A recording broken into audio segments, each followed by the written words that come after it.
morning. Yeah, that was the whole thing. You got me. Yeah. I was like, I don't know. All right. I don't know what It is 8:30 a.m. on March 10th, and we're going to call this council retreat to order. We do have, I can't, it's not enough coffee. We do have a quorum. Wanted to just a few small housekeeping items for those of us who are mic'd. You might want to move that mic a little bit closer. These are a little less sensitive than the ones we have in council chambers, so make sure you talk into it. That goes for our presenters. We do have some presenting spaces over here to my right, so staff has set that up, so if you have a presentation and want to drive it from that side, that's fine. We also have a mobile microphone for anybody who wants to talk to the center of the room, so appreciate that. The restrooms are out the door and downstairs, so if you need the facilities, head that way. Exits, of course, are the lovely green signs, and we've got an exit right there, so that'll be great. I will plan to have a break around 10:15, but please grab some food. Just make sure you crinkle all the plastic back there and not right up here near the mics. And I think that's all I have for housekeeping. I do want to welcome up the Mayor Pro Tem of McKinney, Mr. Rainey Rogers, and he's here to introduce us. And Rainey, thank you so much for your hosting. We really appreciate it. And floor is yours, sir. Well, thank you. It's great to have y'all here. I remember I grew up there in McKinney, and I remember going down 121 and seeing the big fighting farmers. Don't go there. Don't go there right now. We're working on it. Our tower there. You went there. But anyway, I really introduce you to downtown. We've seen massive growth in the downtown area. Downtown is home to 125 small businesses. And in the last 7 years, which from 16 to 22, we've seen a 60% increase in our sales tax in downtown, and over a 250% increase in our downtown taxable values, going from about 80 million to 225 million dollars. The problem with this is I didn't buy any real estate, and that was been a great investment. This remarkable growth can be attributed to the current and past city council's foresight, where we made concentrated investments in downtown. In the early 2000s, the city leased and rehabbed this building from the county, creating the McKinney Performing Arts from an abandoned crumbling courthouse. It currently welcomes tens of thousands of people annually for live events and from arts and music. 2 years ago, the city formally purchased the property from the county.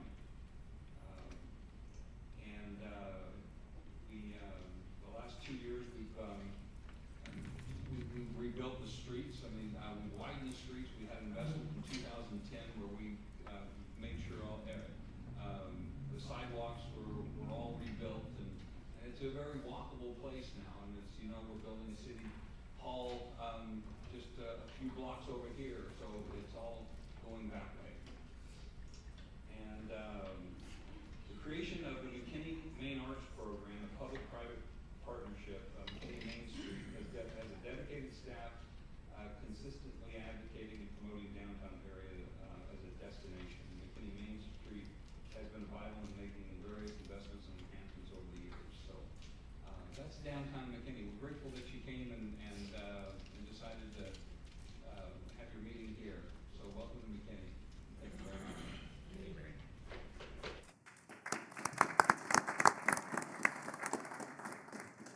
And we also have McKinney City Manager to give us a little bit more of welcome and introduce us to some folks that are here today.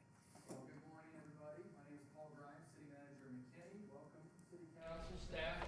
We've got a great team out here. I can see. I walked in. I said, "These are McKinney people. I don't recognize them," but I smelled the food and the coffee, so I felt at home.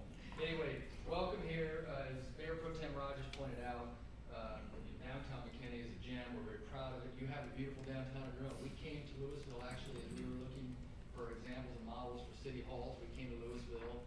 during COVID, so it was kind of quiet at that time. But we came as architects and looked at how you have City Hall laying alongside your historic area, and so we could try to gain some insight and vocabulary, so to speak, in terms of our own design of City Hall. So I know you've got a big program today. I wish you a fruitful discussion. We just had our goal setting meeting, our first one on February 17th. We have a follow-up meeting we're doing, our prioritization session. We split them. That's coming up next Friday. And then we will be off to the races with respect to the budget. So staff needs to know what your priorities are so they can make a budget. And I presume that's the same thing with all of you. This building right here, historic impact, the McKinney Performing Arts Center, wasn't always a performing arts center, right? It was a courtroom. The famous or infamous Candy Montgomery trial. Anybody remember that? I don't, because I wasn't even living in Texas at the time. I was a kid. But 1980, the trial was right here in this upstairs, I guess, in the courtroom. So kind of a really interesting old building. We're very proud of it. We hold lots of events. It's a little noisy, right? The floors, you can't sneak in and out of here. When somebody has to go to the restroom, everybody's going to know about it. So unfortunately, that's just the way this building is. But that's also part of the charm. But in any event, I wish you all the best. If there's anything you need, please let me know. Give me a shout or whatever, and we'll make sure we have somebody here to help you out. But in the meantime, have a great day. Enjoy your planning session, and strategize away. See you all. Thanks so much.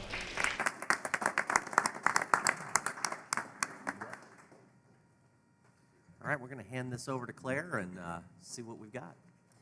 Can the presenters from the first presentation come on up here to the seats? I think I've got Dave Erb and Deanne and Mary Shell.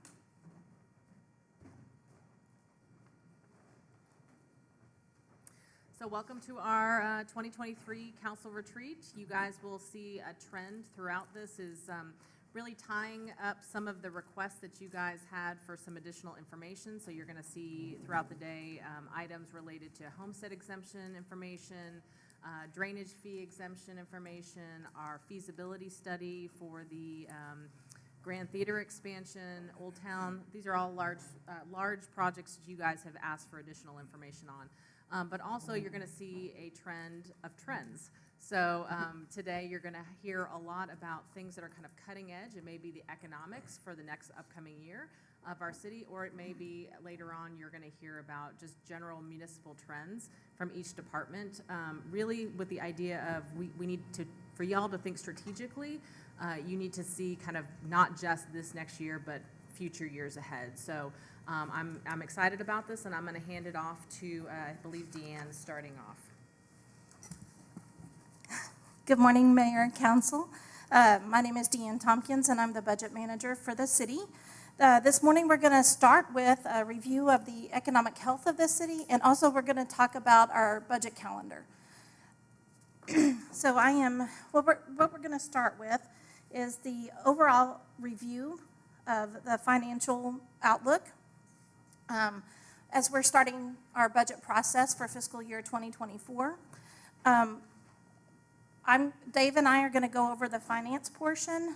Mary Shell is going to go over the economic development portion, and then Tad will review the human resources portion this afternoon. What this slide shows you is our fiscal years 2019 through 2023. If you look at the fourth column from the left, we have our FY 2022 actuals. You can see on this slide that we ended fiscal year 2022 5.5% or $2.2 million higher than the actuals for fiscal year 21. For fiscal year 23, our actuals are actually currently trending 1% over our FY 22 actuals for the same time period. What you're seeing, though, is we are excluding the $5 million reduction related to the pending legislative changes. So that's why you see it being brought down to $39.1 million for fiscal year 23 projections. This slide is showing you fiscal year 23 if we were not reducing by that $5 million. It does, however, include the reduction for Bed Bath & Beyond. The Bed Bath & Beyond reduction has gone from a what if to a known. And so, therefore, we are seeing the impact of that reduction. with no changes in sales tax sourcing. So if the legislation does not go through, we would exceed the adopted budget by $6 million or 16.4%. And then that amount would then flow to fund balance. This next slide shows you the average annual sales tax collections for the Bed Bath & Beyond Distribution Center. We averaged $1.8 million per year over the last 3 years. Because of the nature of the business for Bed Bath & Beyond's Distribution Center, they were anticipated to be impacted by the sourcing versus destination sales tax legislation. So the $1.8 million impact was already included in the progression that we've been reducing the sales tax projections by. It's just going from what if, and now we know that, in fact, we are going to experience that. This slide here shows you the progression, and this is how we've been preparing for potential legislation. We started last year, fiscal year 2022, with a $2.5 million reduction, and we anticipated being at $10 million by 2025. This was to gradually reduce our reliance on this portion of sales tax. And so now that we know that $1.8 million a year is a known, then we can reduce that amount. For example, next year we were going to reduce it by $7.5 million, but now we can take out that 1.8 million will already be included in our projections, so it will be now a reduction of 5.7 million. And I think Gina wanted to speak to this. I just wanted to add that as of today, there has been no legislation filed to actually change to destination source for sales tax.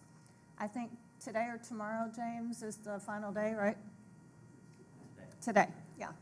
And so the likelihood, we're hearing from both James and Brandy, our legislative consultant, that the likelihood of something passing at this point is slim or lower than we thought. So we've definitely moved from where we thought it was pretty likely to now where we're thinking maybe not so likely. So as we progress through this, we'll know by the end of May for sure whether or not somebody's going to attach something to another bill, or, you know, there are plenty of ways to get something still into law, but we'll be tracking that. But as we're going through budget, you may see a change in this because we certainly don't want to reduce our general fund reliance on sales tax if we don't have to.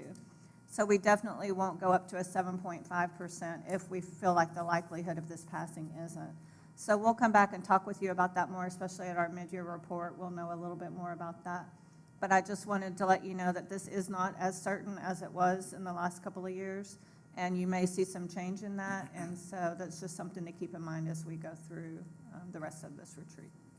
The other thing to note on that is that there actually have been bills filed that would codify that it's origination-based or origin-based, so it would further protect us if those are passed, but those are passed, yes.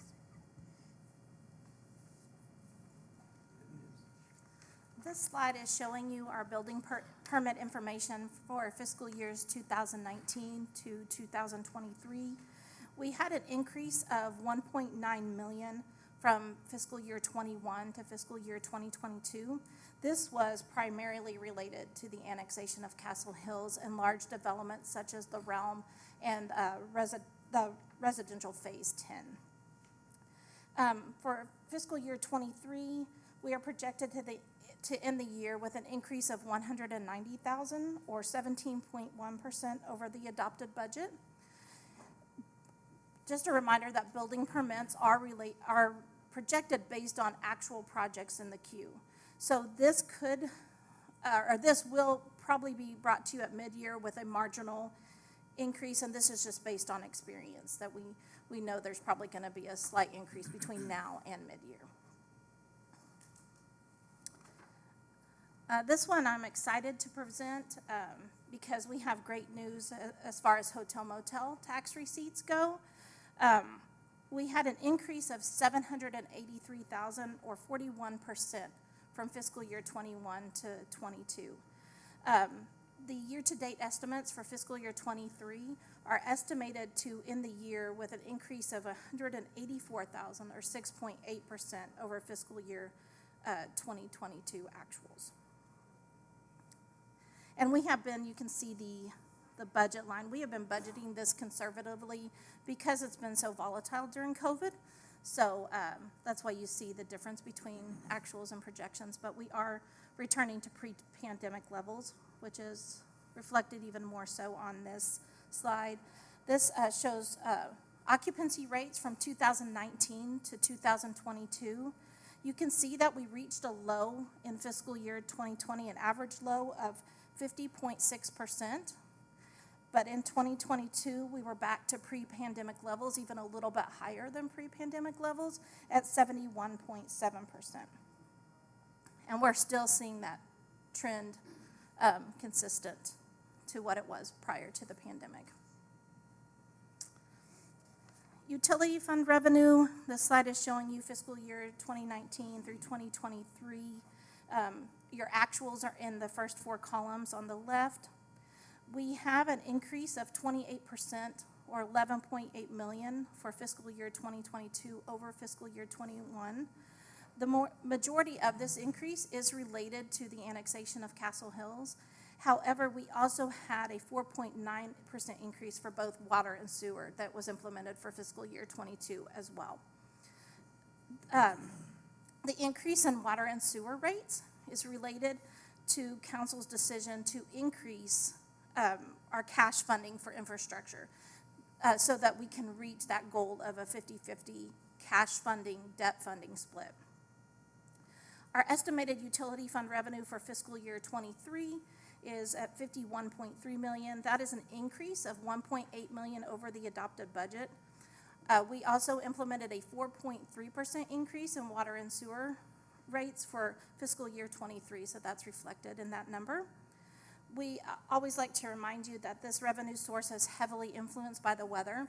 So if we have a really hot, dry summer, then water sales will increase. If it's wet and rainy spring and summer, then we have a reduction in water use. So we monitor this revenue source very closely throughout the year. For our stormwater utility fund for fiscal year 23, we're showing a 23.9% increase or $1.1 million. This is related to the stormwater fee increase that was approved for fiscal year 23. It's an increase of $1 for single family residential and an increase of 36 cents per 1,000 square foot for non-residential and non-single family. Council did approve a plan that increases this, that continues the increase of $1 through 24 and 25. This is to ensure that we have the available funding that we need for our drainage projects upcoming. Now I'm going to pass it off to Mr. Earp. Thanks, Deanne. Good morning, everybody. I'm going to talk about three things primarily today. First is going to be assessed value and how that's changed over the past decade. I'm going to touch on inflationary pressures and how they're impacting how we're doing business, specifically with construction. And then I'll close with our debt status, and I think you'll be pleasantly surprised throughout this presentation. So this first table shows the assessed value growth over the last 5 years, and probably should have gone back even further because we've had some tremendous growth from 2014. In fact, excluding 2022, where we brought on Castle Hills and we saw the spike in property values, the city's assessed value grew 64% since 2014. In no year did we grow less than 6% year over year until we hit the pandemic period. So just a couple things to point out. We had that strong growth leading up to the pandemic. It slowed down a little bit, and then in 2022, a couple things happened. One, obviously the Castle Hills annexation. You'll hear that throughout my presentation, where they've had some impacts to our assessed value growth. But also we had the large just increases in property values in 2021 into 22. And we're seeing some of that in 23 as well, and I'll have a slide that speaks to that in a little bit. Go ahead, next slide. This same information It just shows visually how the assessed value has grown over the last 5 years. That's represented by the bars. And then you've got the line that shows the percent increase year over year, and you can see the big increase in 2023, which is actually for tax year 22, of the 39.8%. Actually, you can go back real quick. So what we'll do is we'll use this as a basis for calculating what the assessed value growth is moving forward, and we use that for determining what our debt capacity is. So for the first 5 years, we're going to estimate 4.5% growth in our assessed value, and then the next 5 years, a 1%, and then after that, a 0.25%. Fairly conservative, especially when you look at what we've had and what we've experienced in the past few years. But again, I think consistent with how we've done it in the past. You know, we like to stay conservative. We also like to show what the trend is in home values over the same period of time, and the growth in those pretty much matches the growth of the overall city values. You can see where home values grew at a pretty good clip, 6%, 5% in the first couple of years, and then we had slowed growth due to the pandemic, and then you can see the explosion in 2022, and that again is due to the Castle Hills annexation, because the average home value there was quite a bit larger. And then we also saw about 11% increase in the average home value of the legacy Lewisville homes. Overall, though, we've seen some great growth in those. And then moving forward, we would expect an average growth of between 4% and 6% moving forward. We like to show how our values change year over year, and this shows the total property valuations of the city from the 2021 valuation to the 2022. Those are the tax years.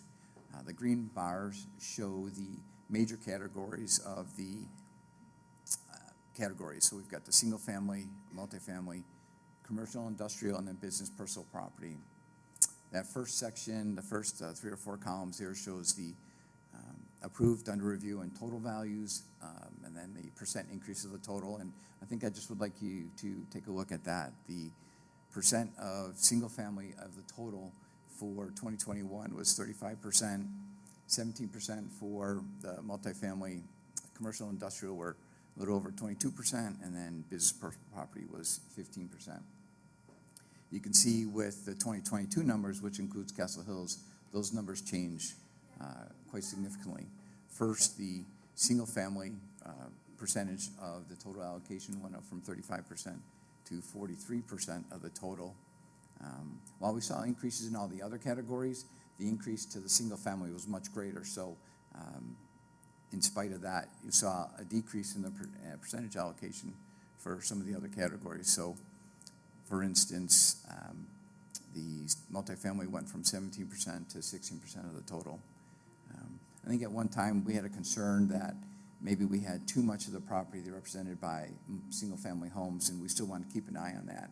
But I think based on the categories of the value that were brought on from Castle Hills, it was predominantly single-family residential. So I don't think we're going to get away from that, and I think with the additional development, we'll probably see some growth, more growth in the multifamily, in the commercial and industrial, but I think we're still going to continue to have a high percentage of single-family values moving forward. And this is just a graphical or chart representing the same information you saw on the previous page, and it might be a little bit easier if you just take a look at the bar charts. You can see the different categories between single and multifamily, commercial, business personal property, and other. And you can see we're fairly diversified in 2021. We're still diversified in 22, a little bit more heavily weighted to the single family, but we still have a pretty good balance of these property categories.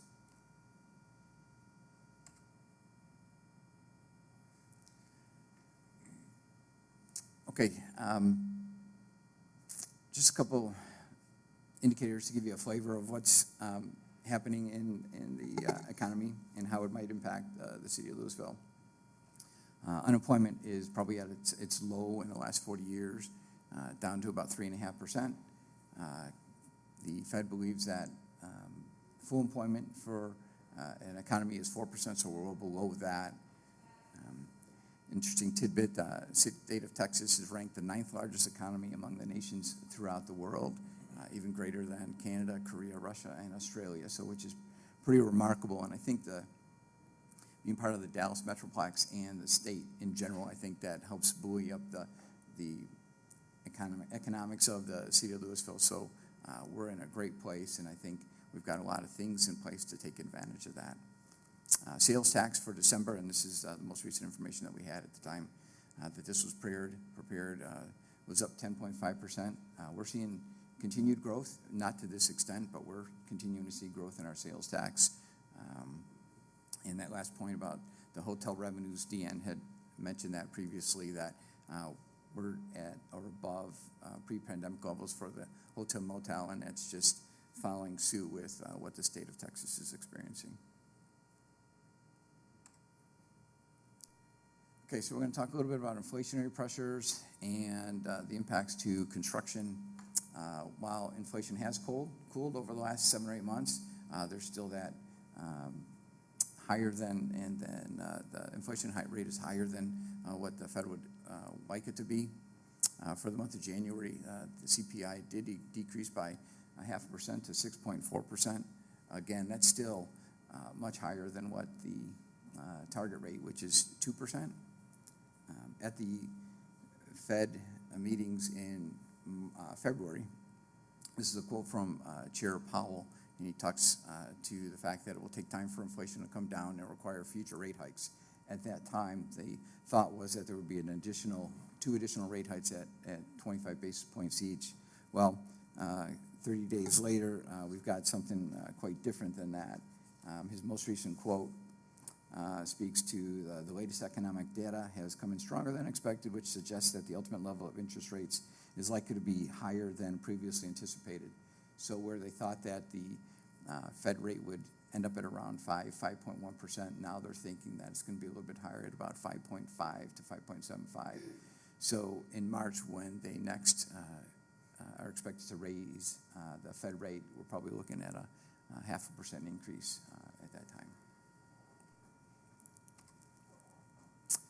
This has a trickle-down effect to the impacts to construction costs, not only the inflation, but also the labor shortages. Right now, there's approximately 11.5 million positions or jobs open, which is about 2 times more than the people that are looking for jobs. So again, similar to what we're experiencing here with the city, the subcontractors that are performing the work are also having to deal with that, and which is causing a upward pressure on the labor cost for that. Other price escalators include the cost of materials for doing the construction projects, and that last bullet point that speaks to oil being at $80 a barrel. Most recently, it's at about 85, 86. So again, we're seeing upward pressure in all the commodities that are going to be needed for construction. Additionally, the thinking had been that we would be entering into a recession at some point during the year. Well, that hasn't proven out yet. There continues to be the inflation growth, the demand for products. It doesn't appear to be a slowing of the economy at this time. In fact, some of the banks are changing the likelihood of their recession from what they had thought previously. General consensus is that these factors will keep construction costs at about 9.9% a month through the end of the year. We had been experienced probably 1.1% previously. So it is down slightly, but we're still seeing that inflation in construction costs. And never say never. At some point there may be a downturn in the economy, but at least initially it doesn't appear to be the case. Bond ratings. Our bond rating status remains strong. Our last rating analysis was done in April of 2022 when we issued bonds. At that time, we issued debt for the public safety complex, streets and parks, and we also did revenue bonds for public utility improvements. At that time, we were assigned a AAA rating for both the S&P and Fitch rating agencies.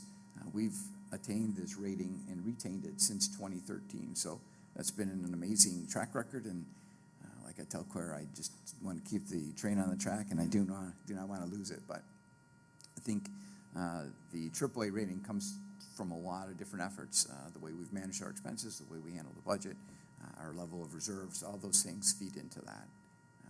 As like I said before, the AAA rating applies to both the general obligation and the utility bond, utility revenue bonds. And again, this AAA rating is a primary factor leading to the cost, or the interest cost of the bonds. Last year, we issued bonds at 3.5 for general obligation and 3.3 for the utility bonds, which is still very low historically for issuing debt. These bond ratings are also forward-looking, so if you're worried about it, if it's a point in time that we're issuing the debt that they're evaluating us, that's not the case. They look forward into the future, and they determine additional debt considerations that we have. And we actually have a few. We have the last tranche of the 2015 bonds that we're going to be issuing starting next month. We're going to have that second half of the public safety bonds that were approved in 2021, and then we've got the blue ribbon consideration. And we've made the rating agencies aware that there's going to be a likelihood another bond election coming up. So even considering all those additional debt, they're still seeing that the city of Lewisville is worthy of a AAA rating. And these are just some of the comments that were pulled from the reports that came from S&P and Fitch, and I think they're consistent with how we've done business in the past, and you've seen these strong anticipated economic growth. Being part of the Dallas Metroplex helps that. Strong financial performance. We've got some great procedures in place for managing the budget. We've got strong reserves and financial policies and procedures in place, and similar ratings drivers from Fitch. That's it. All right, good morning. So I'm going to take over and talk about some economic trends. So the first thing we'll talk about is rent rates. So last year we talked about how rent rates went up by about 20%. And what we're seeing now is that the year-to-year growth isn't anticipated to be so high again in the future.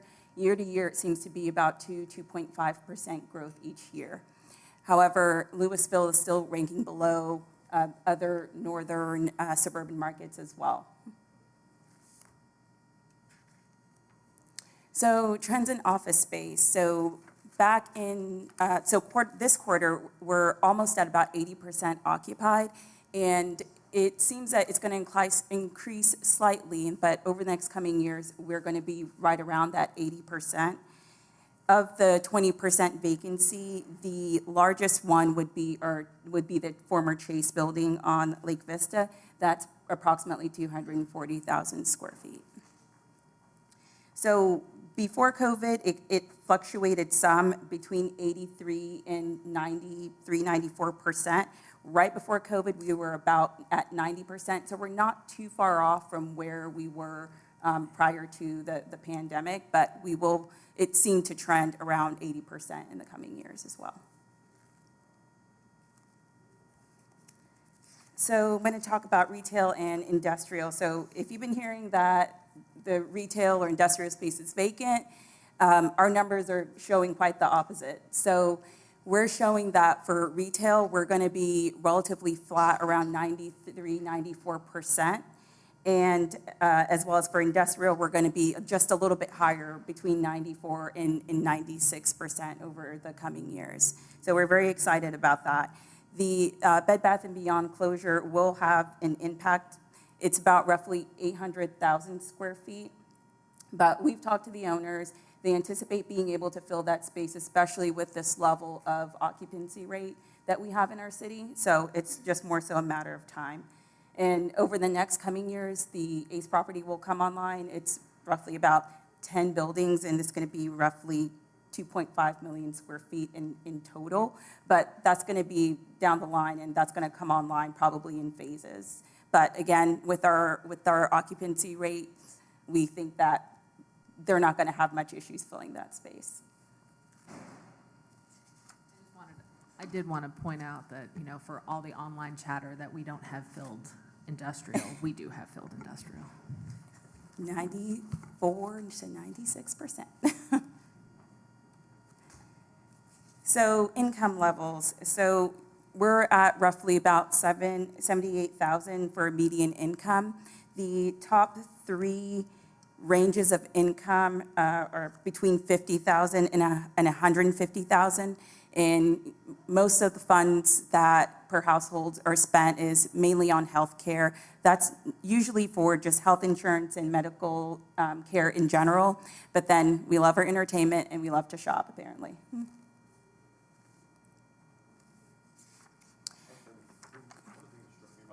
This particular graph is, and maybe it's somewhere else, but I didn't see housing on there for spending per household. Is that under, where would that be allocated? It's not included in this particular snapshot, Okay. but we can get that Okay, easily thank you. from CoStar or from Esri. So talking about our daytime population, so you'll see that it states that our population is at 133,000, which is just slightly higher than what you're used to seeing, but that's just because of the different sources that we pull the information from. I believe with the COG, I think it says 132. So this source is from Esri, and we're about 133,000.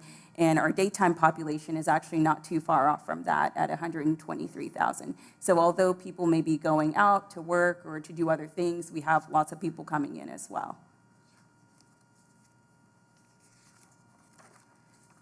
And total jobs in Lewisville. So you can see the vast majority of our jobs are white-collar jobs, and the top three industries would be sales, office, and management.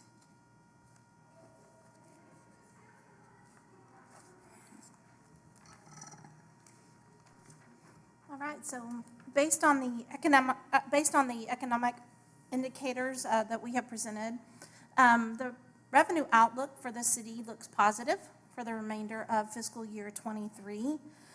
We will continue to closely monitor inflation and how it impacts costs, and also interest rates and how it's going to impact our borrowing power. Now into our budget calendar discussion. During last year's council retreat, you may remember that we received direction to bring the budget calendar to you annually to determine if you want to include the option for an election. The budget calendar is based on state law, and we also look at regularly scheduled city council meetings when we're creating this calendar. State law requires different dates depending on whether or not we're calling for an election. And we do have to call for an election if we are increasing our property taxes more than 3% above the effective tax rate. So this calendar reflects what the budget this slide reflects what the budget calendar would look like if we had an election. As you can see on this slide, we don't have anything in September, because we have to have everything done by August 21st to call for an election. The national election this year is on November 7th. So to be able to call for an election if needed, we have to have everything in by August 21st. While having everything compressed is not ideal, the major issue with this, when we have to call for an election, is that we have to give you our budget document, our preliminary budget document, before we even verify or certify tax rolls. So what we're giving you is just based on estimates, on our estimates, and so it's really not complete. This slide shows you what it looks like with no election. As you can see, we can go out to September 18th. And I should have mentioned on the previous slide, we are required to give you the budget document by a certain date based on law. So that's why we have to give it to you prior to receiving tax rolls if we have an election. This one shows no election. You can see that we can go out through September, and also we can give you the preliminary budget after we've received tax rolls and after we've verified those with the county. There is definitely an increased certainty with this calendar. So as of right now, our recommendation is to proceed without the option of an election for fiscal year '24. So Mayor and Council, we are just asking for discussion from council members to see if there's, what your thoughts are on moving forward with this recommendation, and we will build our budget calendar accordingly. I have a thought. I think for me, the biggest issue becomes, can you hear me? Yes. Okay. If we go with the election option, we have to adopt a budget before we even know what our tax rate is. Right.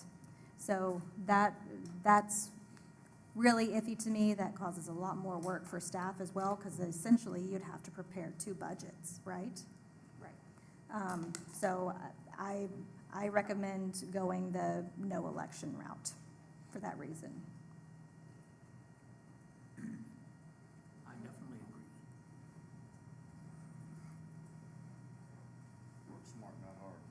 Yep, yeah. So it looks like we've got some general consensus around that idea. Great story. First of all, thank you so much for the story and the context. There, I just leaned over to Claire and said, well, I knew we had lots of retail space, didn't know we had, top in the Metroplex, and that it's that 93 to 96% full. Those are great stories. We should be really proud of the diversity. And we talk about that retail space. It's all throughout the city, which helps us to achieve some of our walkability and multimodal goals. So giving us some flexibility and giving staff the opportunity to be really creative in how the rest of the city fills out. So thank you for that. It's fun to be proud. We should definitely tout what we're doing here.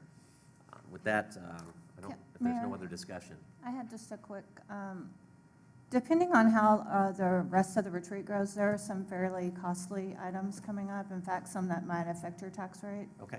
And so depending on those discussions, we may want to revisit this election calendar again at the end, or even later on, maybe mid-year, or, so you may see that come back just depending on how. Depending on how that shakes out? Yeah. Okay. Gina, do you think that's something that'll be later in the year, or do you think that's something that may come up in discussion later during the retreat?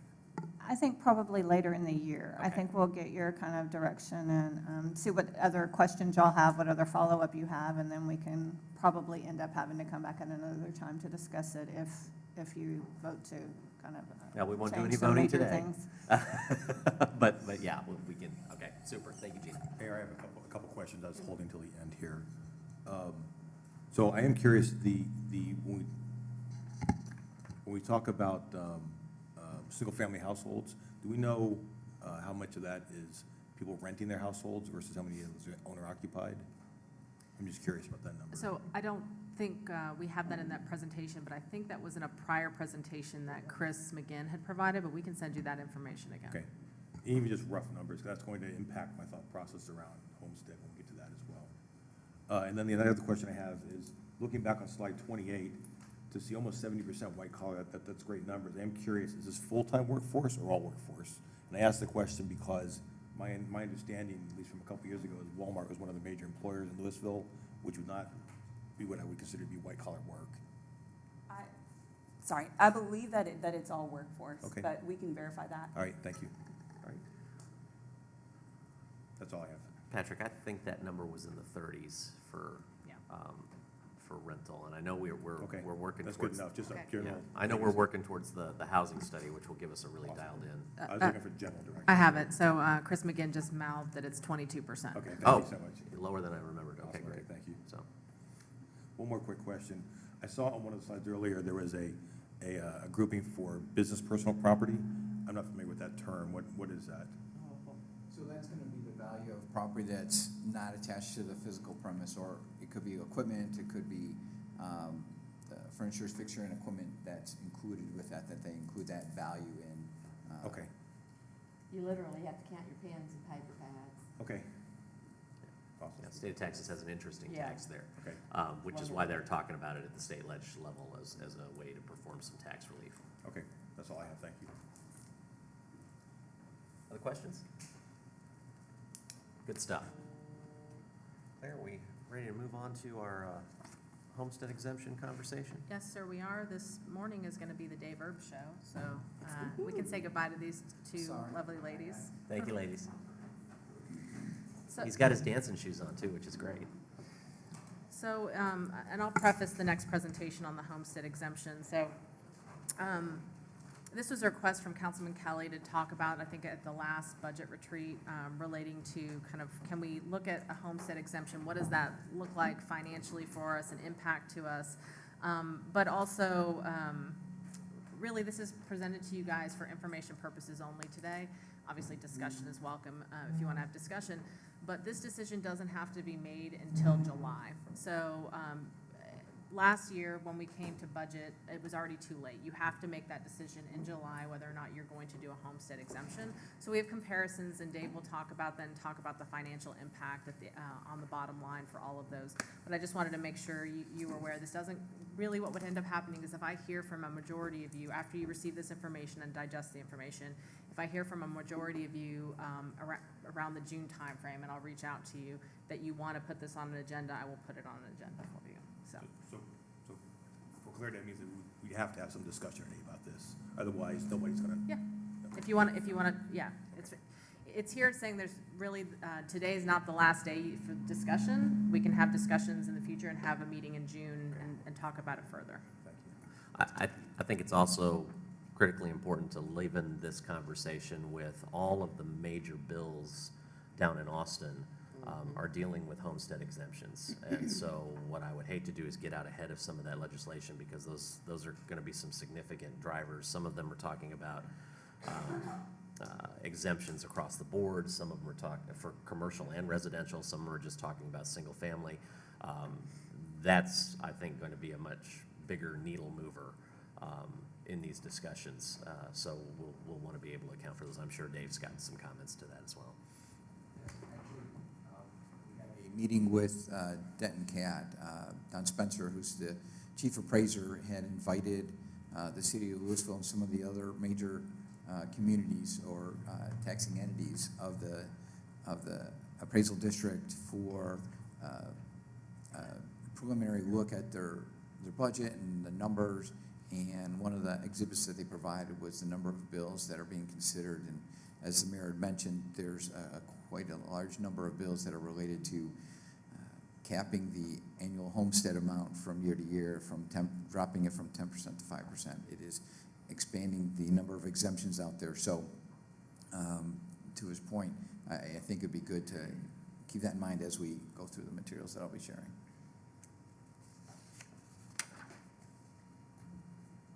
And just on that note, there's some information that we received from the appraisal district at the meeting on Tuesday that was really reflected well on the city. One was the new growth that's expected in 2023, the amount of new growth that we had. So this is going to impact our assessed values for 23, which we only have preliminary numbers yet. It grew $671 million in the last year. That's new value that's added to the rolls from the previous year. That is the highest that I've seen, and I've gone back to probably 2015, 2014, and it's 50% higher than the highest year, which was 2020, when we brought in about $400 million in new value. So kudos to economic development and just the development efforts to bring that on, but that's just all going to be in addition to the city's roles. And the total roll preliminarily is gone up about 10%, 10.7% from 22. So that we know, we'll get our first preliminary estimate at those numbers at the end of April, and then we'll start sharing that information with you as it comes in. You may have to pull up the presentation. I don't know if it's up. I do. You probably do. Or if IT can help.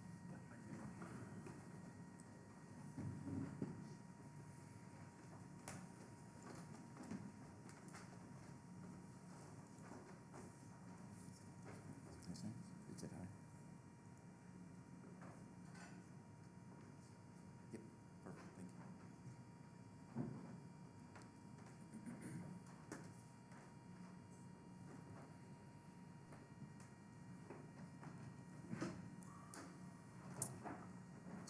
Court mentioned, this is some information that has been presented to council previously. The last time it went before council was in 2020 at the retreat at that time. This was being done in advance of the Castle Hills annexation, which was going to occur in the next year. A couple things that needed to be addressed during that time was the impacts to the homeowner's tax bill, along with the impacts to the city's tax revenue and effects on the city budget. At the time, the council's direction was to not offer the exemption. It was based on a couple things. One, the already low tax rate, and you'll see in some of these exhibits later that ours is in probably the lower quartile of all the tax rates of our survey cities. There was also going to be a savings for Castle Hills districts coming into the city. All but two were going to see a definite decrease. One was currently at the city's tax rate, and one was slightly below. But basically, there was already going to be that benefit from the annexation coming to the city. And then also, in the end, you'll see that it's quite a significant impact to the city budget if we were going to make a homestead or implement a homestead exemption that's going to have some value to the homeowner. Sorry about that. Just a little background on exemptions that are able to be offered property owners. There are some that are state mandated, and there are some that are local options. So examples of the state mandated would be a disabled veterans exemption. Local exemptions include the homestead exemption that we're going to be talking about here. Now, in the past, and this has been a number of discussions where this homestead exemption was brought forward, each of the times it was the council elected not to move forward, and I think the idea was we would work to maintain that low tax rate so it would benefit and that equity would be spread across all the property taxpayers. And also it's a great tool for economic development to be able to show them that this property taxes are going to be a lower portion of their costs than if they were to maybe locate in another city. So again, a lot of other things go into consideration of the homestead exemption. I want to kind of paint a picture of what exemptions are already being offered residents, even though the city has a limit on the number of exemptions it has. You'll see that the property owner already benefits, and primarily the residential homeowner benefits from exemptions that are either mandated or local options, either through the county, the school districts, or with the city of Lewisville. So with the school districts, there's a couple mandatory exemptions, and they include the homestead exemption and the over 65 disabled persons exemption. Something to point out is that homestead exemption that's mandatory for schools had been $25,000 until 2022.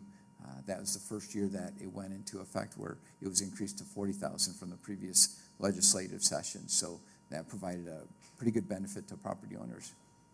The total exemptions based on those two, the total savings based on those two exemptions come to about $620 to the homeowner already before we even see other exemptions. The county has a mandatory exemption for taxes levied on FM roads and flood control. So if you're already experiencing that, you'll see a $3,000 break on your exemption, and the value of that savings is $6.52. County exemptions already in place. They already have a homestead exemption at 1% of the value of the home, a minimum of $5,000. They also have the over 65 and disabled persons, and they also have the 65 and disabled persons freeze. The value of those is a little over $150,000 savings to the property tax bill. For the city of Lewisville, we offer the over 65 and disabled persons at $60,000 and $20,000 respectively. The average savings based on these exemptions is $58,000 per household. On the average savings to the homeowner is $261, and we have over 5,600 homeowners that qualify for that. So overall, the current savings to a property tax bill for a residential homeowner exceed $1,000 before we add any additional exemptions. So now that we've kind of set the table there, we're going to go into, I forgot, this is an additional exemption that we offer. So in addition to the over 65 and disabled persons, we also have a freeze. So if you get to the point where you're 65, then your property taxes are going to be frozen at that point. And then as time goes on, that the amount of savings is going to grow based on the value of your home. The impact of the city by offering that limitation is $1.78 million. And again, just another point that tax ceiling can transfer from one home to another if the individual moves and purchases a new home in Lewisville. So we did a survey of our neighboring communities, the ones that are our standard survey cities, and there's 17 of those, and we started comparing the tax rate, the homestead exemption, those that offer the over 65 and disabled persons, those that also offer the freeze. And here's just a couple points that we pulled from that. All 18 cities offer the over 65 and disabled persons exception. That seems to be the baseline that is being offered to the residents from these communities. Of those 18 communities, 13 of the 18 offer a homestead exemption. And then further, 10 of the 18 do not offer the over 65 and disabled persons freeze. That can turn out to be quite a big savings depending how long you're in your home and how the value has gone up. Someone that qualifies for an over 65 and ends up being in the home for a good number of years after that, that value to the homeowner is quite significant. 12 of the 18 do not offer the over 65 and disabled persons freeze with the homestead exemption. Again, it seems like there's not a good one-size-fits-all as far as what is being offered to the community. And I think individual communities are going to make those decisions based on their demographics. And then lastly, I think this is important to point out, is there's only one city with a lower tax rate than Lewisville that offers the over 65 disabled persons freeze and a homestead exemption, and that would be Plano.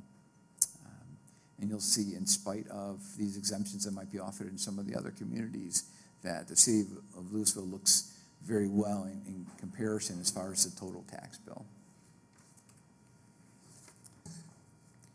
So this next table shows the city's tax rate and the total bill, including the homestead exemption. And you'll see the communities that are listed with their tax rates, those that offer the exemption and at what level, and then what the corresponding tax bill or resulting tax bill is. So you can see that the city of Lewisville's tax bill, and this is without any other considerations, it's just a homestead exemption. The tax bill for the city of Lewisville would be $1,621, lower third, lower quartile of all the communities. And this is based on the average household value of $365,000. This is the new average value, including the Castle Hills properties. This is a chart that just shows graphically the bars from high to low where the city of Lewisville lands as far as the tax bill, $1,621 for the year. A couple comments, and Claire had alluded to these earlier. We must approve the decision to move forward with the homestead exemption by July 1st. The homestead exemption could be set at any level between 1% and actually 0.5% and 20% of the total property's appraised value, but not less than $5,000. So, for example, I think Denton County had a 1% and a $5,000 minimum. Some, it goes high as 20%. And one of the considerations that we have is we need to consider the impact of the entire city tax base, because we're still going to require those funds through the taxes to support operations. But I think with the homestead exemption, you start moving the boarding or shifting the burden of where and who's responsible for covering those property taxes. This is the table again that shows not again, but for the first time, we're going to show what the impacts that offering a homestead exemption at various levels between 1% and 20%. The first column is as we currently sit with no homestead exemption, property owner's tax bill for the city of Lewisville will be $1,621. And I just want to be clear, that's just the city's portion. That doesn't include the school or the county portion.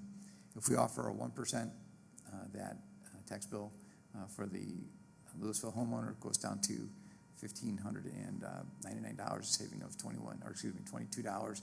And then you can see as the homestead exemption percentage increases up to 20%, the homeowner's property bill would fall to $1,297.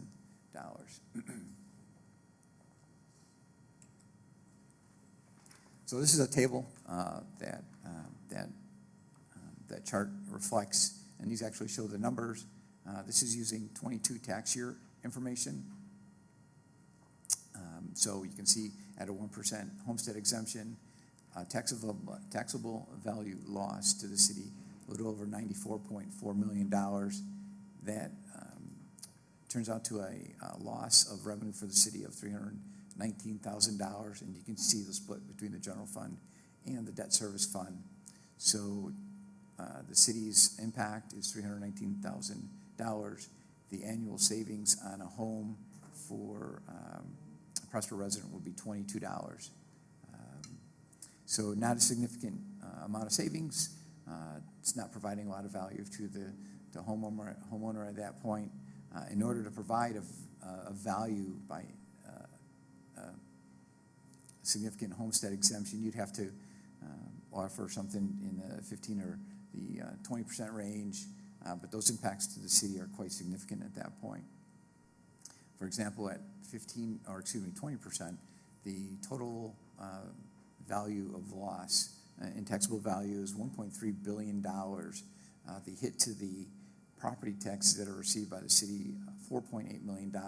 Of that, 3.4 is used in the general fund for supporting ongoing operation, and 1.3 million would hit the debt service fund. And this is also important to note that with an impact like this to the debt service fund, we've determined our repayment for existing debt moving forward out as far as 16 years based on the current expected property tax rates and the valuation on the tax rolls. And if we were to remove it, then we would have to look for alternative ways to support that debt service, or we'd have to make modifications to how we do that debt service moving forward. At that level, the savings to the homeowner is $324. Dave, I just want to clarify that point. A movement of 1.3 million roughly in the debt service fund, a decrease. Billion. I'm sorry, 1.3 billion. Yeah, there's a B in there. But that decrease would have us having to look at either extending our bond repayment timelines beyond 16 years or reducing bonds in general. Is that what I heard you say? Yeah, primarily two things. We would have to extend so that we would lower the annual repayment for that bond. We would have to maybe consider issuing fewer bonds so that we wouldn't have as much of that as part of that annual payment. Those are a couple ways to address it. Okay. I just and for those maybe who are out there in the world, that 16-year bond repayment thing that we do is relatively unique. I see cities regularly move 20, 25-year, 30-year bonds, and that's a lot more debt load. And while it's not pay as you go, it's a really aggressive way to finance and take advantage of the markets. So. Correct. Thank you, sir. And both the rating agencies have commented on that. And in fact, we're probably 7 or 8 years into a debt service payment where we're falling below 50% that's owed. And so they like the quick pay down in the short period to pay off the total bonds. And I think it speaks to when we talk about bonds and debt repayment, there are not a lot of cities with our financial model that have the bond rate, the AAA, double AAA bond ratings. Most cities that I see with our Debt-to-income ratios do not have the triple. They're in the double A's, maybe a little bit lower. So I think a significant factor in that is our aggressive repayments. I was going to ask that question. We, doing this and having the debt service have to extend out would potentially impact our bond rating? It could. I mean, there's a number of factors that go into it. Reserve levels, how quickly you're making your payments, some of those other factors that you saw earlier about how we manage our budget and policies that are in place. All those things come into it. But if you're extending that repayment period, you're incurring additional costs for carrying that debt. So I think that would be one thing that would count against the total valuation when they do the rating. Okay. I have a question. How much would we have to raise the tax rate to get back to where we are so that we're not cutting a huge number of programs out? So every penny on the property tax generates about $1.7 million. So that would be 2 cents on the tax rate. Do what? That would be 2 cents on your tax rate that you would have Oh to my gosh. increase it So to we get did- back this amount of money. So instead of .443, we would be probably close to 0.65, in order to generate, no, I'm sorry. Be 46. I'm thinking in tens, the tenths here, okay. And one of the things that we need to be aware of, Gina had mentioned about considering the budget schedule. We've got the tax cap at 3.5%, so we can only see that tax rate go up by that amount. If it exceeds that, we have to go to election. Otherwise, we would have to lower the tax rate to fall below that voter approval rate. When we're seeing increases from year to year of 7, 8, 9% in the value, that puts us right at that 3% without doing anything else. So if we were to see some larger increases in the value year over year, we may be forced already to lower that rate to avoid that, exceeding that cap. As it stands now. Yes. Is this the last slide? We're ready for Q&A? I want to make sure I don't jump ahead. Oh, I thought that's where we were. I was waiting for the Yeah. So, I mean, and this is for an annual savings of $324. Right, and I'll just close with a couple points here. You know, this is the table that shows what the impact would be if we were to implement the homestead exemption, showing the impact, the cost, quite a bit of homestead exemption to make it a significant and material change to the property owner's tax bill. So, first, great presentation. Thank you so much for all that information. I do want to unpack a couple of things, though. First, you'd mentioned, you'd said something to the effect of we'd have to shift the burden of tax. What do you mean? Can you unpack that a little bit? What are you talking about there? Well, this is a benefit that you would be offering single-family residences. So by lowering their tax bill, if we're wanting to maintain that same level of taxes to support operations, we would have to get that from somewhere else. So we would have to go to the commercial, industrial, the multifamily residences, Right. those that don't receive that exemption. I bring that up because that's actually an important distinction, right? So when we look out across our comparison cities, and I realize we have a base of 13 or 15 we use for everything, but those aren't really apples to apples here because homestead exemption makes sense in some cities, but not in others. For example, when you have a city that's almost exclusively residential, it makes no sense because it's very transparent. You have a nice, everybody gets 0.43. It's very nice. But when you have a city that has a mix of lots of business and residential, it makes a lot more sense to shift some of that burden. They're heavier consumers of city resources. They drive on the roads more. They cause more potholes, things like that. So this is why people like to have homestead exemptions for single-family owners of households. The other thing, I'm a little bit of an enigma sometimes, I realize, but I find property taxes to be regressive. The portion that somebody uses to pay for this is why I was asking about earlier about the housing breakout in that chart we saw from Marichelle, is that people who have to pay a higher percentage of their income toward housing makes this a regressive tax. And I'm going to put that out there to get your opinion on that.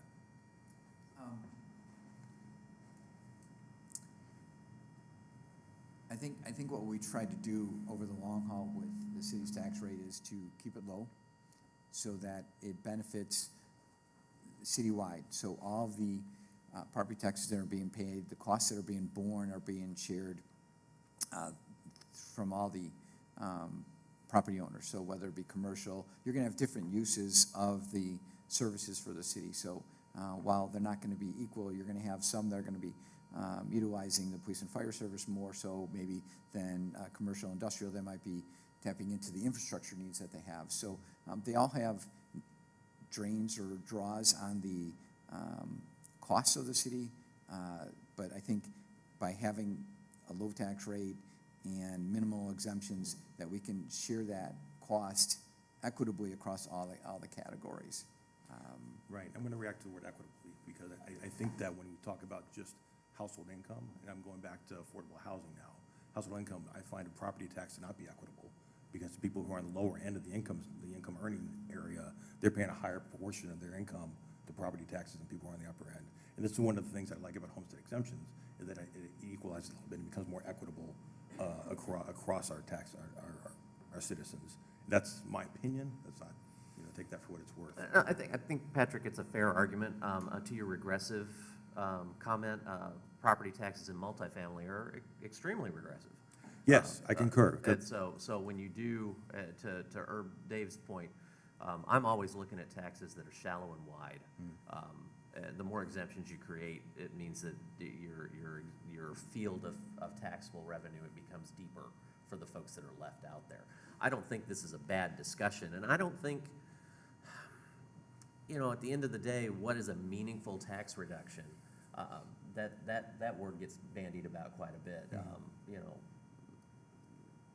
Petty TJ would love to see the lowest tax rate in North Texas. Fiscally conservative TJ wants to figure out how we have a really stable tax base that allows people to plan. And so if we're seeing tremendous growth and add-ons to our total pile, I'm not looking at the money from the property taxes of the stuff on the ground. That stuff, I'm not looking as much in this reduction. What I am interested in is if we have a big spike in growth, that 660 number that you threw out earlier, that gives you two opportunities. It either gives you the opportunity to add a lot of once without putting a lot of debt on the ground, or it gives you the opportunity maybe to look at some sort of reduction in the tax burden somehow, whether it's through this or some other animal. So that, to me, is where the conversation kind of strikes my fancy, or scratches the itch of how do we keep the tax base low. But I also have to be cognizant that I have residents that want more green space. I have residents that want library services that are extended beyond what we have, those types of things. So that's, for me, where I would be having my conversation, is around that net growth, net new on the ground, and whether that affords us the opportunity. I do worry with the state. I think this is a great conversation. This is the first time we've really dug into this. But that's kind of where I'm approaching this. I'm sorry, go ahead. I'm sorry. Go ahead.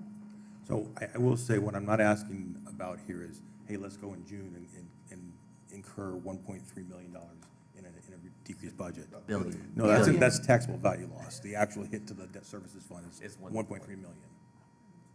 We don't even have a budget that's No, 1.3 billion. No, that's just debt service. I understand, but we're not talking about decreasing our budget by 1.3 billion. We don't have a budget that's 1.3 billion. That's taxable value loss. Tax value is No, $1 no, million. yeah, it would be by 4.8 million. Yeah. 4.8. I'm sorry, yes, very good, okay, yes. So I'm not asking about that. What I'm saying is that this is all a balloon, right? You can squeeze on one side and it pops up the other side. Yeah. It's where do you want to put that burden? Yeah. So it's not about going through and saying, we're gonna cut this by our budget by almost $5 million. This is where do you want to squeeze that balloon? And I'll go back to say, you can go through, and that city, this is why it depends on the mix of business to residential, which is what I brought up earlier. So you can go through and you can place that burden through a homestead exemption on the people who actually use the resources more than a single family household does. And that's what I like about homestead exemptions. Now, whether or not it's meaningful, lots of cities have 10%. They did that for a reason. I mean, maybe they had that meaningful discussion. They thought $250 was meaningful. I don't know, but there's lots of cities that have homestead exemptions. So to be clear, I'm not asking that this year we stick a 20% homestead exemption on the budget. What I want to be open for discussion as we think about taxes year to year, instead of lowering taxes again across the board, we look at a 5% homestead exemption instead of lowering taxes across the board to keep the numbers stable. And then the next year, we're going to look at 6%, next year, 10%. But I want to put that as a tool that we consider, not as something we throw out there and have for this budget year. Yeah, But as we move forward, consider that. Yeah, it's That's what I'm absolutely a asking tool for. in the consideration bucket.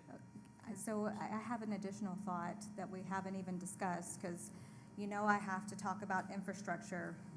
My first thought, and I know we're going to get to that a few presentations from now, but we got a lot of aging infrastructure, and I'm going to argue that single family does use a lot of infrastructure. Actually, there's more infrastructure required to serve a residential subdivision than there is for, a commercial business. So it is very infrastructure heavy. And so we haven't had the presentation yet, but I know we have a lot of aging infrastructure that needs to be replaced. Infrastructure is not an asset, it is a liability. I always have to say that. I have serious concerns, I didn't even think about the debt service issue. I have serious concerns about just looking at the amount that we're investing in our infrastructure and how we're already kind of maybe not investing enough to keep up with how quickly it's degrading, to further talk about cutting things back. And I know that there's, the thought is, well, our revenues are going up so much, we can afford to do more. Well, no, because the cost of construction is so high, we're actually getting less done with more money. So we really have to consider our infrastructure needs as part of this discussion as well. Well, we have to, I'm sorry, go ahead. No, I was going to say to Councilmember Green's point, because that's exactly what I was thinking about when we're talking about this. Nobody cares about, the accounting until something goes wrong. Nobody cares about public works until it doesn't work. So when we're talking about, it's the juice worth the squeeze. And in this presentation, the numbers for $324 and the money that we lose to be able to allocate to funds, and this is not inclusive of doing bonds. This is just money that we're leaving on the table right now. I think what we can look at, and I think TJ kind of made this point, is as we are getting more value out of Castle Hills in newer areas, maybe we can start level setting the tax rate as a whole. So when we talk about tax, everybody likes to say burden, but I think it's like when the check is due after dinner, it's our responsibility to pay it. And we all don't talk about the burden of walking down the sidewalks. We don't talk about the burden of driving down the street and not hitting potholes and breaking our cars dropping into them, like some cities have. But we do have, I have seen it over the last year, that a lot of our streets are crashing and cracking fast, and our public works people are working as best they can, but some of it is just gonna have to be fixed. And and there's some things that have been on the books since I've been on council, just in Old Town, that get pushed back. So I think our focus needs to be on, okay, while we have this extra money, where do we put it to the maximum good for the city that everyone can take? We can't say, well, this part of the city only pays this much because of this family uses this. Everybody uses public works. We have to get this done before we can do all the nice to have things. This is something that we have to have. We don't talk about it. It's not sexy.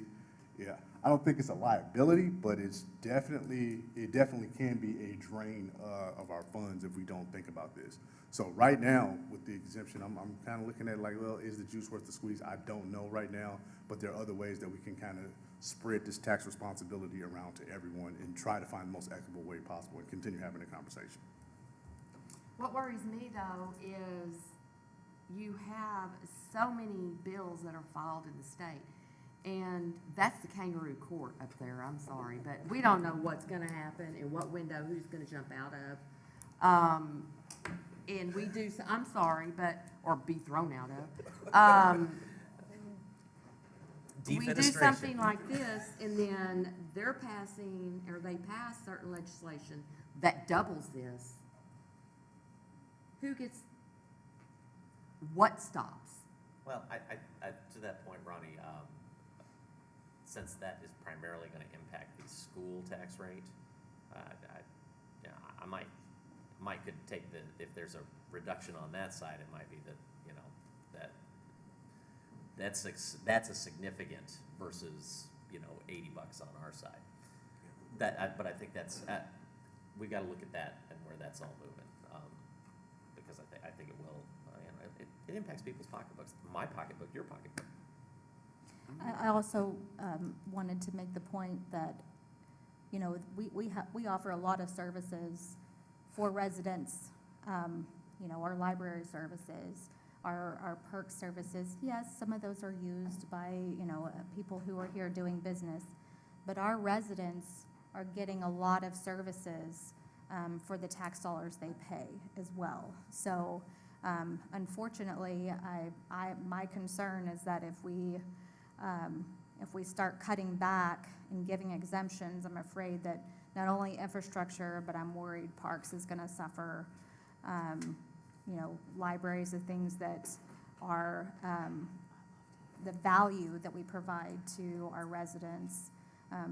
You know, that quite frankly, a lot of people, such as myself, I'll speak for myself, I'm willing to pay a little bit more to have those things. But anyway, that's my final thought. I'll leave it there.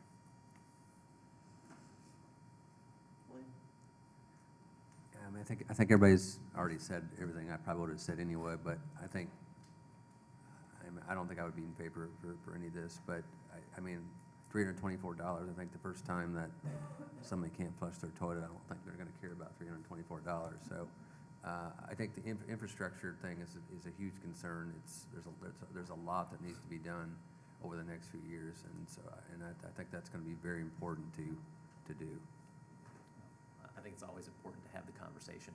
Oh, absolutely. And dig into it, because that's what helps keep the curve bent.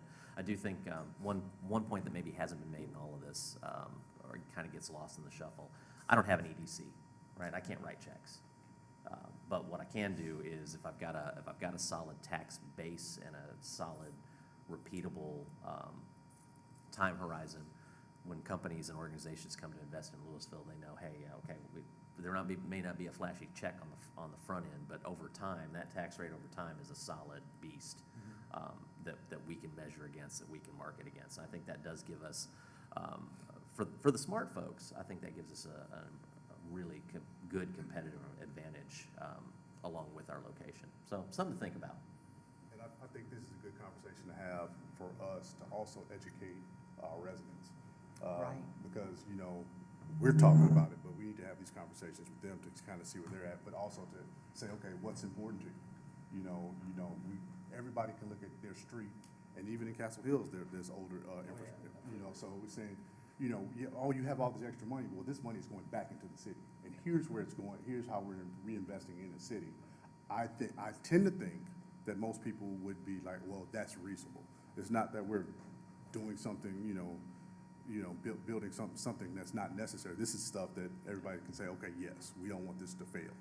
And so I think these are conversations that we need to continue to have going forward, and to listen to ideas and see what we can do in the future. So I'll give my last thought on this. Yeah. And then we can move on to the next topic and talk about this when it comes up again. There is at no point is the ask to take a $5 million hit to the budget. Right. That the ask is to consider how we allocate who pays for that $5 million. That's the ask. And as we think about setting tax rates year over year, what part of that do we squeeze on? Do we just say it's a peanut butter spread, everybody gets the same, or do we go through and consider, businesses shouldering a bigger brunt so that the most vulnerable in our city don't shoulder a bigger brunt? That's the conversation I want to keep alive. Okay.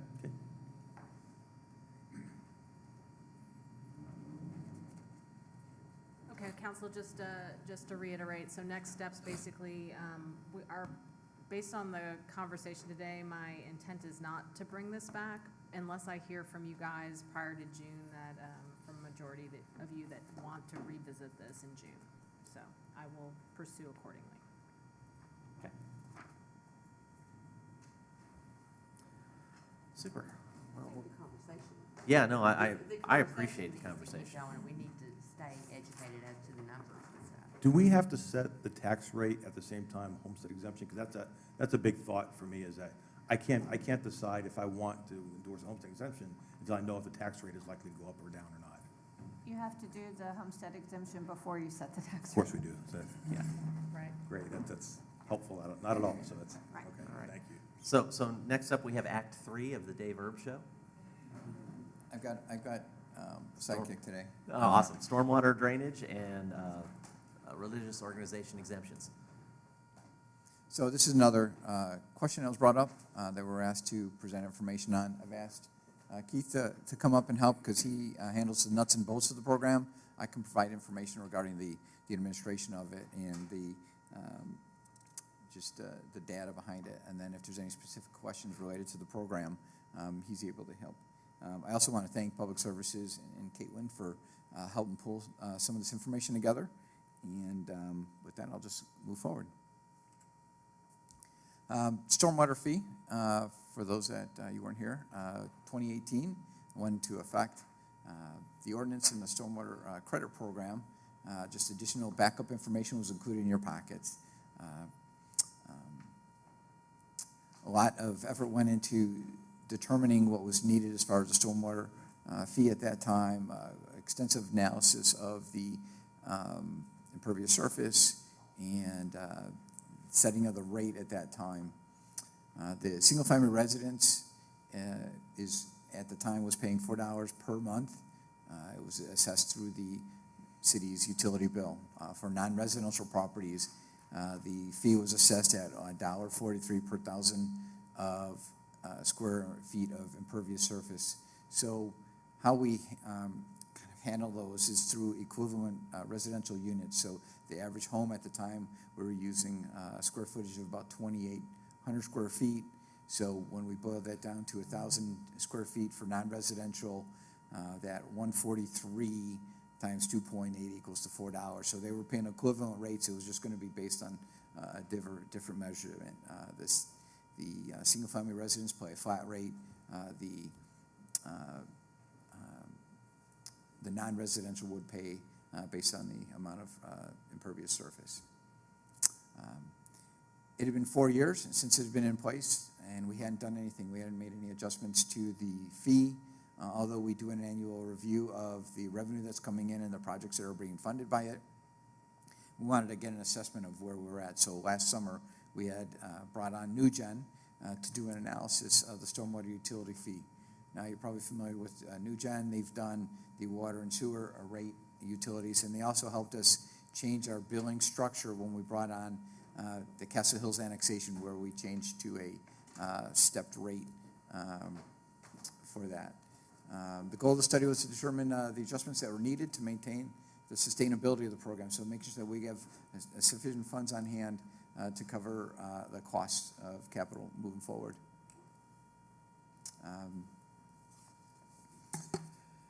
Excuse me. So again, last summer they performed the analysis, and this was our first step in determining whether or not the current rate was sufficient to support moving forward. We asked them to develop some fee options to cash fund rather than bond fund the stormwater improvements. At the time, last summer, we brought to them NewGen for their analysis over $92 million in drainage projects. 66 million were identified as being addressed in the first 10 years, and an additional 26 million beyond that. Since that time, we've learned a little bit more. We've got the Blue Ribbon Committee and that process moving forward. The department submitted their projects, and at this time, we currently have over 193 million in total drainage projects. Those are split between drainage-only projects, which total about 66 million, and over 127 million of drainage projects that are related to a street project. Council approved last year a stepped fee increase over a 3-year period. Deanne had mentioned that beginning in fiscal year 23 and run through fiscal year 25 to increase that rate. Here's the table of projected rates that was determined last year. The decision was to, over a 3-year period, increase the single-family rate from $4 to $7 over those 3-year periods. It's currently at $4 again. The increase to the non-single-family residentials, starting at $1.43, would go up $1.07 over the 3-year period to $2.50. Currently, we're at the $5 a month rate. For residential, the non-single-family residential is at $1.79. The anticipated revenue for 2023 is $5.5 million, and the revenues that are generated from these fees support not only the capital portion, but there's also a portion of operations that's supported by this revenue. Here's a comparison of the stormwater fees from our survey cities. You can see we're falling right in the middle at $5 per. This was updated as of this year. If you would have taken a look at this when we introduced it last year, when we were at $4, our position did not change relative to the others, because as we've increased ours, communities have also increased theirs. So we're still at that midpoint as far as our rate compared to the survey cities. There are some state mandated exemptions that are automatic. Similar to the homestead, you've got the state mandated and the local option. The state mandated include 3 specific items. If the property maintains their own drainage system, if its property is held in its native state, and if it's a subdivided lot that does not have any structures. And this is something I think Keith can speak to, but basically these are exemptions that are being offered that are going to relieve the city of having to manage that stormwater runoff.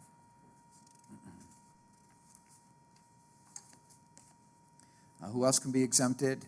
The state statutes are pretty specific on what organizations or what entities can be exempted. Locally, it includes the state, county, municipalities can exempt their own properties, the school districts, and then religious organizations, which we'll focus on in a little bit. And this is specific to religious organizations. This does not include not-for-profits. It's very clear in the tax code to that point. Currently, the only exemptions that we have are for the City of Lewisville public right-of-way, which includes streets and sidewalks. We do not exempt any of our properties, our facilities, any of the city-owned property. We do not exempt. We pay our own fees for that. There's no other exemptions that have been permitted at the local level. We do have a stormwater utility credit program. This was put into place at the same time that the fee was put in to provide opportunities for either businesses or single family to have a reduction to their monthly bill. So this program provides credits to ratepayers who voluntarily use effective stormwater management procedures, best practices that are recommended by the COG to help mitigate stormwater runoff. The credit applies as a percentage discount to the total bill, and certain conditions must be achieved to qualify for these credits.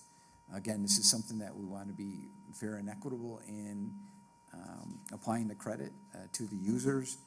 If you're going to contribute to the mitigation of the stormwater runoff, then there should be a benefit there. And again, this is based on COG best practices. As I mentioned before, the administration of the programs is handled by Public Services.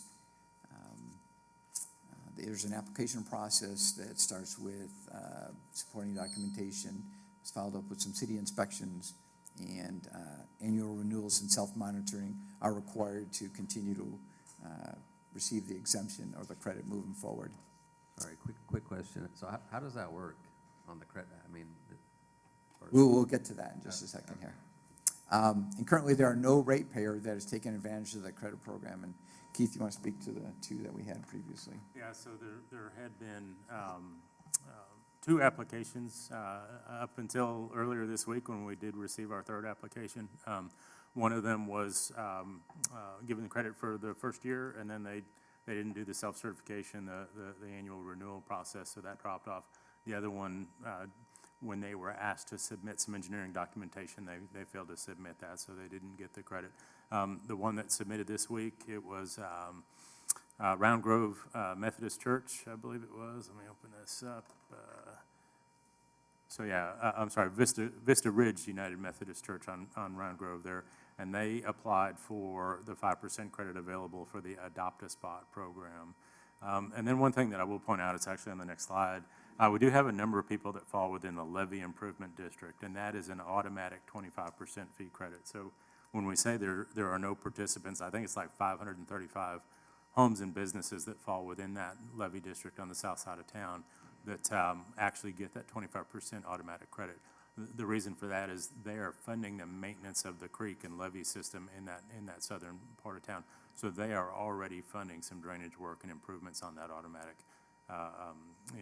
That's a taxing entity, and so we do give them a credit against that.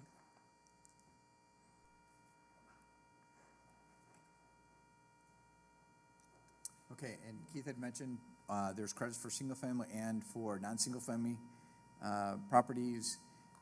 For the single-family, it's at 25% fee credit from the Levy Improvement District. Again, they're already making a payment to the Levy Improvement District for those mitigation efforts.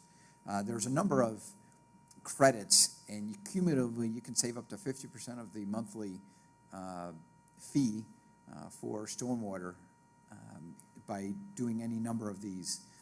The Adopt a Spot that Keith had mentioned, parking lot sweeping, and provide a 5% discount if you take advantage of that off your fee. If you maintain a detention or retention pond on your property that mitigates some of the stormwater drainage, that's worth a 20% credit to your property. Zero discharge, if it's determined that you've got zero discharge coming from your property, you get a 40% credit, and you can see the others there. Permanent structural controls, student education is something available to the school districts, and again, same as for single-family residences, they have the 25% fee credit for the Levy Improvement District. What does it amount to in a dollar amount? Well, it's going to range, and there's a slide a little bit later that speaks to the different types, but for example, a 7-Eleven station. Single-member family, a 25% fee credit. So it was $1 when it was $4, and so now it's $1.25. Yeah. So is anybody taking advantage of that? That is an automatic. If you fall within that levy improvement district, you get that 25%. Just So bringing back to is it meaningful or not? And that seems insignificant compared to other things. $300 for homestead. That 25% on $1.25 a month seems inconsequential. Is that something we have to do, or is that? it's something that we adopted as part of the program. So that's why we don't have the rest of it. You know, somebody with a rain barrel could come in and say, hey, I should be entitled to, you know, I've got detention, I should get another 20%. Okay. I should save another $1. But the program for us to manage that with all the single-family residential was just an unreasonable effort for an inconsequential amount. So, yeah, you're right on that. Thank you. And I think if you take a look at the allocation of the fee that's generated, I'd have to say that 2/3 or more is coming from the commercial, industrial, retail sector than it is from the homeowners. So it's a smaller portion that's coming from the residences. How do we stack up? How does our city program compare to our survey cities? And I learned a lot over the last couple of months about this program, diving in deeper. And again, just like the homestead exemption, there's no one-size-fits-all, but it looks like this is not, the religious exemption is not widely offered to as part of their program. Of the survey cities, only 3 of the 17 offer exempt religious organizations this credit to their fee or reduction. Allen, they exempt 1/2 of the total For those religious organizations, Grapevine and Richardson fully exempt those religious organizations from drainage charges. Carrollton does not have one, and you can see the other communities that do not exempt religious organizations. And there are select cities that offer different exemptions to ISDs, counties, Army Corps of Engineers, or their own municipality. So some communities actually give breaks to their own municipality from paying the fee. Okay, here's the table that I had mentioned previously. Who's paying? 74% is coming from that non-single family sector. 24% is from the single family, and then there's a small portion, just 2%, for religious organizations.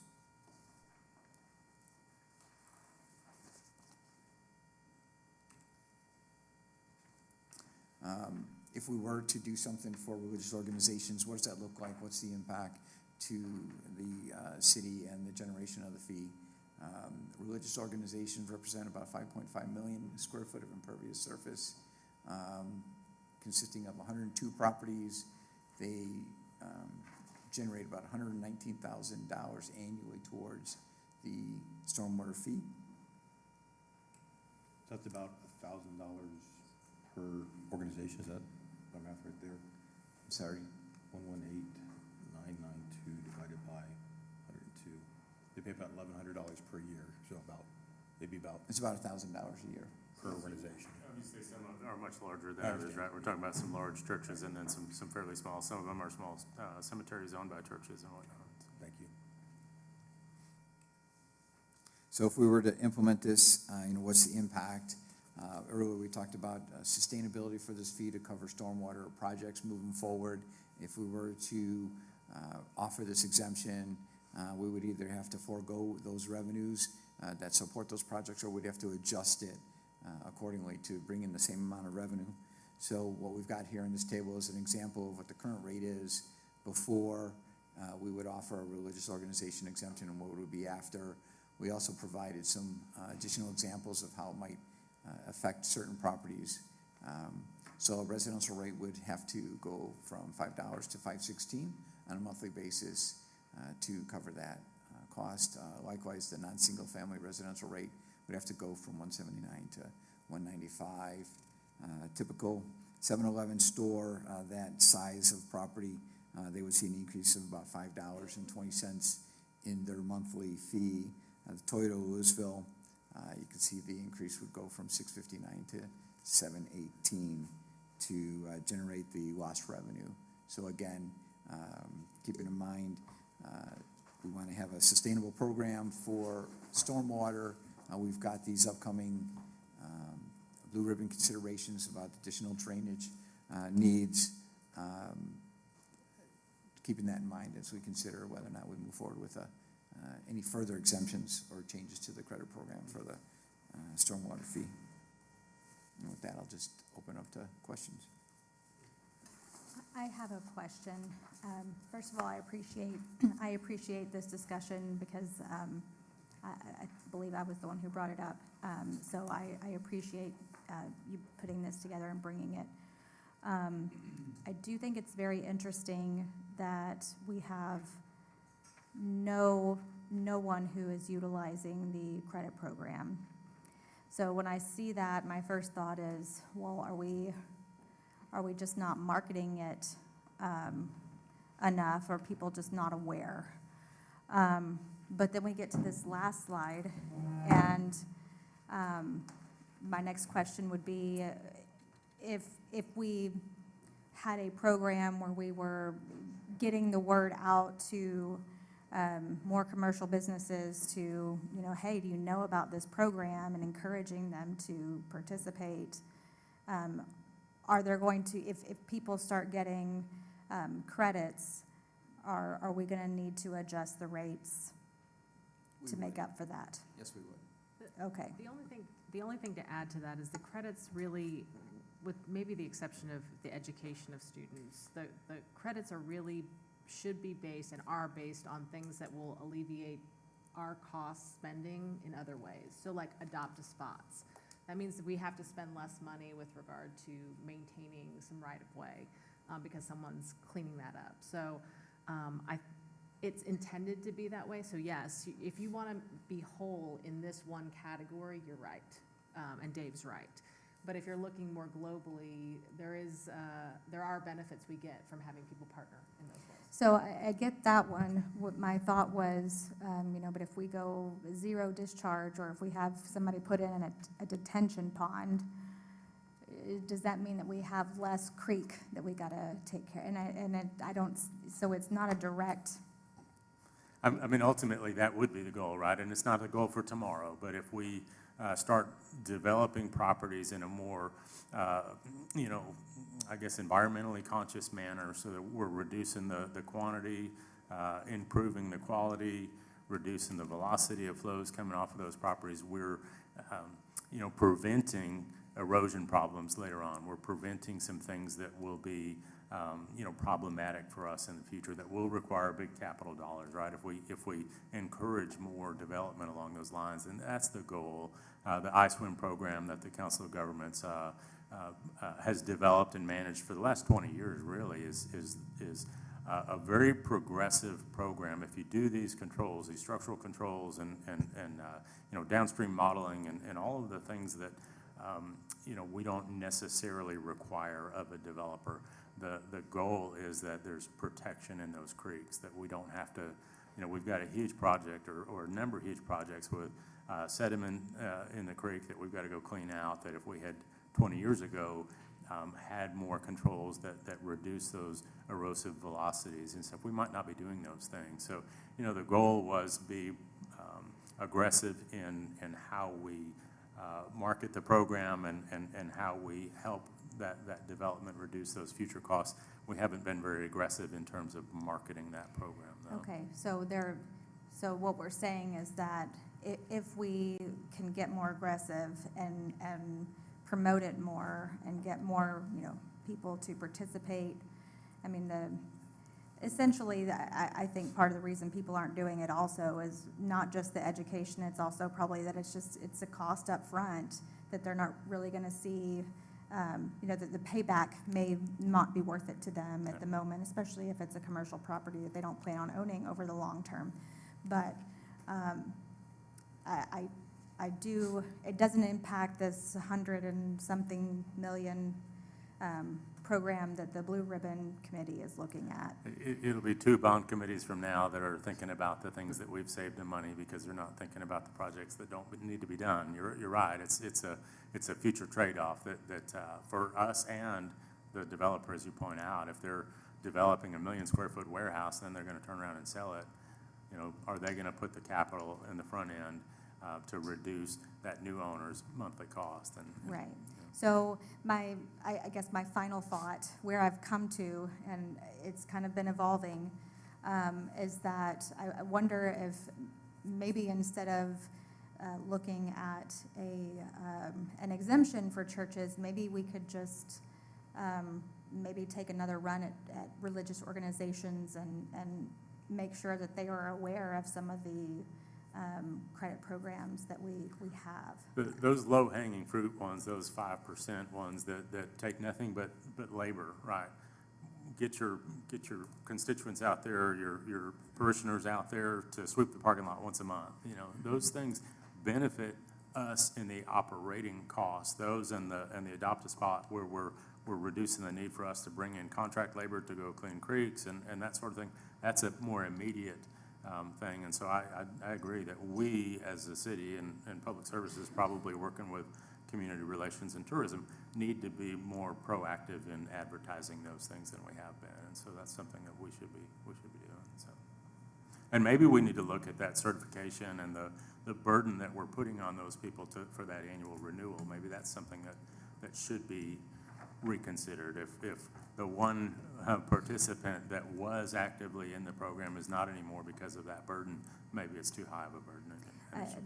So it might be a good exercise to go talk to businesses and find out why, what are the barriers? Why are they not doing it? I agree. Thank you. Other comments or questions? All right, I got to make up 5 minutes somehow. So If there's nothing else on this, we're going to go ahead and take a 15-minute break. Everybody can kind of get refreshed here, and then we'll start back up at 10:30, which would be, You want me to talk well, for 5 more 10:35. minutes? We'll give 15 minutes, so we'll get back here at 10:35.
right, we got everybody? Matt, we. You don't have your city manager. Puffy? No, you gotta have the crunchy, you gotta have the crunchy ones. Daddy, don't you be laughing over there. Do you say, Bonnie, that's what you get or not? And assume.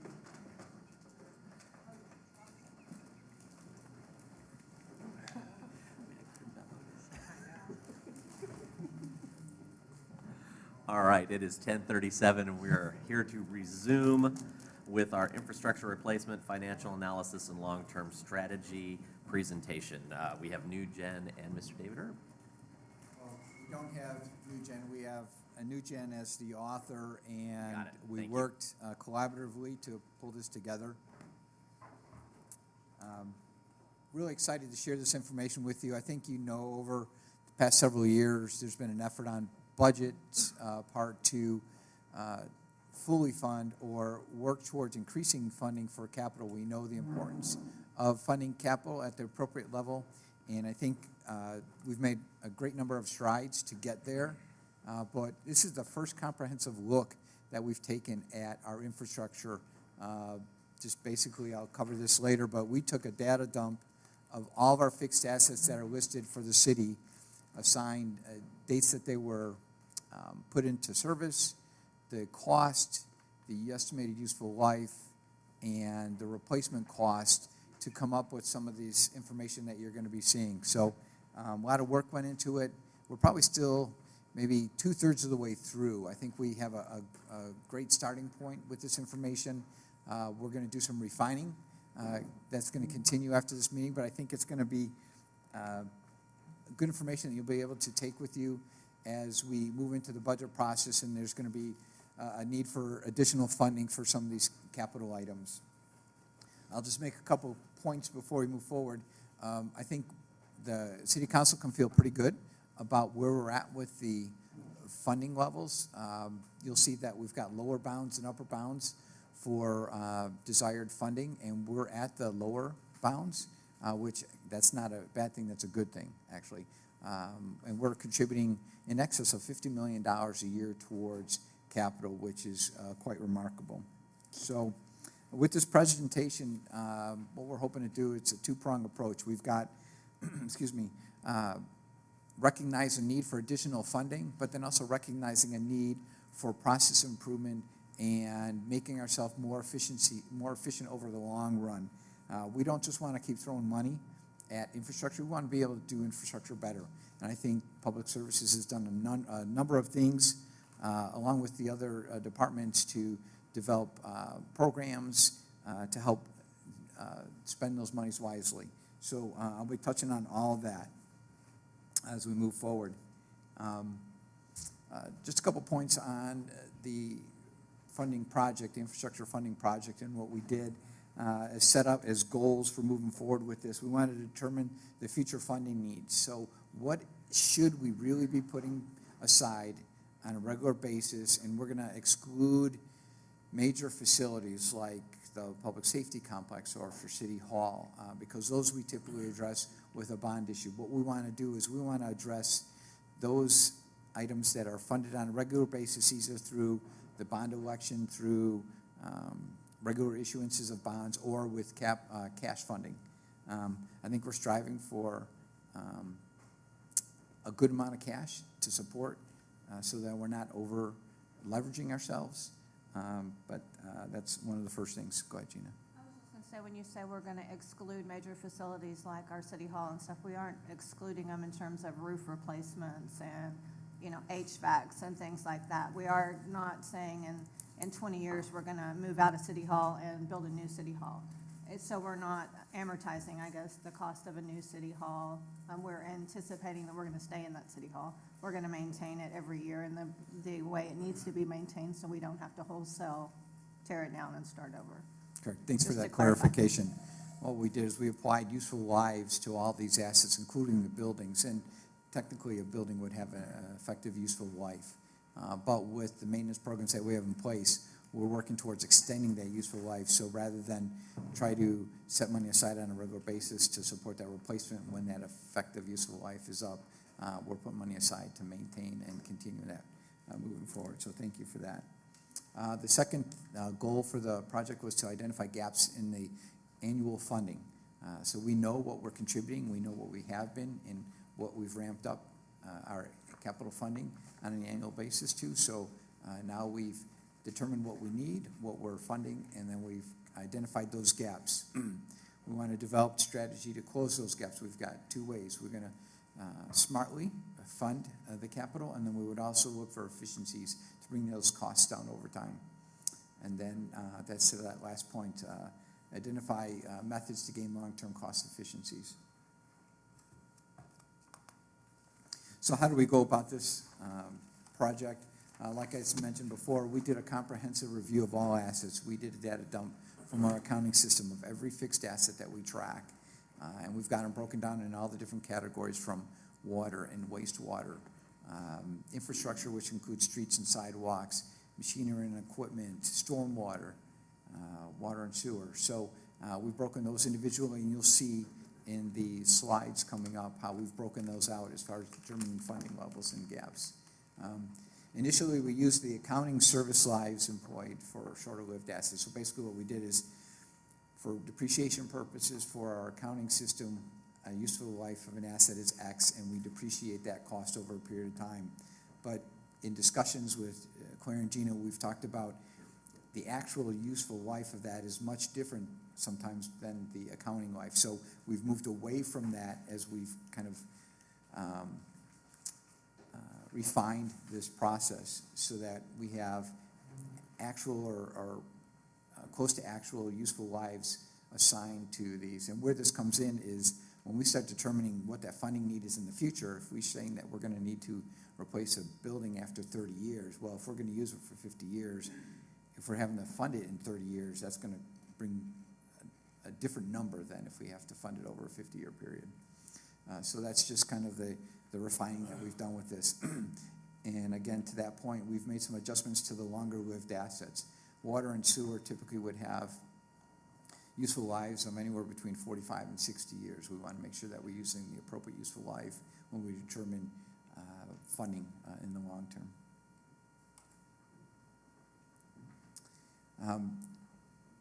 So once we determined what assets we were going to categorize, when they were put into service, how long they were going to last, then we needed to determine what the escalated or replacement cost is going to be for those items. So the consultant used a number of different resources to determine what those inflation costs are. So they've got a couple of these indexes, the Handy Whitman, the ENR Construction Cost Index. Both of those will project inflation costs for utility and for construction costs, and then just long-term inflation and how those impact replacement costs moving forward. We also used averages for replacements. So some of those shorter-lived assets like machinery and equipment or vehicles, they have a shorter useful life and they're going to be replaced more often versus those that have 20 or 30 years, which would be the longer-lived assets, streets, for example. I just want to remind the council of the replacement plans that we have in place. So we've addressed these one-offs, so through technology or maintenance and replacement. Individually, we're addressing these capital replacement needs. The intent of this study is to bring them all together under one umbrella so that we already know that we're putting money towards these various areas, but how does that play into the overall picture of capital replacement for the city? These plans are beneficial and assist in the budget process.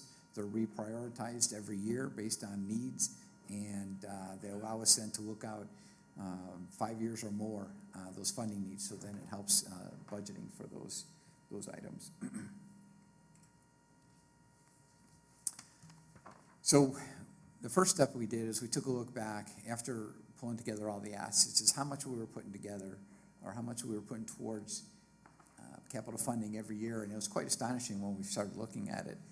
We knew that we were making concerted efforts to put more money towards capital funding every year, but when you take a look at this, it's quite remarkable. So we just have the council to thank for the trust to put money towards the replacement of these, and the ability to do things like issue bonds to support the project. So over the last 4 years, on average, we've contributed about $23 million in cash on an annual basis towards these various capital replacement programs.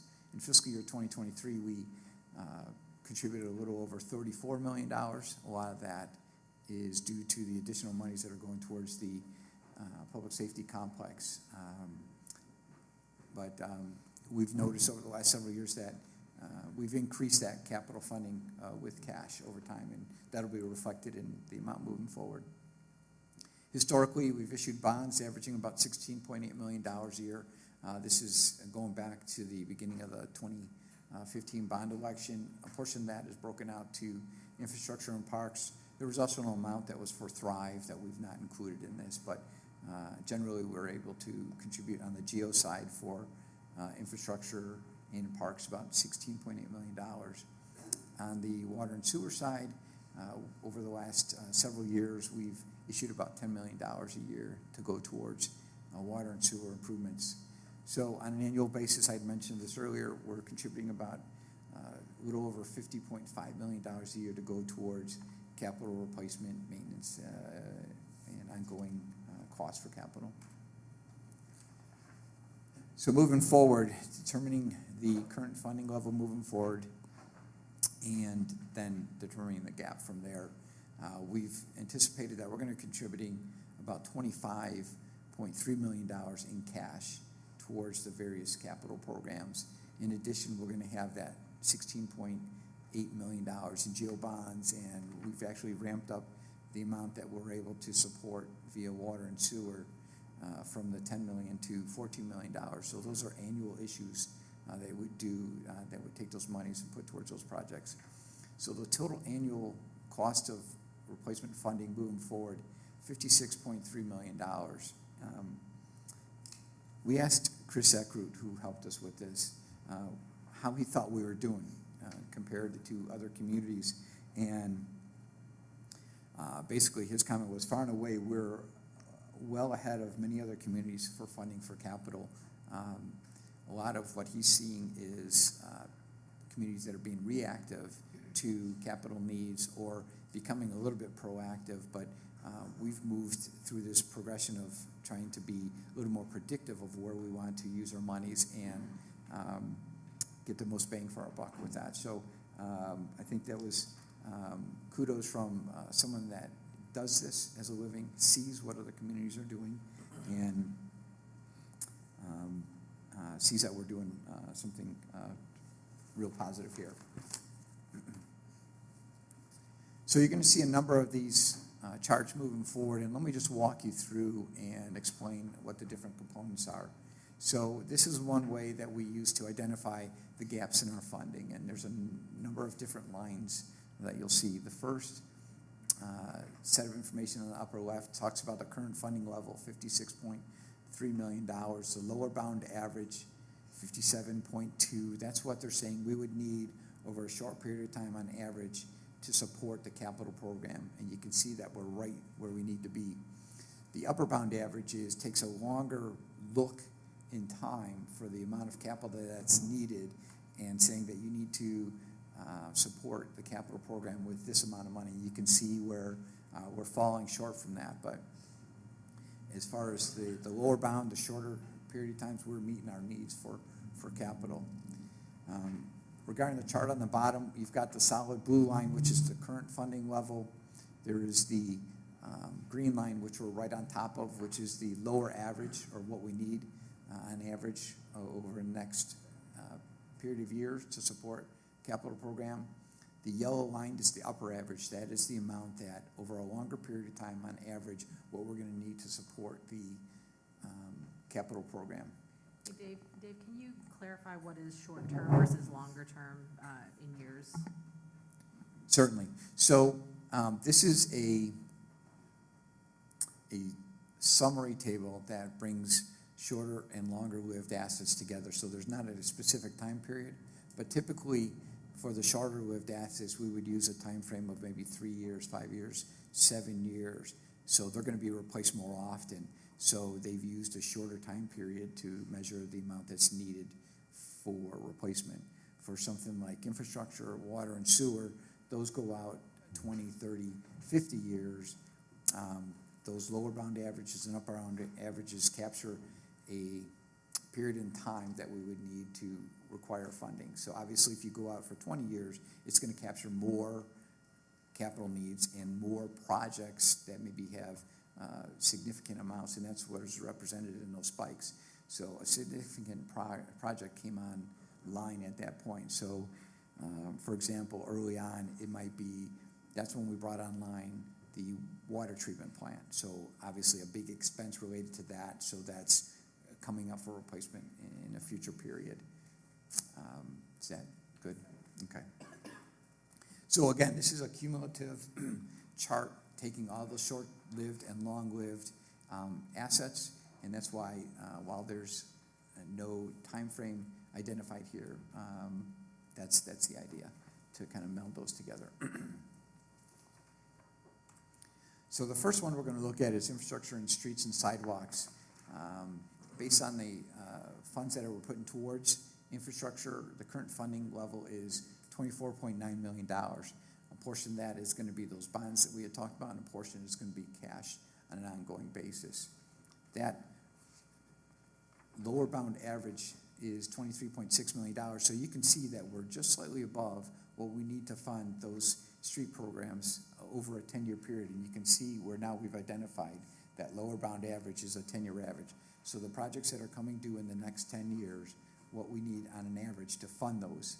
So we're right where we need to be to fund that. But if we look longer term for the 20-year average, you can see some of the spikes that are occurring in the later years. That's going to require more funds, so that's going to increase the amount that we need to put aside on average each year. And I will just make note that there's two colors in the fill at the bottom of the chart. The darker color is the actual cost of the asset that when it was put into service, and the lighter color is the escalated cost when it comes time to replace. So you can see in what year? 2035, we've got significant projects that came online 20 and 30 years prior that are coming due at that point. Specifically during the period of 2002 and 2006, there was a significant amount of street projects that came online from different sources, and in particular 1 year, about $39 million in streets came on at that time, and it could have been the accumulation of a number of projects that are wrapping up that have been in the works for a number of years. So that's what some of those spikes represent. Later on, we've got some spikes that relate to the railroad park. We had done a lot of work to develop the park, implement infrastructure for that.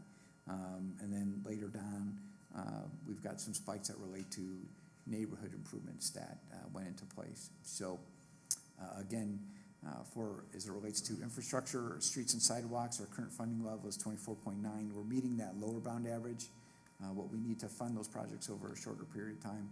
But on the upper bound average, we're looking to need about $33.5 million annually towards infrastructure to meet those needs. And you can see, based on our current funding level, we have that gap of about $9 million. So any questions so far on what I've talked about here? That's $9 million a year? A year. I just might also add, this may be obvious, but when we're talking about current funding, and he's talking about that's an average that we spend every year, when you see those spikes in expenditures, it's not like we're not meeting those needs. We will issue more debt in those spike years and then not as much in other years. So our average line that goes across there at current funding does go up and down every year, just for purposes of looking at a 10-year or a 20-year average. It's an average amount that goes across the chart. Also, one clarification, we're talking about money that we're obligating, right? Not necessarily spending? Correct. Okay. Right, and the whole idea is to smooth these costs over long periods of time. Those spikes are there, but we're going to do some more analysis on specifically what's driving those spikes, and if it's something that we can smooth out over time, we will do that. And obviously, it'll make budgeting a little bit easier. Well, my question is also having to do with, you know, if we fund a project, but something comes up, we can't get the right of way, so the project just delays. The money was still obligated, right? But the project hasn't happened, so I'm talking more of a, you know, are we staying on schedule with the replacements, which is a related, but I guess a somewhat different question. So those projects that we're able to move forward with, we've also do this on a regular basis, where if we've got some funds for a particular infrastructure project that's being held up because of right-of-way acquisition, for example, we would possibly then shift those funds to another infrastructure project to keep those projects moving forward. Right, so I think that's the strategy with regard to how we move the financing. Once it goes to a capital project, we can kind of shift as needed between those capital projects, knowing that we need to achieve all of them. But I think we're going to be bringing, probably in the next 3 months, a CIP presentation to council to tell you where we are on all of our capital projects. We do that every year. Last year we did at Retreat. We'll do it in about 3 months. And I think there are some standard operating procedures that we're going to be putting in place with regard to how long we wait in right-of-way acquisition before we pull the trigger for eminent domain and things like that, so that we'll go through that with you, because I think there are things that are getting held up. I know you know many of them that are getting held up. I think one of them might be in front of your house. But on those projects, and then we'll talk through how we're going to be leveraging third-party services to assist us in those regards. So I guess part of my question as it relates to cost is if we have, you know, kind of some projects that are backing up for one reason or another, and then, you know, of course, they're all going to happen at the same, everybody's going to free up, and they're all going to need to happen at the same time. Do we have staff to handle that workload? Do we need to hire more? Is that cost factored in here? Or is this just the cost of the infrastructure itself? This is strictly infrastructure costs. Okay. The operational side, I think that gets managed, you know, through the manager's office. But to your point, I think we're gonna, and actually that's one of Jim's first projects, is to sit down with our engineering and public services department and really kind of get a Gantt chart of where we are on all of our projects. One that, like you said, when you've got engineers that have maybe 6 projects on their plate, but are they all hitting at the same time in construction now because we had delays? We need to figure out from a work perspective how to manage that, and then staffing levels as well, and then again third-party services to be able to assist if we need that, to kind of be that relief valve for us. Okay. But you're absolutely right. That is something that we're very mindful of right now. Council's giving us a lot of money to put towards infrastructure, and so we need to be able to deliver in a timely fashion as well, because there's more money, more projects that we can now get to, but what does that mean from a staffing level? Right, and the reason I ask is that I know it's almost impossible to predict what that extra cost would be, but, you know, is there a little wiggle room we need to build into this now to give us some, you know, some ability to have some of those funds available, knowing that there could be additional costs if, you know, things happen to where they all stack up, and then now our costs are higher. Yeah, so the other thing that Dave Salmon has done is he has put in, I would say padding, it's not really padding, but he's added additional dollars into some of his blue ribbon projects because of needing to rely more on third-party services, so being able to have that flexibility later, so we're planning for that. Okay, thank you. Okay, so this shows the picture of where we're at with infrastructure. Similarly with our water system, again, we broke our major systems out: water, sewer, infrastructure, and then other. So with the water system, current funding level about $9.9 million. The lower bound average is at $8.3 million. The upper bound average is 12. So again, you can see a tighter band, but you can see the spikes, and you can see that first spike is related to the water treatment plant. And now again, we're not going to remove an existing water plant and replace it with new. And these are some of the things that we are going to smooth out. But there are monies that we have, the wastewater treatment master plan and the water master plan that we're following so that we're going to put monies towards those projects at that time. But on average, considering all the water assets, the current funding is a little bit above the lower bound average, but it falls a little bit below the upper bound average. And a lot of the spikes that you see with the water and the sewer, there's a lot of system improvements, so there's not pointed to one direct or specific project. So it may be made up of a number of different things, water line replacements and major projects that just all come online at the same time.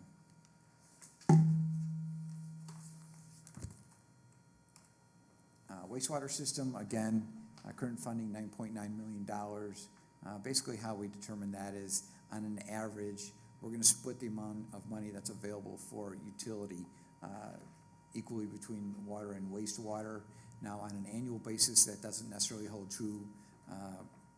For an example, is we're concentrating on the wastewater treatment plant, so we're directing more funds towards wastewater treatment and wastewater than we are to water. But when that project is completed, then that's going to flip, and we're going to start focusing on our water treatment plant. So on average, these are the amounts that are needed, but in actuality, as Gina had mentioned, we're going to meet the need where that's at. So we're a little bit closer with the upper bound average as far as current funding is for wastewater versus water, but again, most of our efforts right now are directed to wastewater. This is our other spending category. It includes facilities, technology, machinery and equipment, and other improvements. And this is relates back to those replacement plans that I showed earlier. This is basically an accumulation of all those different projects. And then in addition, there are some additional assets that we identified coming from the data dump that are not included in that, in those programs. And so that's why you're seeing maybe a little bit bigger of a gap here for funding. And some of those other improvements, will give you an example, is a radio system that we spent about $8 million on. We're not necessarily going to be doing a wholesale change of that and require another $8 million. There may be some annual replacement that needs that are there that will fund, so that would bring that lower and upper bound averages down. But this is the area that we're going to be spending most of our time moving forward with this project to identify those, and more information will be brought to council at that time. Is this the category that like traffic signals would be in? Yes. Okay. Everything from defibrillators to traffic signals to radio systems. It's the biggest bucket that we have. And because the other areas, infrastructure, water and sewer, they were easy to identify and assign costs to and funding. This is a little bit more inclusive, so it's just going to take a little bit to put that final plan together. To make sure I'm looking at this correctly, this is showing that we have, maybe concern's a strong word, but we're short here compared to everywhere else. Is that right? Right, we're shorter here than we are in some of the other areas, but to Gina's point earlier, we are funding the things that we need. So for vehicles, for instance, we have the vehicle replacement plan that we are funding those vehicles when they are needed. Some of the technology, annually we have a technology program that those things are getting funded. It's my opinion that the difference between the current funding and what's actually being funded are those outliers, those items that we haven't quite identified on a particular plan that we're going to get on a funding plan, and we'll be able to give you an idea of what that looks like when we get closer to the budget. Thank you for that clarification. And you can see with this chart versus the others, the difference between the cost of putting the asset into place and the replacement cost is a little bit narrower because we are replacing them more frequently. So we're not going out 20 years and having that impact of inflation. So we're replacing them more often. So that's why that narrow band is there. One of the things that we excluded from this analysis, or we didn't exclude, we've segregated from the other areas, is stormwater, because we had just done that analysis last year. So the plan that council put in place allows us to eventually get up to the funding level that's needed to support the capital projects on an annual basis over the long term. So you can see the blue line identifies the current funding, and the dashed red line identifies the needs on average. Again, we're going to be funding what we need on an annual basis, but over the long haul, we're going to have sufficient funds based on the capital projects that were identified last summer to support the program. Again, we have about $194 million in projects, which includes some of the projects that were identified here that have been identified in the Blue Ribbon Plan that we'll be bringing to you that will likely cause or bring a recommendation to make an adjustment to that plan. But we'll know more after we get through the Blue Ribbon program. So drivers for long-term strategy, these are some considerations for moving forward, how we go about funding. Obviously, the first thing we look at is the desired level of service to our constituents, and I think that is to exceed their expectations, right? Have a high level of service. So what does this look like? You had mentioned, street conditions. You don't want, potholes, park access and safety. You want to have a safe place for folks to go. Reliable water and sewers. Someone mentioned that earlier. You want to make sure you get the water quality standards are there. So the level of service and the amount of risk that we want to take on are going to drive the decisions for funding moving forward. And this is just a visual of something I think I tried to explain earlier is what's our long-term strategy for funding these projects. That current funding level and that lower bound average, that's where we're at with the blue line. The upper bound average has been identified through the different categories, and there's the gap that's been identified. And what we want to do is we want to be able to increase the funding commitment over time, but then also gain some efficiencies. And what's really neat is, we've seen some of that progress with things like the PCI indexes, where over time, because they're doing them every 2 or 3 years, we're seeing there's some overall improvement. Now, there's still some areas that I think that they would even say that have been identified as spending decisions. Do you replace a panel, or do you not and use those monies elsewhere to extend the life of another street? Those are decisions that we'll have to make, but it's going to require data to do that. This is the continuum I mentioned earlier about how we go about funding. We've moved along the continuum from being reactive to being proactive to even becoming somewhat predictive on where to place our monies for replacement. I think we want to fully move to the predictive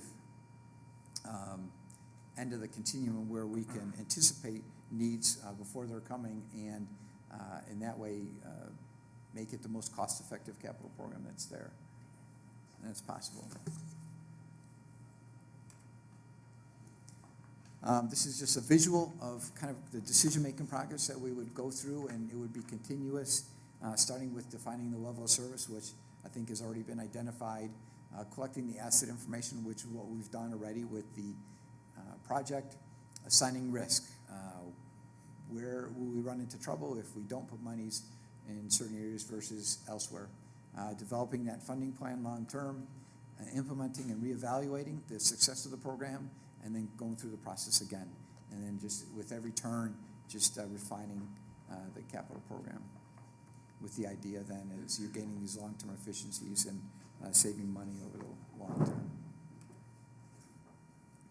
So before we open up to questions, just summarize, this is a comprehensive review of our capital assets, something that hadn't been done up to this point. I think we've got some great tools to use moving forward. We've identified the annual funding needs. We've determined what that gap is, but I think just one other point is we're meeting that lower bound average. We're putting significant monies towards the capital program every year, so that's a win for council and for the city. And our long-term strategy moving forward, smartly increasing the funding, moving from reactive, predictive, and enhancing the data collection to gain the efficiencies. So that, I'll open up to any questions. I have one other comment to make too. As we've talked before about infrastructure and trying to figure out exactly how much we should be setting aside, one of the things that we keep doing every year is trying to get to that number, and it's very much a process. You'll notice as we went through that, none of this had anything to do with our current condition of our assets. So we have PCI data, we have condition ratings on all of our assets. How does that affect the financial and the replacement schedules? And so our next iteration of this is really going to be trying to combine, like right now, if the streets were all rated a 20, this wouldn't look any different. The streets are rated, a 70 on average right now. So it's like, how does that come into play, and how can we extend the life of our assets based on what we're currently putting aside? How can we keep those PCI ratings above a 60 so that we don't have to do wholesale replacements? We can start doing proactive replacements. And so that's something that not a lot of cities are at that point yet. There's not a lot of research on how to integrate that data and really how far can we extend the life of our assets. But that is definitely something we are going to be digging into this next year. So when Dave was talking about that enhanced data collection, it's really trying to say every year when Public Works goes in and actually improves the street right now, and it increases it from a 60 to a 70, gets rid of those potholes. We need to put that into our system immediately to upgrade those PCIs, to then be able to have a better trend that says, over the life of the last 5 years, we've been able to increase this asset and this rating and keep it steady, and so trying to move into those things are going to cost a little bit of money in terms of operating costs with the data analysis we've got to get to, as well as some of the software that we need to be able to do that. And so you're going to see some of that probably in the budget coming up, some of those requests that you might see for more data analysis and analytics, and making sure Public Works can get their data in a timely manner, how that integrates with our software we currently have. And so it's an interesting process. If y'all come across anything that somebody's doing right now in that area, we're always looking right now to see. We've asked NewGen to kind of look at everybody, what they're doing, how they're doing it, how they're integrating that, and how far can we really extend that life. So that'll be the next iteration of this infrastructure update. Well, I appreciate that clarification, because I actually had a question about that, because I assumed that this is mostly based on the age of the infrastructure itself. Correct. So not the condition. So I appreciate that clarification. I really appreciate just this exercise, and honestly, this is way more extensive than what I was expecting. So I am super happy. You had me at infrastructure, and then you said efficiency, and I was just hanging on every word. I love it. There was a question, another question I had, and I forgot what my question was. I think it was related to that we had the age. Oh, yes. So when the charts that you put together are regarding the age of the infrastructure that needs to be replaced, but I'm assuming that the stuff that has already been obligated but not replaced yet is not included in that number. Is that Correct. So the funding for the vehicle replacement, for instance, we have a fully funded plan there so that when the time comes to replace those vehicles, we have the monies there. So the money's already been budgeted as part of the lease payment, and it's set aside for when that time comes, and that's included in what you're seeing up there. Oh, it is included. Well, as far as the amount that we're contributing toward the other category. Well, okay, I'll give you an example. So if we have a street project that has already been funded, so we don't need to increase funding to pay for it. It's already funded, but it hasn't happened yet. Is that included in that chart or not? If it's already been funded, it's included in the estimate that we have for the bond. So, for instance, the money might be setting aside in the bucket, waiting for that project to be done. We're just accounting for the average money that's available every year towards that. So we're going to continue to issue bonds every year to generate the money. excuse me, to support those. So if that street's listed in the infrastructure, for instance, and it's going to be replaced at X period of time, that's taking that into account. Right. Okay. I just want to say I love it. Anything that can bring efficiencies to looking at, specifically, I'm thinking of streets and roads, but vehicles and everything else, you know. I know they have like, you know, where you're looking at maintenance, so you can look ahead. So this is kind of similar but different. I think we're kind of on the cutting edge, because when we're looking at our streets and our public works, we can kind of be more predictive and proactive. And as you get the modeling working together, where the information can be input and changes everything, it can kind of refocus us of like, okay, we got this done, now we can kind of easily move to another area that may be more pressing. So I like it. It makes nimble government. I think it sounds fantastic. Great job. So I like your little graph here, long-term strategy. So now I'm always saying the word proactive, so now I've got another word I can use, predictive. So, so I assume when all these new projects come online, that when there's a new build coming on, and we look at the infrastructure when we do that, and are those brought to a higher priority when that happens? I'm sorry, can you say that again? So we got a new project online, such as a lot of these new projects we have downtown or other developments. We look at those, the infrastructure along with those projects. Right, so we're going to include that in addition to the asset listing. So what's needed moving forward, kind of like the stormwater project, right? We know what those projects are, so we determine what that funding need is. So if we have a new project that's coming online, then that's just going to be added to the annual funding. I guess I'm more, if a building is coming on, a new building is coming online, do we kind of look at the infrastructure near that location, and does that kind of move to the top of the list, kind of a thing like that way? You know, like, for example, like, we're doing our public safety building, and so the Civic Circle Valley project is being escalated to happen at the exact same time. Now, if it's a private building that's being built, that developer, if it's infrastructure that's affecting, they're basically putting a draw on the system, then they have to bring it up to code, they have to make upgrades to it. Now, of course, and you'll see this with our Old Town infrastructure analysis, as those projects get built on, it can affect the entire system, right, in your Old Town, and so those things may end up being, have to be borne by the city. And so those also, you're constantly looking at, okay, this is taxing the city this way, it's taxing the sanitary sewer, water system, and so then the city is going to have, if it's the whole, it's the whole system and not necessarily that one project that's affecting it, that may trickle to expedite certain projects over others. And we do that with water-related projects. If there's a street going through, we're going to elevate that priority if the street needs to be done, and then they'll move the water or sewer work that's done, move that up as well. And we're seeing a lot of that with also how it's going to be funded. You know, there's going to be higher priority projects if they're receiving outside funding versus funding that's just from the city. So Will's question actually brought another question to my mind. So let's say we have a street that does not exist right now, but it's on our thoroughfare plan. Is that factored into these numbers? It is not. Okay. It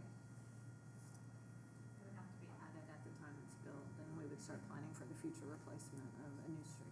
Okay, so then this is really a living, breathing thing, so it's gonna be constantly updated. So then the gaps that exist right now may narrow and they may widen over time. Exactly. We'll have to keep up with whatever growth that we have in new streets and the cost of maintaining the existing. Well, I look forward to having this discussion over and over again.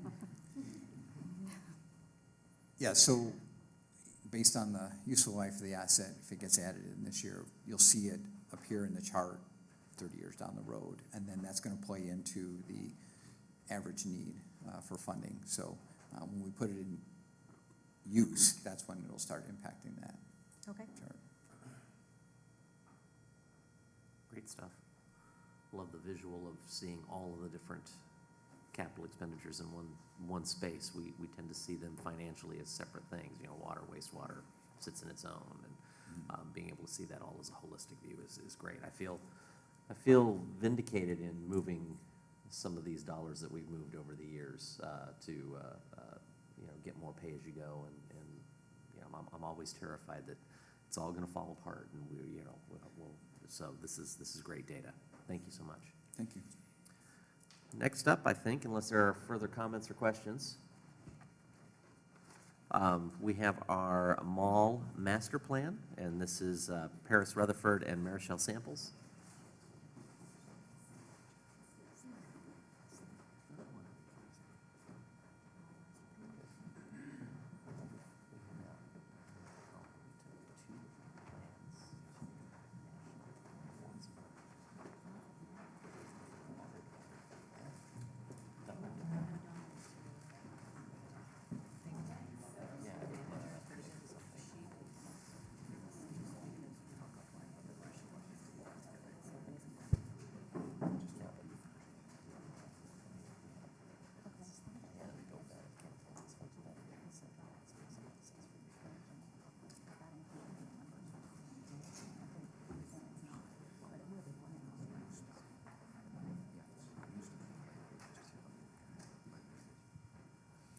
All right, so last year, we had a discussion about master planning for mall redevelopment. And so last year, what you saw, we brought forward a couple developers that were actively in the process of redeveloping malls in the DFW area. You also heard from the Assistant Director of Economic Development for the City of Dallas about what kind of goes into mall redevelopment. And then lastly, you heard from Paris, who is our consultant on master planning for mall redevelopment. And in the last year or so, we've been working towards that. And so Paris is here today to give you an update on where we are. Thanks, Marichelle. Good to see you all. What a great venue to be in. This is wonderful. Thanks for hosting.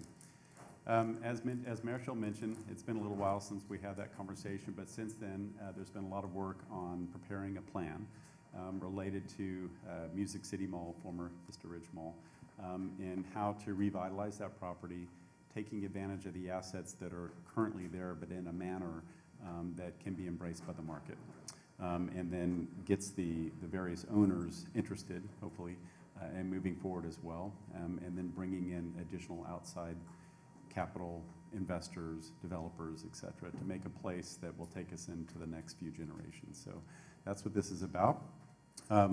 As part of the visioning here, you can see some imagery of what's happening around the country, but more specifically in our region, as it relates to redeveloping retail sites and how this could apply to the property itself. So we like to look at things where it's very specific so that the development marketplace can understand how it works, how they can fit in, and how things can proceed forward. So the landowner can understand exactly what they need to do, and the kind of conversations they might need to have with y'all, so that this can be implemented in real time. So what you see here is one of the challenges that I think we understood right away with the mall is the product itself is old. The mall was great when it was built, but that's not a viable real estate product today, as I think we all know. Certainly the sales there show that. And specifically, there's too much of the general lease area. There's too much of the GLA. Some of the anchor parcels, they've gone vacant. That's a problem because for the small shops to work, you have to have an anchoring force to bring people in. So the basic business model of the mall is no longer working, and especially here. There are places like North Park, and other kind of gateway malls, as they call them, that continue on. But generally speaking, a place like Vista Ridge, that's just not the case. So what we've looked at, go to the next slide, is to create an environment, kind of an overall destination that brings in a range of different uses, daytime into the evening, and allows this place to evolve over time with infill and different types of projects. So just specifically, and we have talked to the owner of the mall, we've talked to the prior owner as well as the new owner, we've talked to all the owners actually, and everyone seems to be interested and on board. But specifically, this removes the center part of the mall. This kind of oval here is the current, that great skylight that's in the center court, so it gives you a frame of reference. It creates an open space. It refaces small portions of enclosed shopping over here. It allows a grocery store, it allows a cinema to continue. It adds a food hall, it adds restaurants, it adds mixed-use buildings, it adds some housing, it adds some office, and then it sets up these sites, the anchor stores, for redevelopment. Our initial thought was, once you create a place that is walkable, it's exciting, it's interesting, it's visually cool, you know, and it has a good address to it, that usually attracts employment. So the thought was that with these buildings already there, the structure already there, those could be alternative employment destinations. But at the end of the day, there are parcels of land. The former Penny's parcel, the former Macy's parcel. Dillard's continues to operate, so we're taking advantage of that proximity. And as you'll see, I think on the next slide, the merchandising strategy is because of Dillard's, there's more clothing, accessories, specialties in this zone. Entertainment, technology, services. You know, the grocery store has what's called iCompete above that, which is a virtual reality space. I think they need to infill that a little bit more, but it is an interesting use. Again, this park area lined with restaurants, that works well with the cinema. We don't know where cinemas are headed in the future, but that investment is still on the ground, they're still operating. So what we do know about cinemas is when you go to the cinema, you take advantage of restaurants and nighttime stuff. So that's really kind of dominating what's happening in this experience. Next slide, please. You see kind of an overall bird's eye looking from south to north of what that could be.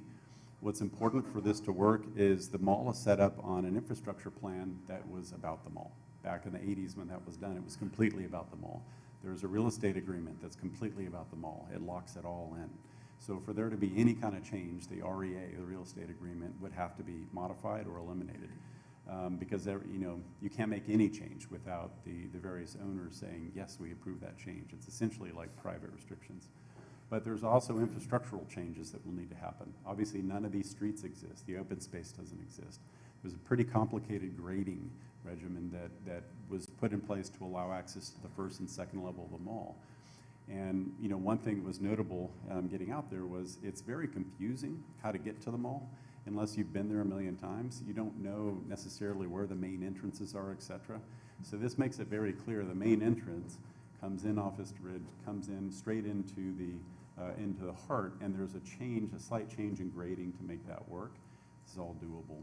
We had an infrastructure analysis, which I'll get to in a minute, that looked at what the implications of the cost of the infrastructure are from a high-level standpoint. But this gives you a sense it's an urban village, essentially. And the center point of that is the open space. We're keeping the ring road. You know, primary utilities are running in there. Doesn't need to change, but we are adding a grid of streets. Next slide, please. You see in the center, you know, the idea was to keep that steel structure as something that's kind of a remembrance of the past, but still pretty cool moving forward. It's a covered space for special events and music performances, you know, et cetera, that flows into the park. We're looking at the idea of a restaurant and music venue, kind of like if you've been to West Village and you've been to the Rustic there, that's an exciting thing. We don't have, you know, a single family area right here, so to have, you know, that kind of vibrancy going on is a good thing. You know, small kiosks, obviously parking on the streets as well as parking in garages, and I'll come back to that. You know, we talked about a food hall and a portion of it.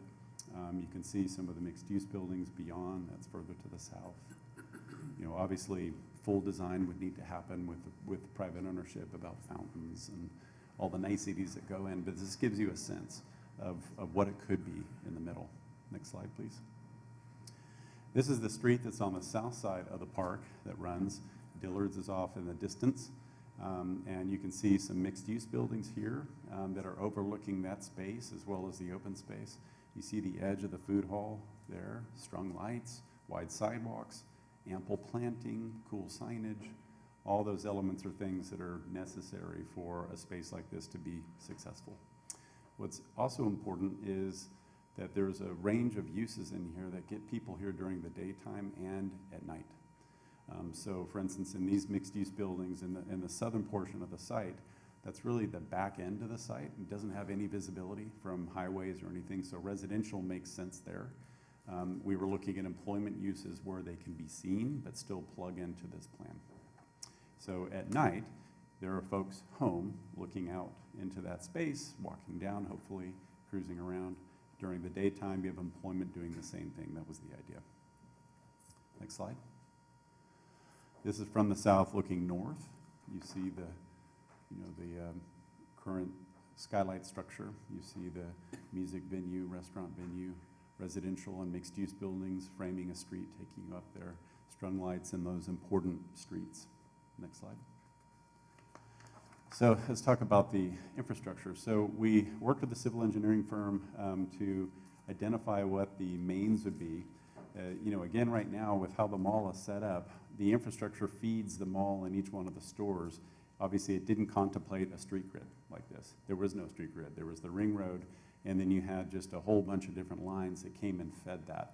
So this takes, of course, anywhere there's projects that are infilling, it takes the infrastructure and aligns it into those streets, just like normal.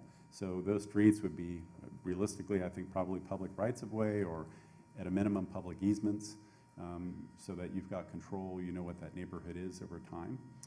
But it gets a framework in place so that it allows things to change over time. So you can see it's this opinion of probable cost that HKS engineers put together at $18 million, that's for the primary framework. Keeping in mind, this is a phased project. This doesn't happen all at once. I do suspect that there's a fair amount of market interest for a good portion of this to get going. But we haven't shown, for instance, a redo of the anchor stores. We haven't shown that. We're assuming that, those buildings remain. We're infilling, these mixed-use projects, eliminating the central retail area to create that park. And you kind of see that breakdown there. So it gives you a sense, order of magnitude of what would be required by some party that hasn't been determined for this property to get redeveloped from an infrastructure standpoint. Next slide. Now, what's also important, you can't see this in detail, but maybe in your packet, we did take just a general look at the program. So you can see the program, you can see the parking that's required, you see the existing mall and what's being removed, and we put basic numbers to that to understand what the incremental value might be that comes beyond where the mall is right now, and it's pretty significant in terms of the amount of investment that reflects there at the bottom. Obviously, that depends entirely on what's built, but just to give a sense of, from a revenue standpoint, what we're looking at. Next slide. Finally, so what this really is it's a master development, just like a master plan community, but at a smaller scale. So there's a primary owner, that's the mall owner. They own the majority of the land. Then you have some other owners that have blocks of land. But for the change, the retrofit to this to occur, the owner is essentially taking on a master development role, possibly with you all in a possible partnership. And I say that because of the infrastructure, maybe some of the parking that might be involved. But the city potentially could work with the mall owner to prepare a partnership with tools. We'd need to have a surveyed master parcel plan. There's a development schedule working with them that would need to be aligned. They're having conversations in the market, so forth and so on. There'd be a finance plan identifying sources and uses, whether it's infrastructure or parking or somewhere in between. Because I can tell you that the costs that you saw earlier, that's not something typically that a group like this that owns an asset like this would do on their own, particularly if we're looking at retail. But the good news is some of the other uses that come in will have some site costs as part of their development budget. So that needs to be negotiated. So I don't think anyone is expecting full amounts to be covered by any one party. But those details need to be figured out as part of that master coordinating strategy. And then, in our opinion, with if you had an MDA, a master development agreement with the mall owner, if you had that agreed to in concept, and if they showed you that the REA, the private restrictions, have been removed, then you'd be able to go through a zoning process, because obviously this requires a rezone, and then get into public improvements and kick off the project, essentially. But what's important to me is, why would the city do this? The city would do this to, first of all, change something that's failing right now, make it better. But secondly, to get the additional revenue from a tax standpoint to start coming into the city coffers. And it's not to create an environment where a landowner can have positive speculation and trump up the value of their land with new zoning. That's not what I would recommend. That's a part of the process that has to happen, but it's not, this shouldn't be a land deal. This should be a development deal, if that makes sense. The mall owner, meanwhile, needs to work with their adjacent owners to figure out the REA. Obviously work with you all on an MDA, the Master Development Agreement. Work on the design with you all on the infrastructure and improvements. Look at a joint marketing and rebranding plan. Engage the brokerage community, the stuff that you heard last year from some of the folks that have been going through that process. And then start the land sale program. So at that point, when they have zoning, they have, there's an understanding of how the infrastructure is being delivered in a phased basis. At that point, then they can open their doors. And they're not going to be going vertical on everything, I don't think. They would sell land to folks that would be developing mixed use, for instance, or office. But because they own the retail itself, they would be doing that retrofit. Or maybe they might bring in a party to work with them, but that's their responsibility to kind of close up the gaps, do the demolition, close up the gaps, and then put the niceties in working with you. So this is a real simple outline. There's about 100 tasks under each bullet point, but it gives you a sense of how this works, and it puts the city in a slightly different role than it usually is in.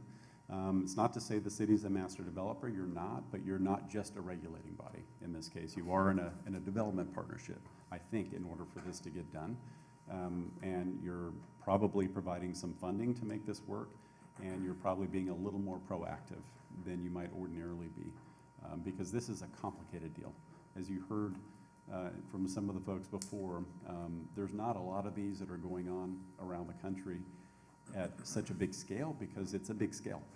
And they're very complicated, and it takes a lot of time and energy, and I think the folks that you've talked to have already been working their deals for, years at this point. So it's a big effort, but the rewards, as you saw on the revenue side, are pretty good. Mayor and Council, I did want to point out, I've been very impressed with this project, primarily because, there's only, 2 or 3 developers in the nation that would just buy a mall straight out and develop it from scratch and take on all that risk. What Paris has done in this plan is really, to me, pretty novel, which is he's broken it apart to where every one of the property owners, you could have a master developer who comes in and buys everything and does this project, but he's also created it to where you're obviously going to have to take away some of the retail, which is potentially taking away for the mall owner revenue, although they're struggling right now, so they're not filling all of it, so that's the argument opposite of that. But the way he's done it, but there are additional development rights that you're going to get to put on the ground, which is going to give you greater value, which is going to incentivize you to release some of that retail space.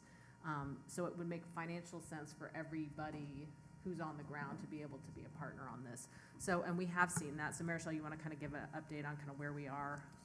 So over the last year, we've met with the owners, and as you know, the vast majority of the mall was sold August of last year. So we've been in conversation with the new mall owner as well. And up until this point, everyone has been positive. Everyone is looking forward to this. I think that Paris and his team are really helping to get the ball moving, because I think without us and without our involvement, it wouldn't be moving forward, because I think it's just so much of a big task, and to have this resource, the agreement that you all approved last year, to have Paris and his group help us through this process, I think has been very instrumental in moving things forward. I would make one other comment, and kind of finally related to something Claire said, is that there aren't many people that come in and take on all the risk and buy that. In fact, I don't think there are any groups at this point in the country that are doing that realistically. There's folks that can do it, but they're not actively out doing it, because the nature of retail is such that it's tough, and no one really knows where that's headed. However, so when we looked at this, we thought, but you do have people that own assets, they own land. They're either losing money or they're making money, but no one's in a great position out there today. We know that, or else we wouldn't be here talking.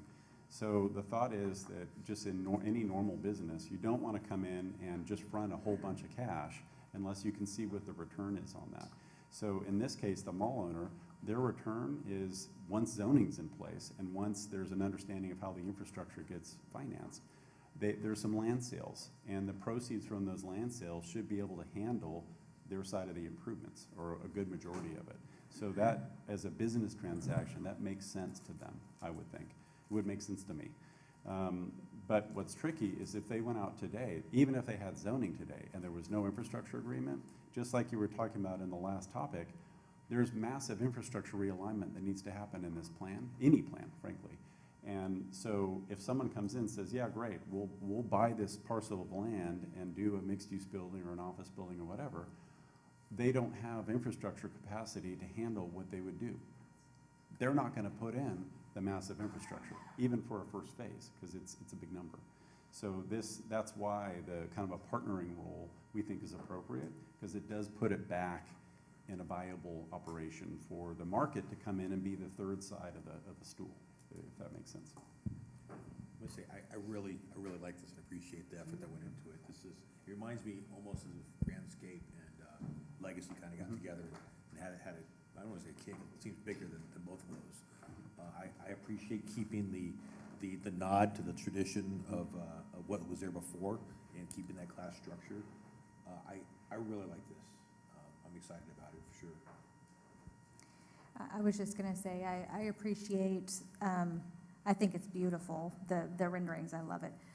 But I think what I appreciate more than anything is the breaking it down, and if we approach it in a smart way and we make a business case for this thing, then this might actually happen, because one of the takeaways from last year for me was, there were a couple of people that were talking about some of these REAs and how sometimes you just can't get past it, and it completely kills the whole deal. And so my takeaway from last year was, oh man, this may not happen, but I'm very, very encouraged by everything that you just said and what Claire mentioned with how we're approaching this. I'm really, really excited. I feel like we can actually get this thing to move forward. Thank you so much. You're very welcome. Thank you. I love it because I've been screaming about, like TJ and I talk about this a lot. My only dream that's not in there would be, and I'm just throwing this out there in the universe, would be for us to have a full-service hotel with an actual conference center. Now that's just a dream that the market is going to determine that, but We have a good area for that right here. Absolutely. We'll figure that part out, and I don't see Liz shaking her neck at me, so I think I'm all right. I think this has an opportunity to be a revitalized area. I think we have to get involved. Otherwise, because what I do remember from the presentation is you have a good chance of getting, when the mall does not work out, we'll have a big data center. That's what we don't want. That's the nightmare scenario. So I think this is kind of like going back with Old Town, with the visioning of Old Town, what it was when I first got on council.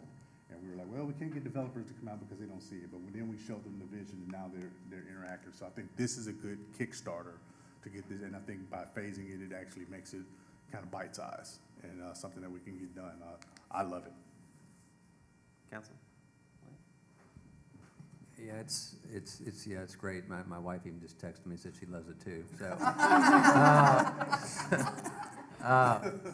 but anytime you're talking about, I like the fact you mentioned the rustic. I work down there. I know that area quite a bit. So anytime there's a mention of more live music, I'm all in. So, but certainly the whole development looks great. It's great.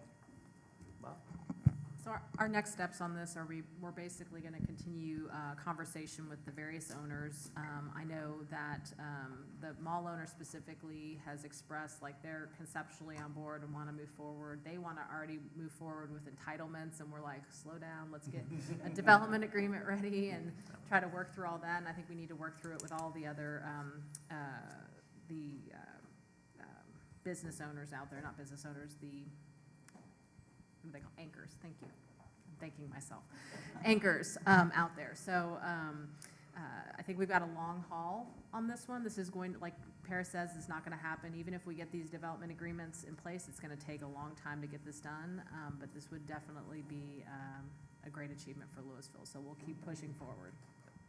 Now, there's no other location in North Texas, I think, that has the amount of traffic that goes by there that's ripe for this kind of opportunity.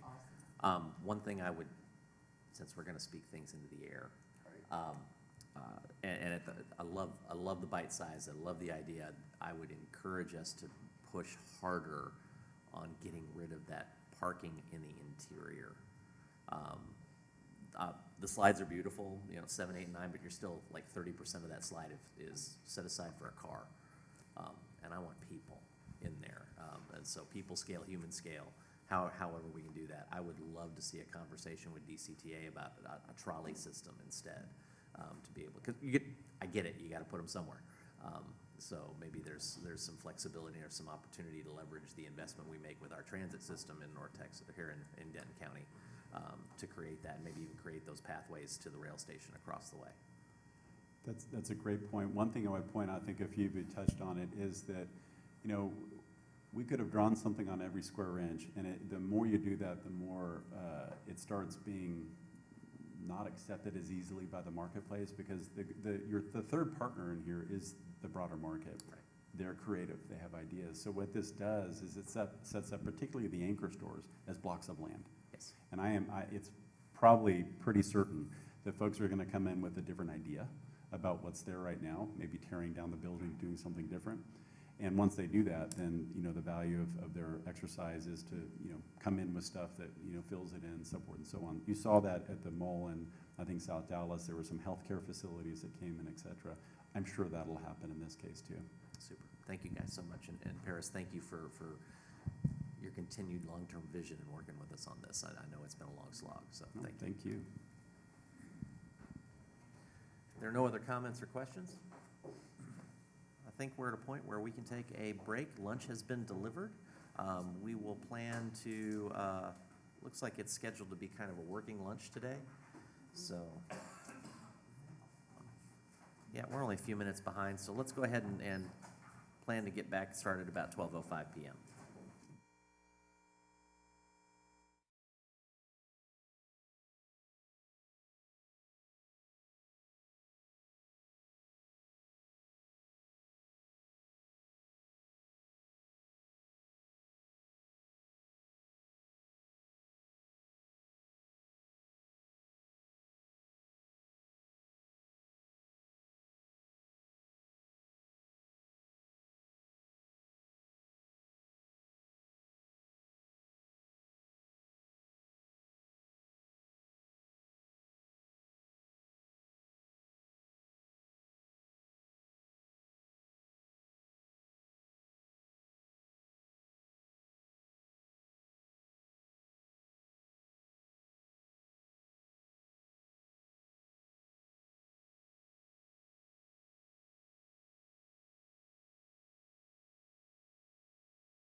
All right, it's 12:06. We're going to get back to it. Next 30 minutes we have scheduled for the Old Town Transit-Oriented Development Master Plan. This gives us market infrastructure analysis as well, and I think we have Linda Congleton as part of the team. Sorry if I got that wrong. I'm sure you can correct that for me. So it is all yours. Actually, Mayor, I'm going to do a couple introductions if that's okay. Thanks, absolutely, Marshall. Gotta get that hum out. Is it my chip? There we go. How about now? I'm getting it. Go ahead. All right, so we have a lineup for y'all today related to the Old Town TOD Master Plan update. So first, we will start with Linda with the 5-year retail demand analysis and recommendations. Then we will have Paris come up again and talk to you all about the Old Town TOD Master Plan update. So you heard from Paris last year, and he gave y'all an update. Now he's back to give y'all another update and to kind of tell you where we are at now in our long-term plans. Then next, you'll hear from Keith Marvin, the Director of Public Services, related to the Old Town infrastructure analysis. So we'll start with our short-term demand analysis. Paris will hit on our long-term, and then we're going to talk about all the infrastructure that we're going to need in order to support that. Then last, you'll hear from Richard, the Planning Director. He's going to get direction from you all today and talk about next steps. So before I hand it over to Linda, I just wanted to highlight what the target area was. So as opposed to Paris is looking at the entirety of Old Town. For Linda, we asked her to really just focus on the core of Old Town because that is more so the near-term demand. So we're looking at what's currently happening, what we expect to happen, and what we would like to happen in the next 5 years. And with that, I'll turn it over to Linda.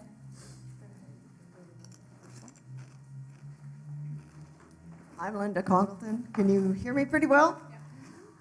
I'm so honored to be your lunchtime entertainment. So hopefully I can keep you awake and we can have some time to answer questions. I'm going to be very succinct. The actual work we do is very detailed, and so if you have any questions, please ask us. A little bit about my company. I have a small boutique consulting firm. I've been doing the retail mixed-use consulting for nearly 40 years. Hopefully I don't show it. And we specialize in small downtowns, and we also do the glamorous big shopping centers and international work. Our work is national. Give you an example of other cities we worked with in Texas. We've worked in Frisco for private sector. We've worked for the city of Saxe, the city of Salina. So since 1984, we've been involved off and on in the Dallas area. Frankly, like it very much.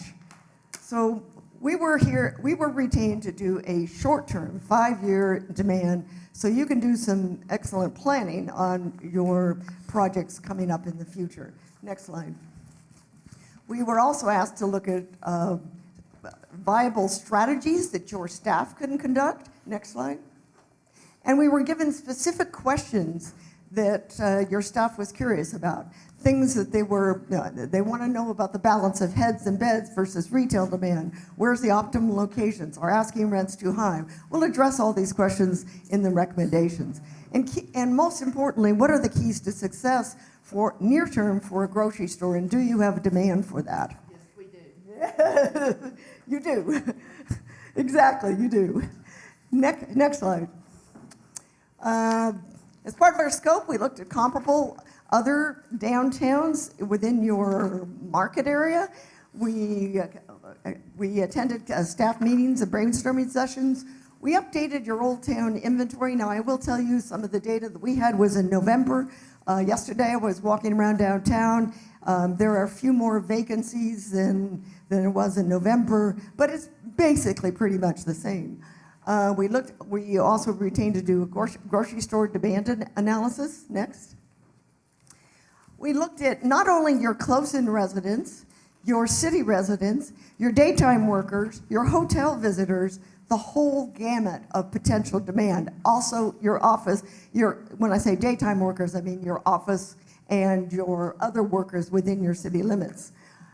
We used your city GIS system. Now, unlike some consultants who just look at the census, that's not really good enough for a city like yours that has been in a very high growth mode. And when you're looking at close-in demand, particularly for a grocery store, you really have to look at the planned and proposed that are in the pipeline today. You have to look at units that have actually been constructed on the ground. This is the same thing that grocery stores actually do themselves.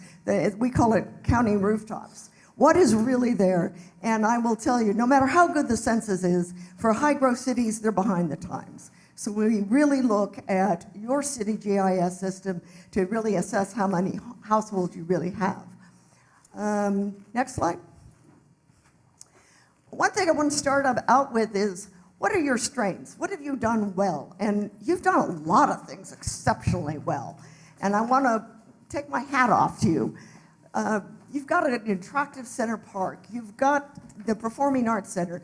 You've done the wonderful benches, the colorful banners, the nice streetscapes, the signage, the brick pavers, the public art. You've selectively bought parcels and put the restaurants on it, which was such a key thing. I'm now working with a city that has fairly high incomes, over 100,000, but it has absolutely nothing to work with. I wish it had bare land. It has horrible, god-awful, ugly strip retail. And that's almost harder because you're having to replace businesses that are already there. You've got warehouse uses. You've got so much compared to some of the cities I've seen. You've also done a great job of encouraging new housing close into your town. And I'm going to get to that. Because no matter what you do, you can't stop suburban competition. You know, you've been talking about what to do about the Music City Mall, and we took a look at that. I mean, that needs some work. It's going to happen. So you're going to have that kind of suburban competition that is going to continue. Nothing you can do about that, and nothing you can do about other cities that compete against you. But what is your niche?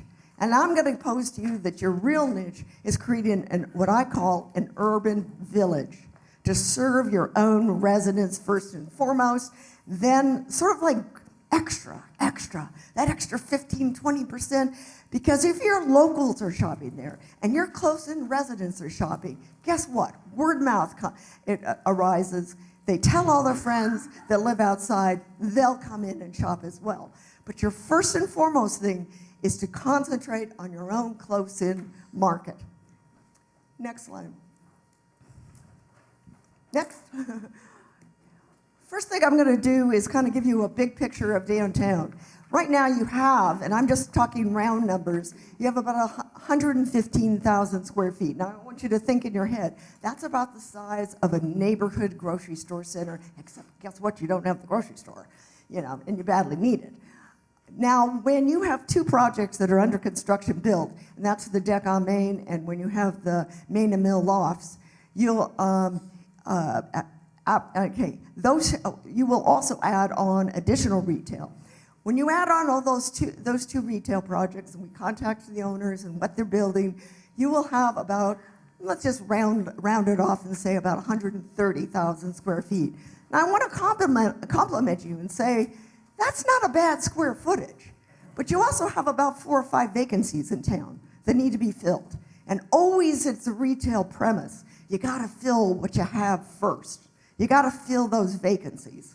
And then you add new construction.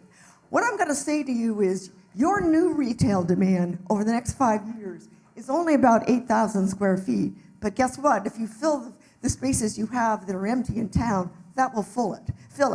So what is my bottom line for you is, in the next 5 years, you really don't need to construct more new retail space. You've got Deck on Main coming up, you've got Main on Mill, they've got some great locations in the heart of your town.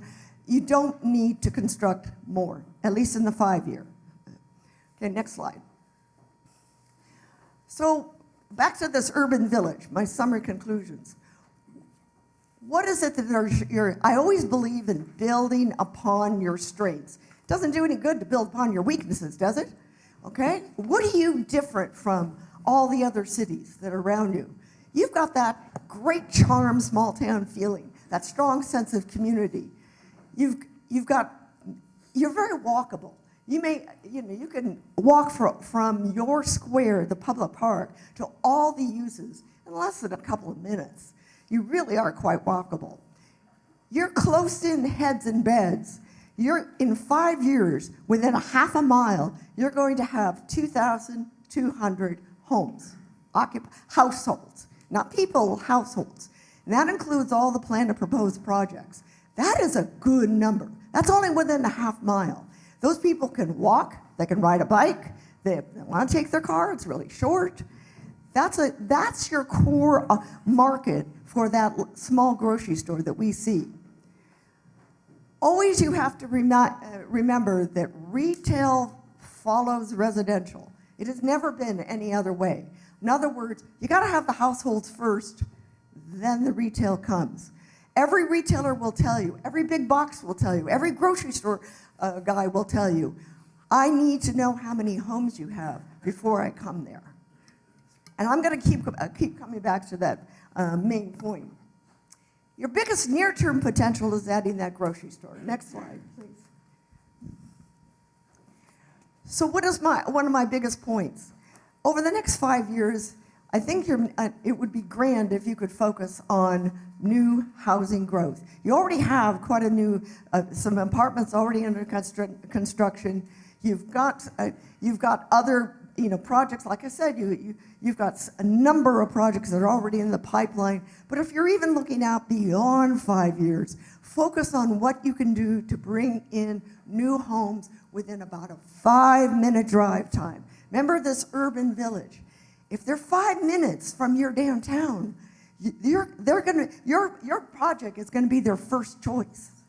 They're not going to be lured away by other retail. And also, these are your repeat buyers. These are people who will come not just once a week. Maybe they'll come twice, 3 times a week. And those are your loyal customers. Next slide. We already talked about this, but I wanted to emphasize that upon full occupancy of Main and Mill, you'll have 1,400 households. Not bad within a half mile. Oops, what happened to the slide? Sorry. Don't touch it. Okay. Now, that grocery store demand. In the early years, we see a small boutique grocery store between about 3,000 and 5,000 square feet. And you say, gosh, that's kind of small. Yes, but after 5 years, if it does very well, it does have the ability to expand up to maybe 12 or 13,000 square feet. We can talk to you about many examples of entrepreneurs who have really understand their market, where they have a little bit of the produce, a little bit of the gourmet goods. They have the salads and the charcuterie and the takeaway foods and the prepared meals.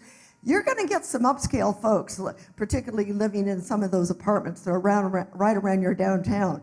My prediction on your Main and Mill project, the one that is right across from, Per Coffee House, or Kitty Corner actually, that you're going to also get move-down buyers. Those are those very affluent, over 50 age group that said, hey, I'm going to leave that big house behind. I don't need it. The kids are gone to college. I think I'll move in and have a lock and key kind of life.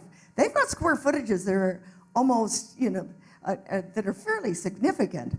And the rents are up to $3,000 a month. That implies that you're going to have some fairly upscale folks. And think about it. If you're in your 50s, you're still working, you got rid of your house, now you can leave it, you're still, and you don't have to worry about the yard, the dog, everything else, and you can go and travel. I think you're going to get a blend, and we've seen this over and over again with small towns, of those plus the younger generation. The families, no. They'll be in the larger homes. So the staff asked me for a rule of thumb. From now on, it's about 575 square feet per every 100 homes. Now, that's not something you can look up in a book. That's something we've developed over the years and years and years, and where we take your particular demand. Now, keep in mind, your new residents, even though your whole city has a median income of about, let's say, 80,000, your new residents are going to be more likely in the 100,000 range. So close in. when you have these new households, the blended average of those people living close in is going to be higher income. That's why I think there's a real great opportunity for that grocery store to be, maybe have a nice wine selection, a nice, you know, a little bit of the upscale goods, the prepared foods. Okay, next slide. So one of the things we noticed about your city versus, let's say, McKinney. McKinney has far greater percentage of ownership housing than your city does, even before you started growing, you know, new developments. And if we looked at a whole array of cities that have vibrant downtowns, the ones that are most vibrant have a little bit higher percentage of ownership. Now, why do I like ownership housing? And by the way, I'm dealing with a city right now that has all ownership and no rental. So it's not always the same. I'd like to see your city encourage more ownership close in, within walking distance of your walkable town. And let me tell you why. Renters, and I'm not talking about the older renters, I'm talking about the younger ones. The younger ones tend to spend for food and beverage, entertainment. They have less discretionary income. In spite of what everybody tells you, all the millennials, you know, they're the high growth market. No, it's actually the older market, the 50 plus, or it's the family market that has kids, that has real needs. They have real things they need in their house. The other reason I like the ownership housing market is they provide the stability. They are committed to your city long term. They're the ones who can walk, you know, and say, hey, I'm here for the long time. I believe in your city. I want things to happen. They're more your repeat buyers. I'm not against rentals, believe me, no. I'm just saying, from what you've done in the past, think in terms of maybe adding and incorporating more high-density townhome kinds of developments. Those can be developed at 20 to 25 to the acre. They can provide that niche for the first-time home buyer or the one that has just a small child before they can afford a single-family detached home. Next slide. I would like to see your city update your master plan to add more ownership housing so it at least peaks towards that 50%. So if you stand back from your whole master plan, after 20 years, you're going to see about half of it with ownership. Now, you may not be able to achieve it, giving land ownerships, the kinds of density that many developers, private developers want to see, but this would be the ideal. Right now, you're slanted, even before the new development, are mostly rentals and not enough ownership.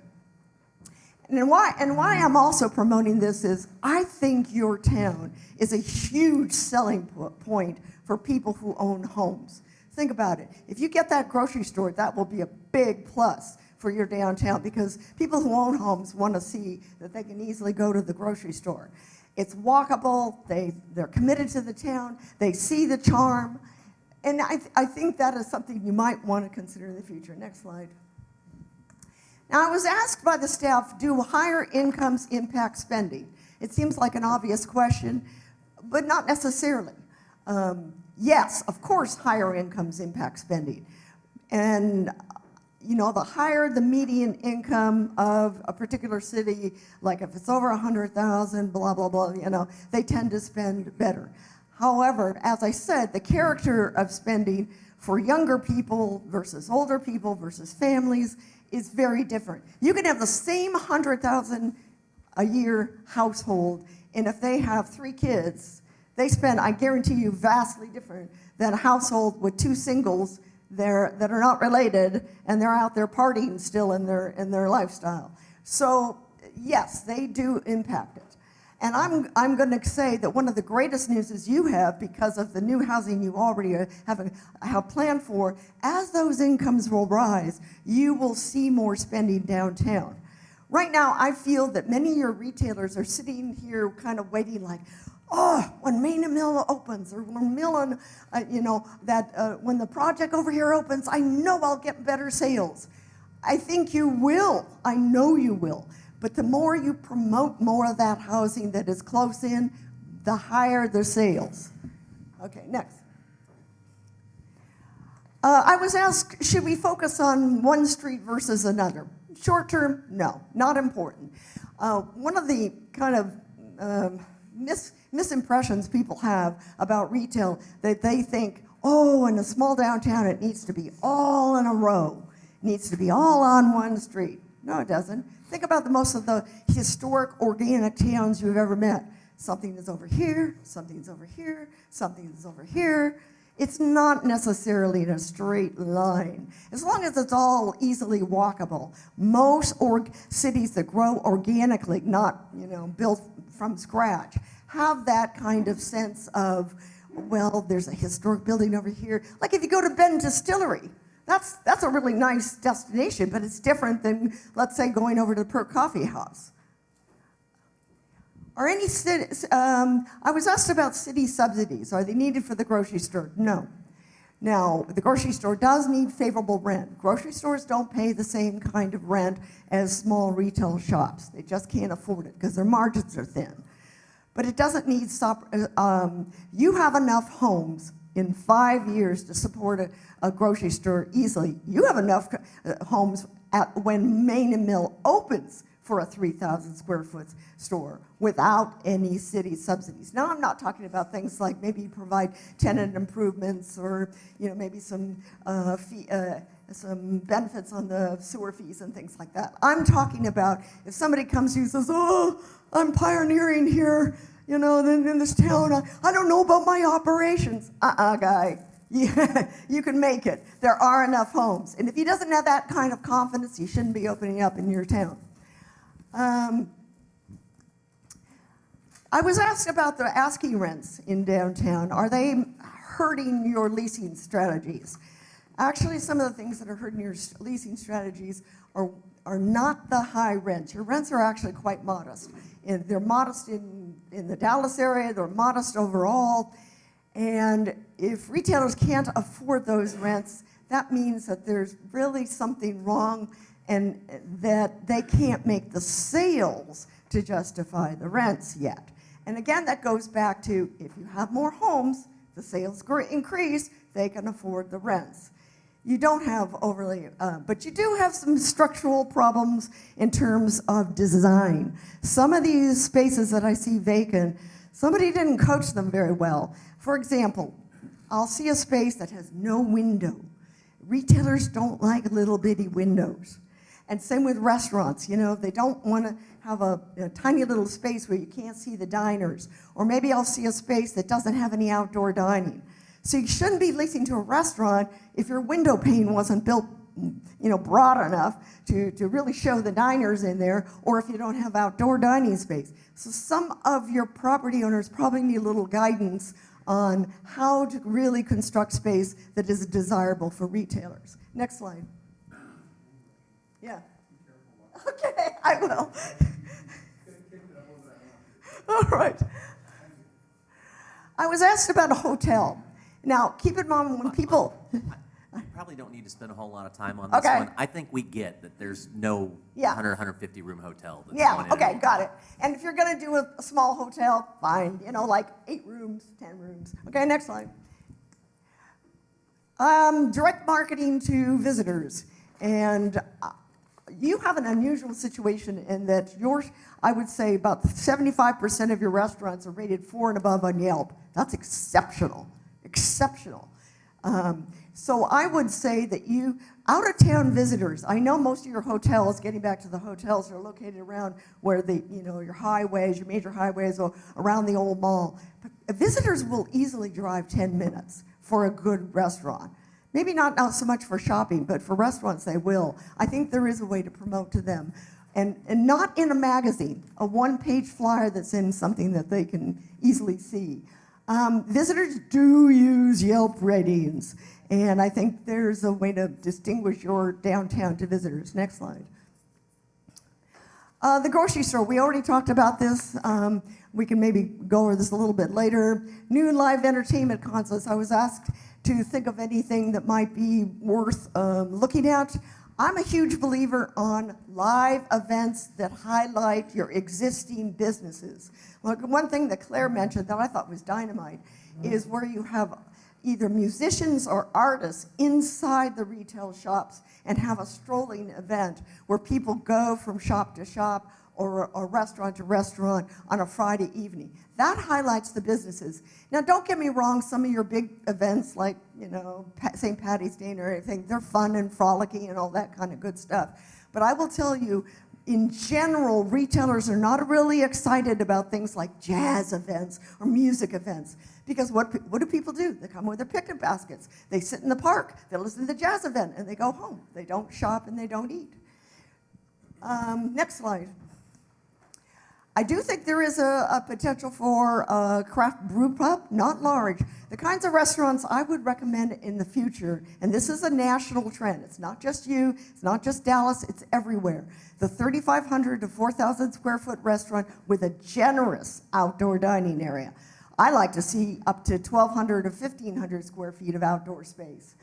If you're going to do this kind of operation, it should be family friendly. Now, I understand the Ben Distillery is thinking about expanding their dining area. It's rather small right now. I think that would be dynamite. It's an existing facility. They could expand it. On top of that, if you had a small craft brew pub, but I cannot emphasize to you enough that it needs to be an operation where, the kids can come in, they can have a meal as well. They don't feel like it's just a singles hangout. Next one. Office space. You have co-working space already downtown. Now, co-working, you pay a fee, you go in there, you work part of the time. I'm suggesting there might be a small demand. I'm not talking about a large square footage, because a lot of this has been coming out of the woodwork since COVID. People are looking at their little bitty room that they're working out of their house, that 100 square feet, and saying, this doesn't really cut it. I think there might be some demand for upper level space for entrepreneurs that want their own small office that is all theirs, 300 square feet, sign on the door, a common kitchen, a common meeting room, but it's not co-working. It's not short-term. It's yours. It's yours. You already have quite a bit of medical space. You have other office spaces. But I think you could possibly attract even small entrepreneurs that are maybe even outside your city limits think about a 15-minute drive time, and you're part of a charming little downtown, and it wouldn't conflict with your existing office space nearby. We already talked about this. There's plenty of events that directly benefit your retailers. Here's the key to this. The more successful your businesses are, the more word of mouth will become your success criteria. It attracts new businesses. Next one. Focus on good food and unique experiences. This is not a small thing. When we talked about that Yelp, rating and the word of mouth advertising, that is a huge plus. I think maybe even some cross-marketing with some of the Lewisville Grand Theater events would be excellent. Next slide. I'm just suggesting to you that on your parking, particularly like your grocery store, it's got to be convenient. It's got to be surface parking. It can't be, at most, if you're going to plan for parking for your urban village, I would go deck, but not, I'm leaving aside the Main and Mills, that are public-private kind of projects. That's a different deal. But for retailers or commercial businesses, at most, a deck is inexpensive during the hot times. That can be, a big advantage. But I would be really careful about your restaurants, not pushing restaurants to locate downtown if the parking isn't immediately accessible and generous. Next. Final comments. I know you've been working on this city for about 20 years, and I just don't want you to feel lonely. You're not alone. Many, many cities have the same issue of working, and working quite long. But I'm telling you right now, your new homes will have the biggest impact on your retail spending and attracting new businesses. And I would like you to think in terms of quality instead of quantity. I have a client that is one of the most successful resort villages in the entire nation, does $800 to $1,000 a square foot, and it's only 65,000 square feet. But every operation in there is just dynamite.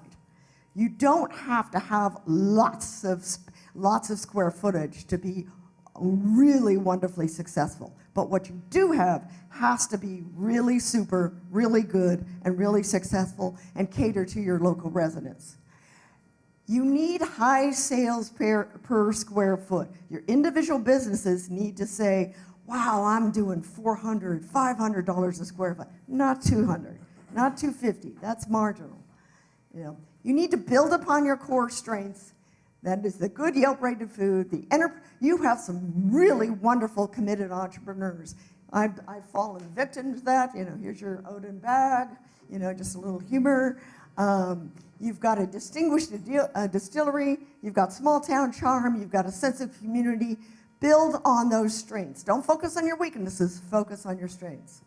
Now I'll open it up to any questions. I have a quick question. I get the feeling that you feel like we should have a grocery store in the downtown area. I'm picking that vibe up. I'm curious. When I think about the small footprint stores, I think about like HEB used to have a pantry format a while ago. We got Sprouts. That's in Carrollton, but it's outside of Castle Hills. Harris Teeter, if you go up north, they're kind of in that space. Right. What product would be available in this area that you could envision? What chain would? I do not envision a chain at all. Okay. I envision an independent. What's that? Think of Rosemead Market. I haven't been to Rosemead Market. Oh, my gosh. Next lunch, we'll go to Rosemead Market. Let me, I think maybe she understands. Your best solution for this is finding somebody who has the background in the grocery store business, wants to be his own entrepreneur. And if ever I saw an area in the States that have that kind of entrepreneurialism, it's here in Dallas. He knows how to manage a grocery business. And I don't mean just somebody who, he really knows how to provide a little bit of the produce, but he also has to have experience in salads and charcuteries and prepared foods to go. No, it needs to be an independent operator with a solid track record in the grocery and possibly even restaurant business. But no, don't go there, and I'll tell you why. Because all your big format stores are so humongous, it takes away from your small town charm. And I can tell you a story about how we had to work like hell to get Publix to downsize to 30,000 square feet in a master plan community in Florida. Try to get those grocery stores here in Dallas to go from 52 to something small. Not going to happen. It's just not. Any other questions? Thank you, Ms. Congleton. Okay. Appreciate your time.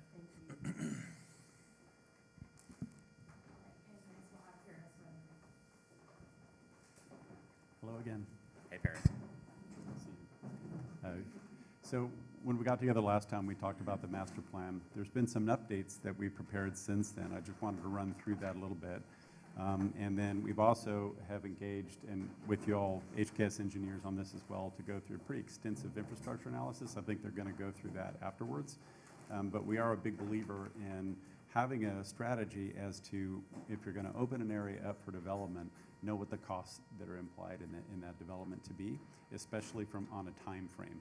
Because someone could come in and say, there's some cheap land over here. There's a reason it's cheap. It's because it's not served by infrastructure, and they buy it, and they come in and put political pressure on, and then it's a $15 million price tag or something to activate it. So it's understanding where to act and when. Next slide. So just real quickly, because it's really worth repeating, there are a lot of train stations that are here or planned. There's new ones even that are being planned as we speak that DCTA is doing. So you have something that is regionally unique. It's less than 1% of the MSA from a land area, and that's taking all of Old Town, assuming a 10-minute walk. So this is something that's unique. Where transit's headed in the future, we all have crystal balls on that, but it is a fixed asset that's in place, so one wouldn't think it's going to go away. Next slide. And you may remember that there's really two sides, and I think Marichelle covered it in her description of Linda's scope. There's kind of two aspects to Old Town. There's the western side, which obviously City Hall and the Plaza anchor with the other good things that are going on in the historic core. And then there's the eastern side on the other side of the rail. Which is large lots, a lot of it, there are areas in the floodplain, a lot of it is underserved from an infrastructure standpoint. Well, what becomes kind of interesting is the decisions that were made in the development of those zones over time is you have smaller scale, smaller footprint, mixed use, some housing in the historic core, and then you have big footprint industrial and light industrial buildings as you go down the hill. And that's actually positive from an assembly standpoint. As you can imagine, if you're trying to assemble in the small grain lot area, you might have 10 owners to contend with, where you have one owner for multiple phases, potentially depending on the use as you go down the hill. Next slide. So in working with staff, there's essentially two concepts. There's a streetscape district, which is all about walkability in the western area, and then there's what we're calling an innovation district on the east side, and that's bringing a similar blend of uses together, but also emphasizing employment as well. Next slide. You may remember this general framework, which was everything that's in gray are existing streets. What's in white are new streets. Those are basically respecting property lines. That's a mistake that a lot of people make sometimes. It gets very challenging when you don't respect property lines, as you can imagine. So this respects property lines by and large. And then we look at a whole range of uses. All types of residential in different versions of yellow, mixed use in kind of the red area. We've got employment in the purple areas, obviously public and civic, and then different types of open space, which is another important component. Next slide. So we went through a real estate analysis that looked at land values, looked at complexity of ownership, and other factors, and arrived at what we call an ease of development analysis that showed land that in traditional market terms was more easily able to buy that land and develop on that land. And it's not surprising that there's not a lot of that exists in the core of Old Town because you have operating businesses, so it's expensive just to start out with. Doesn't mean it couldn't happen, but it means that it's going to come with a pretty hefty price tag and probably an incentive request oftentimes. But interestingly, over on the northeast and south portions, there are immediate opportunities outside of infrastructure. We'll talk about that in a minute. So that's a good thing. Oftentimes, you're already priced out of the market. You're not here. And I think what's happened on the kind of the fringe of Old Town is reflective of that. And these developments that have occurred and are occurring are reflective of the fact that they're outside of the core footprint because of a cost standpoint. It's easier for them to go. Next slide. So we kept that in mind, and you remember the kind of core of what we looked at previously was in here. There's been a lot of good projects that have come out of that. It's fantastic to see those things on the ground and moving. And this expands over into here. And I'll emphasize the point that Linda made earlier, which is housing is important. All types of housing, rental, for sale, at different scales, attached, detached. And the market can kind of understand that, but especially around transit, you want to have a lot of walkability, you want to have a lot of variety in the type of housing and size of the units, for sale, for lease. And this is actually a good place to be considering housing for the reasons that she mentioned. The other thing I'll say in our work all over the place is that in an area that's 200 acres or so, 150 to 300 acres, kind of in that range, unless you have about 6,000 to 8,000 people living there, you don't even notice people walking around. That gives you a scale. So when you hear thousands of units, it gets scary until you put it in that real context. When I worked on Uptown Dallas, there's 50,000 people that are living there. You see a lot of people walking around. But when it started, it was a ghost town. And there were 5,000 units. It was a ghost town. You couldn't tell. People were driving home. They weren't walking around. Housing drives demand for restaurants. That then drives demand for a certain kind of employment. And then it starts over again. And it usually densifies after that. And, hotels do come in at a certain point, but they don't come in up front. So you see, this is one depiction of 100 different ways to draw on those blocks, but it does show the street frameworks. And we working with HKS engineers and your staff, we made assumptions about what the program would be in here, and then they calculated capacity. And I think the end result is a strategy that shows what the costs are with each block, so that you can make an informed decision when someone comes in and says, hey, we want to do townhomes right here. Great. What is the inherent cost that would allow those townhomes to go forward? And if they come forward to you and say, well, that's terrific, but we need to have sanitary and storm down in here, you may see that, well, actually, that means we're going to have to pull from all the way over here, and there's a huge cost associated with it. You may make that decision, but at least you have an informed tool that you can use. So what you're seeing in here is ownership. You're seeing more dense residential and mixed use. You're seeing, DCTA is looking at their headquarters by the station, and this was a plan that they've developed. We're actually working with them right now, so this may get updated, but it's all good. You see more townhomes, you see some open spaces, you see mixed-use buildings. And what's interesting down in the southern area is there's an opportunity for a whole range of housing, from seniors to townhomes, apartments, for sale, for lease. But I just want to stress, this is a long-term deal. This is a 25-year plan. This isn't going to happen in the next 3 years. It's not. It takes one project 3 to 5 years to implement, just one. Someone came in today and said they want to do that. You remember how long it took for these to go from conception to completion. It just takes a while to get to the point where those get done. So this is probably a 20, 25-year plan realistically, but I think all of this shown can happen. Next slide. So from an infrastructure standpoint, there's kind of you remember the market opportunity zones in black, and then what we called incentive related, which is probably because of land value, there's probably a request where they may come in and need some assistance, like you've already seen in some things that are happening. But I can tell you for sure that, Main and Mill, for instance, didn't have infrastructure mains built into their pro forma. That's the city's expense, and you've seen that. So, when you look at that though and breaking it into those zones, there's a fair amount of cost related to infrastructure, and it's equivalent. It's $500 million of potential value, and you're looking at about $1 million no, that's a present value. We're not on cost yet. This is on value potential.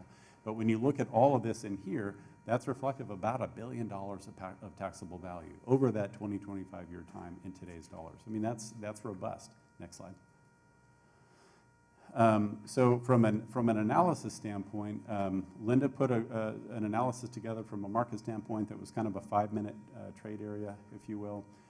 You had a Catalyst Commercial put together one based on a 10-minute. So we looked at that in the context of the plan. And in the two zones, the market opportunity incentive, it's about $500 million of opportunity.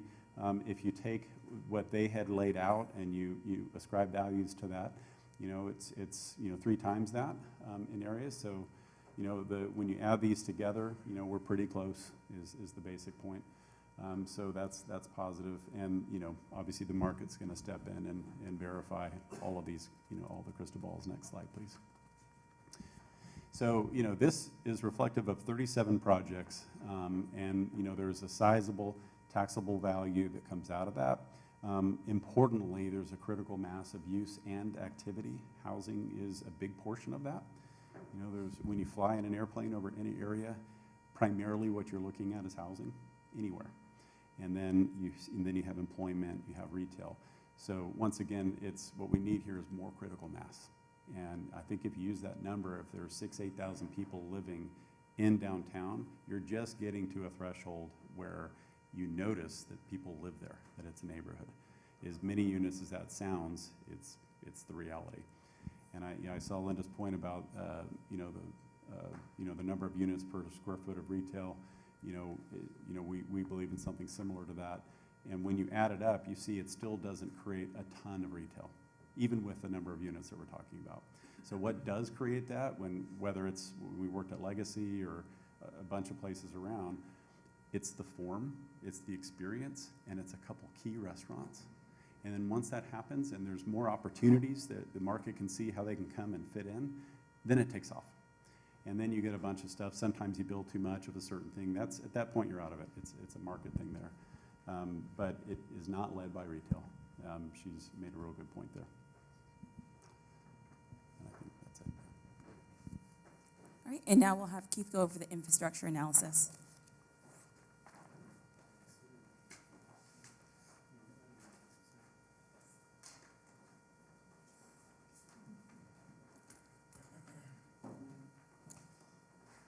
All right, thank you. I know it's got my name on it, but obviously David Solomon, our city engineer, has been heavily involved in this as well. And I'll talk a little bit about the utility piece, and David will talk about the streets and drainage. We also have with us Michael Moore from HKS Engineering. What we're going to talk about here, we're going to boil down a 100-page report into 4 or 5 slides. And so Michael's here, and his team has done the bulk of the analysis for us. And if we have any technical questions, he's happy to answer those. So we'll talk a little bit about sanitary sewer infrastructure first. And you know, what you have on that page, the red lines are the new lines. The black ones are existing. You know, and obviously, as we talk about redevelopment or infill development, we need to build new infrastructure to support that. An interesting thing, east of Railroad Street, there's really no capacity over there for gravity flow back to our wastewater treatment plant. There's 2 lift stations out there today. The one at the bottom of the page is a public lift station. It's a fairly small one. There's one that's not actually shown on there over at Valley Ridge behind the U-Haul store. It's a private lift station that serves the U-Haul, the Quick Trip, the car wash down around Main Street. To support the development on that side, we'll need an additional lift station, and our recommendation would be that we try to centrally locate that and make it a public station and hopefully take out of service at least one, if not both of those other lift stations that are down there to support that. We do also have some capacity challenges in line D, and you know, let me go up there actually and point it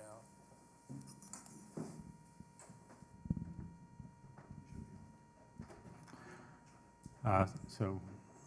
Line D over here in red is a capacity challenge, and then portions of line A as we see that more dense development, we actually begin to see capacity challenges. So that's something the engineers developed here in their analysis. But I also want to point out that every 5 years we do an impact fee study, capital recovery fee study, which has a master planning component to it for both water and sewer. And we're actually fixing to start that process again. It's been about 5 years. And so this modeling, we will take and redo the land use assumptions and population projections based on some of this density that was not included in our 2017-2018 update. So we'll do that again. We'll reanalyze this with the engineers that have been doing our modeling forever and really hone in on these capacity challenges and make sure that we're scheduling work to upgrade those lines, certainly D and A as needed for you know, what that reasonable development time frame is and what that peak, you know, master plan build out population projection is. You know, we heard a 20 to 25 year time frame on this. So, you know, we have ample time to program those capacity improvements. On the water side, really the same thing in these new development areas. All new water lines necessary to support that. And then as they modeled this density, especially with fire flow capacities, they found some existing line segments where there are a need. The velocity is such in that line that it should be increased to reduce that velocity through some of those areas. Now, Walter Street, obviously, that's one where you'll see David talk a little bit about the reconstruction of the streets here in a minute. We would go ahead and increase the size of that water line as we do that street. Some of the other ones, you know, this line that's shown here, that's an unusual, I would call that an anomaly of the modeling that line would need to be increased from 8 to 12 because fully developed neighborhood, you know, I don't really envision that needing to be done. So we likely will not go in and tear up you know, new streets to increase those water line sizes. But again, this will all be modeled again as part of our overall modeling as well. And then those ones that are, you know, existing, you know, would be handled as part of a regular reconstruction project. And then these other ones would be built with that development. So with that, I'm actually going to turn it over to David here, and he's going to talk about drainage and streets.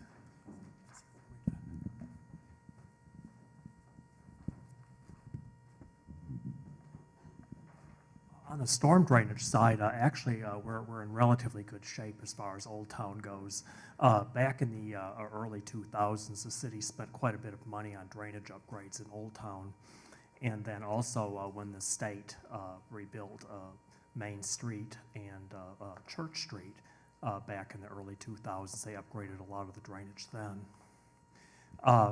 You look at the map here, and the red lines are lines that indicate either new or upgraded drainage. And most of these lines are in areas where we expect new development. So these lines that are shown on the map are really related to new development. The only line on this map that actually we've got it in our Blue Ribbon Bond project list is a culvert up here that goes underneath the DCTA rail. And that culvert does need to be upgraded. It's too small. And it drains most of Old Town, so it's really a big pinch point. So when you look at this map, the only crucial infrastructure on the drainage side is this one culvert up here on the north end. Is that one of the frequent washout spots? Yes, it is. Yeah, as a matter of fact, there was a washout several years ago, and they had to go in and make some repairs.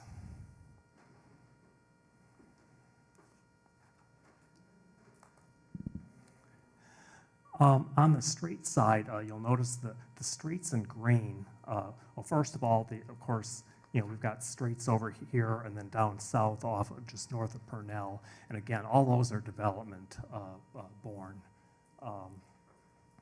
We've got some existing streets for the Old Town streets, and some of them are in pretty poor condition.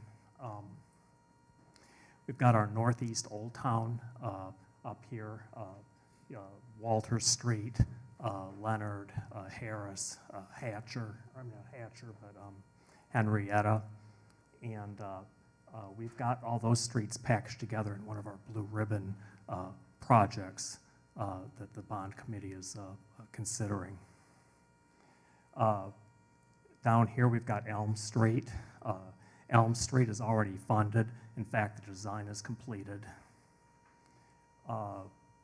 We've got, actually it doesn't show up, but we've got a project up here on College Street that's already funded. Well,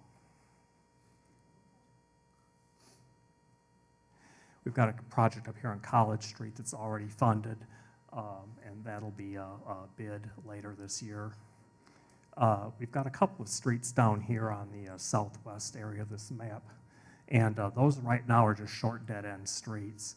They do need to be upgraded, but I think those will probably wait until we see some redevelopment down there in that area. So.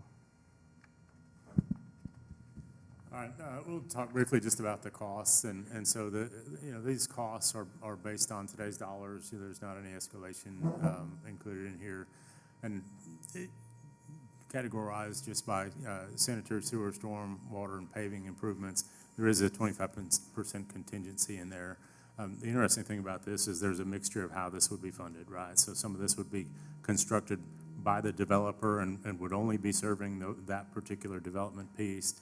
Some of it, like the sanitary sewer lift station, we would try to very likely co-locate that somewhere or centrally locate that somewhere so that infrastructure isn't borne by any one particular development, but it would be constructed probably with one of the earlier phases and either funded by the city or some sort of pro rata where it could be, portions of it could be paid off. But essentially, you're looking at $88 to $90 million worth of infrastructure with some portion that's either developer funded or city funded or some combination of the two.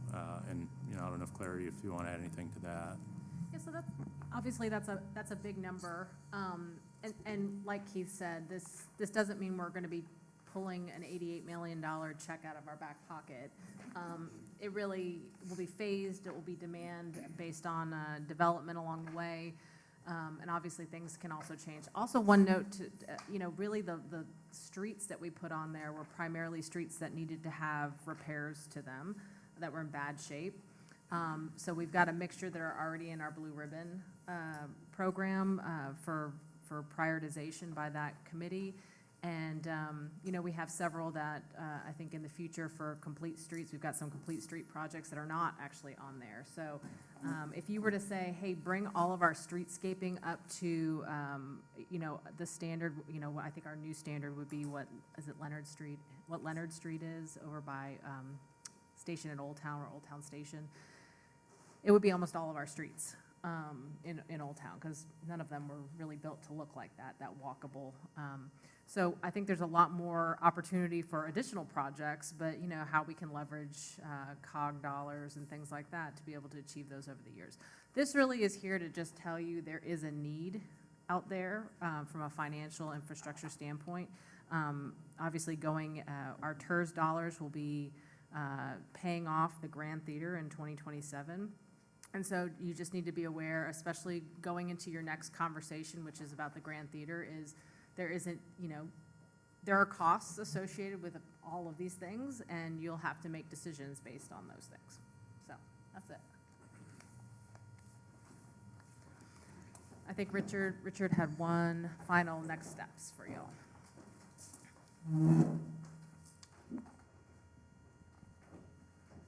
Okay, I know we've presented a lot of information. There's a lot of moving parts, but I think overall, staff would just like to see, kind of get direction from council to make sure we're all on the same page and that we are heading in the right direction as far as the ultimate vision. I think a lot of thought has been put into this plan. Paris and his staff has really done an excellent job, and really is based upon their experience on, you know, what are the ingredients that we need? What components do we need to have a really great downtown when it's all said and done? And so we just want to kind of take this opportunity to kind of pause and see if council has any comments, observations, concerns about this illustrative plan. And again, I want to emphasize illustrative. I think there's a lot of flexibility that could happen in here. Things could get shifted around. But I think overall, the mix and just how everything is composed, I think is what is really the goal here. And we want to make sure that the council is on the same page as the consultant team and staff. And if there's any other, you know, is there any modifications that y'all feel should take place before we keep moving forward? I have a question. Linda's presentation talked about a goal mix of the residential being a 50-50 with rental and with ownership. So I was just curious how this illustrative aligns with that, or if it would need to be modified to meet that goal. We've already done some modification, as Paris mentioned, from what you saw last year. I think we did add more of the townhome type housing in various areas, particularly in here and in a couple of different areas. So there's still, you know, quite a bit of multifamily, and really the model for Old Town in the last 20 years has been kind of let the market kind of dictate. That's why our Old Town mixed use district is fairly flexible, has a pretty good range of uses. And I think that's worked pretty well. We have been getting a pretty good mix. We could, you know, make some adjustment. It's probably something we're just going to have to watch as we move forward, and it depends on kind of what comes in. But if that is a concern, you know, that is something that we could look for some ways to possibly increase that. That's a major concern for me too. Paris, We could have some great ownership properties out here, you know, especially for people like me that are going to be looking in a couple of years to sell that huge house, but I need to stay in this area. So, and I also had a question related to that as well. You know, rather than waiting for them to come to us, is there a way that we could go find some builders that could build some of the ownership products? Actually, that's covered on the next slide in our next steps. Is it? Wow. Awesome. We were thinking the exact same thing, but I'll let Paris talk a little bit more about the mix. So mix is interesting. So the most important slide on that, what I showed you earlier, was the framework plan, right?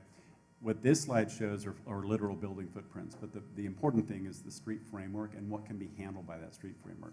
You may make the decision that there's no multifamily. I wouldn't propose that to you, and I can talk about why. You may make the decision that it's all townhomes or even single family. You can do that. It's within your power, because obviously there's, you know, zoning approval in some instances that would happen. But keep one thing in mind. If you think about a percentage mix like what Linda was talking about, there's usually a big disparity in density between for sale and for lease. So if you have one project that's at 65, 75, 100 units to the acre, and it's still nice, it's like what you have built, and it has a nice storefront and streetscape experience, et cetera. A townhome project might be 12, 15, 16, maybe even 18 units to the acre. Could be 20 even. But what happens is when you start measuring the number of households that come out of that, they're in the same block, there's many more that are coming through the rental. So if your measurement is, I want to have half and half, it's going to decrease the land area pretty quickly. So when I look at it, I don't look at just what's colored. I look at the existing neighborhood that also exists, and I look all the way over to 35 in how I measure downtown, Old Town. Not just this. This is kind of the TIF district. I look at that whole zone and then look at what that full mix is. And when we looked at it, you're missing, there's single family, there's some townhomes, there's some little apartments. You have a couple projects that have come in, but you're still missing the full range of housing that you typically would find in a downtown. And also keep in mind too that we may illustrate multifamily, but that could be condo ownership. That I was just about to ask. I was gonna Where are ask too. condominiums? You We can have some one- freaking awesome Yes. multi-use bottom floor stuff and flats that are for sale. Ronnie, I'm gonna 2, have to 3 story. talk to you about the language, and this is a public meeting. Well, then you just talk ahead, but I don't have to listen. You know, there's other things in box, 5, 6, 7-story apartments. You know, you can actually take that and turn that same building around and sell them. Can I have a comment here? One thing you might, I don't know if this We can hear you. You're doesn't good. work. One thing you could do is Paris could do an alternative plan. He's absolutely correct. I've got clients that are building 20 to 25 to the acre townhomes, 3-story townhomes. They can be done at that. But he's absolutely correct. You're talking about fewer overall units. But maybe that's okay for you as a strategy. It doesn't necessarily fly that you have to have density of everywhere to get a vibrant downtown. Maybe you want to have Paris look at an alternative strategy of saying, okay, what if we do close to 50%? Maybe it's 40% for sale, and we go up to 20 to 25 to the acre. How many units do we end up with versus the plan you see now? And then it gives you an alternative to look at. I guess where I'm coming from is in the South, we only look at home ownership as at least a quarter acre with one building. I know. All these other places, for the majority north of the Mason-Dixon line, Yep. they Duplexes, sell units triplexes. in the building. I'm not saying not to have the density.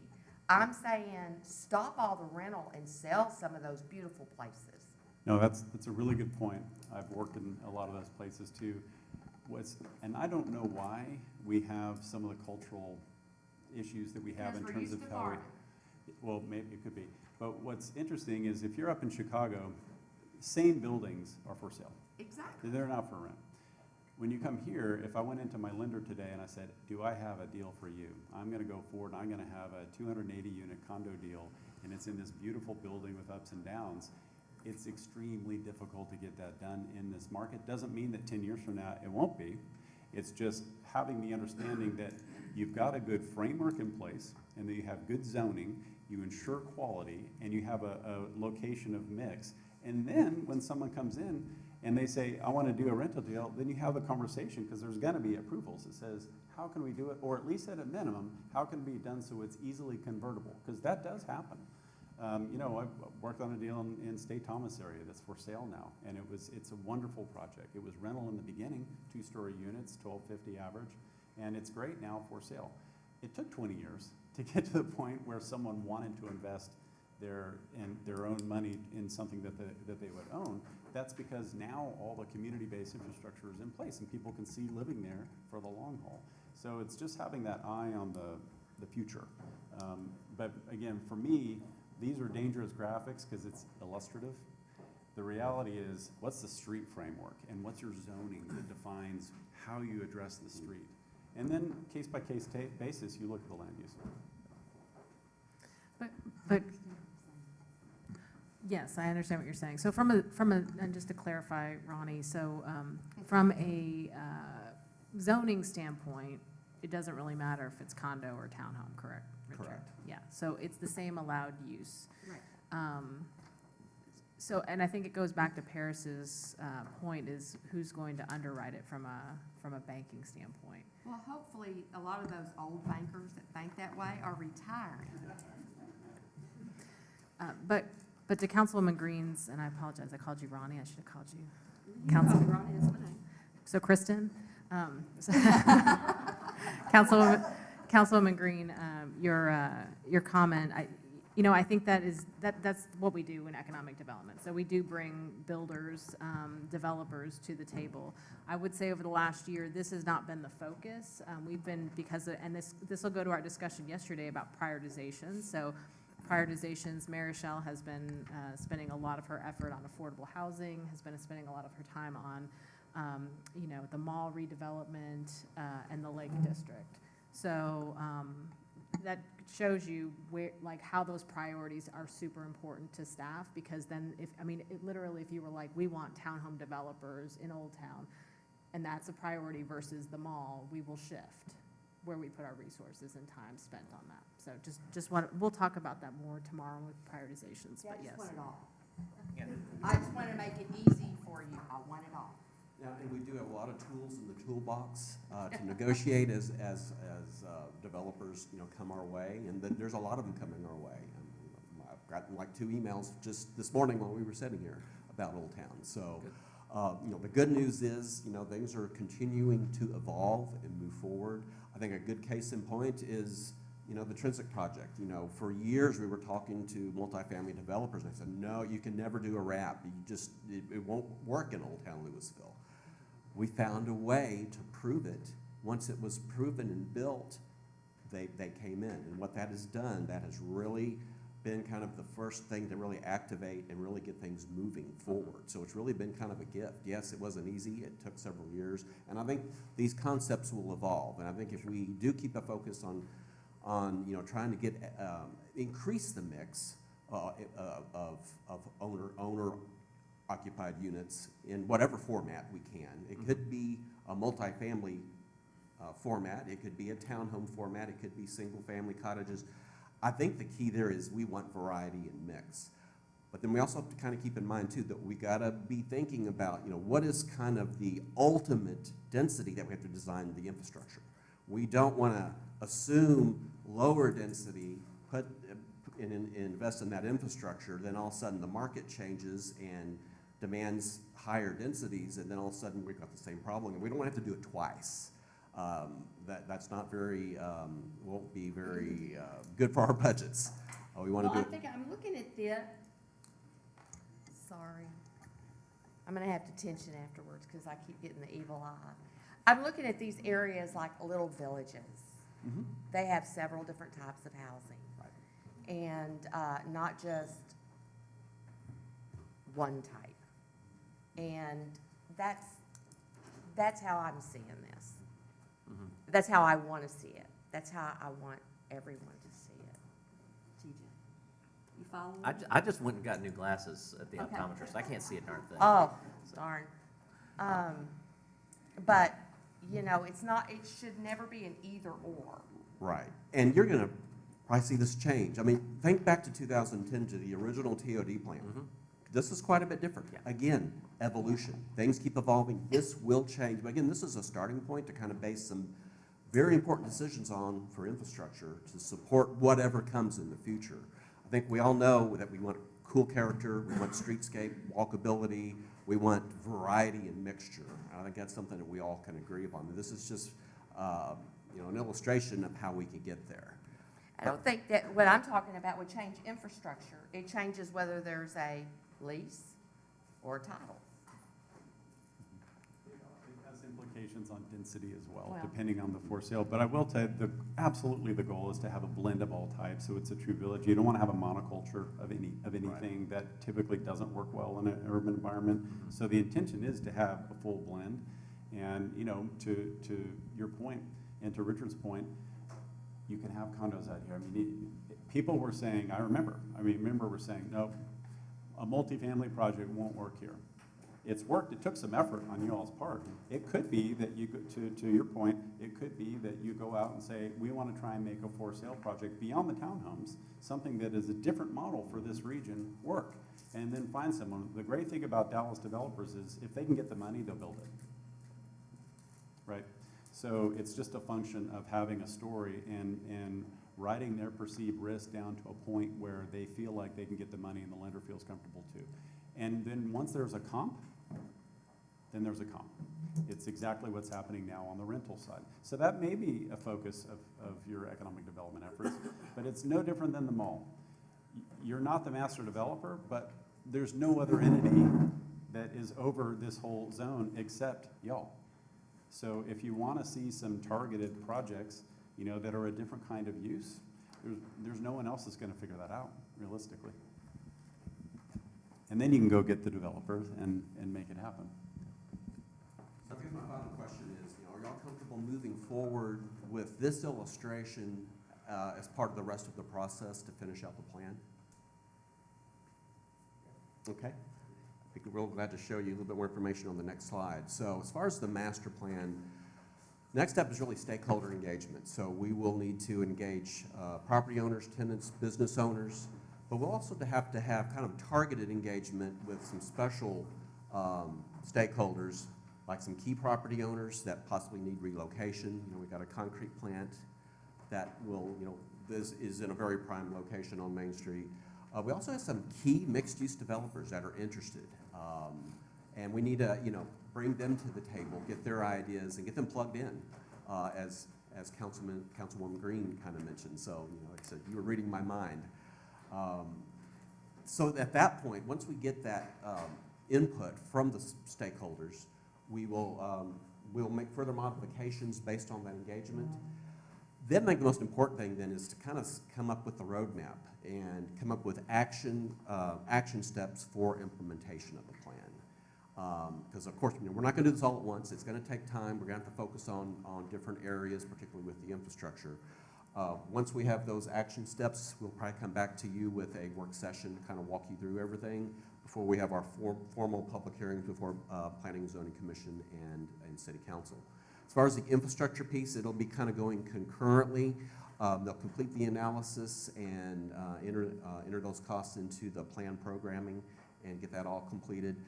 Also at the same time, as Keith mentioned, we will be firming up a lot of the information from that infrastructure analysis more on a citywide modeling, just to make sure everything is consistent and that we know we're moving in the right direction, and that'll include an update to our land use assumptions and our associated impact fees, and really looking under a microscope at that expected growth in Old Town and plugging that into the impact fee process. Our staff will also coordinate with the consultants that do the modeling to further delineate those deficiencies and improvements that we need.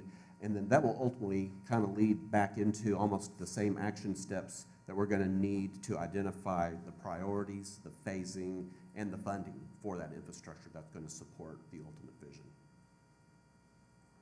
All at the same time, you know, like I said, working with the landowners and the developers. So there's a lot of moving parts, but I think we all have kind of a unified goal.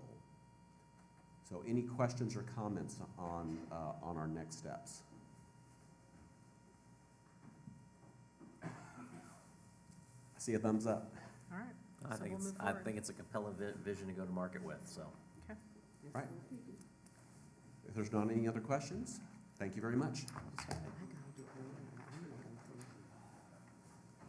All right, we've bought back some time, but because of legal reasons, I'm gonna have to, we can't like move everything up. Okay, that's great. Can we take another 15 minutes? We've got more than 15 minutes now. We got, next event starts at 1:30. 1:30, so yeah, we can take 10 minutes here.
texting instead. It's 1:31. We're going to jump back into it. And Oh, my gosh.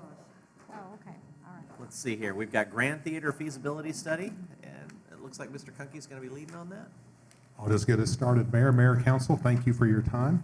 You have seen already this morning a lot of really great plans and far future plans and some amazing visions for Lewisville. You're going to see another potential vision this morning, I guess this afternoon now, looking at the Lewisville Grand Theater, opened in 2011. The idea at the time was, at some point, we might need to grow it. And the question we had most recently was, is this the time? So we hired Corgan Associates to do some work for us. They're going to show you the presentation of their feasibility study and expansion study results today.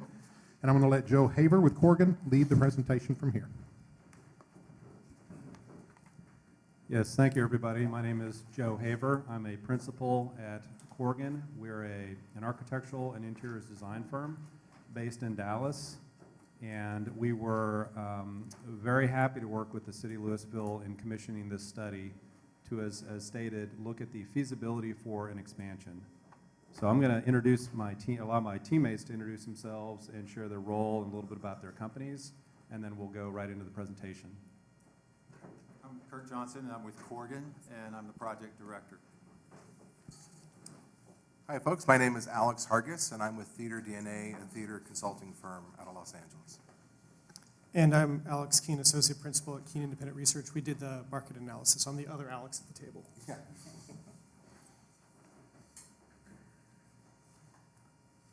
So at this point, what I'd like to do, can everybody hear me fine? For recording, okay. There we go. Yes, so we were commissioned with a task at the bottom for the study of feasibility for potential expansion of the theater, the Grand Theater.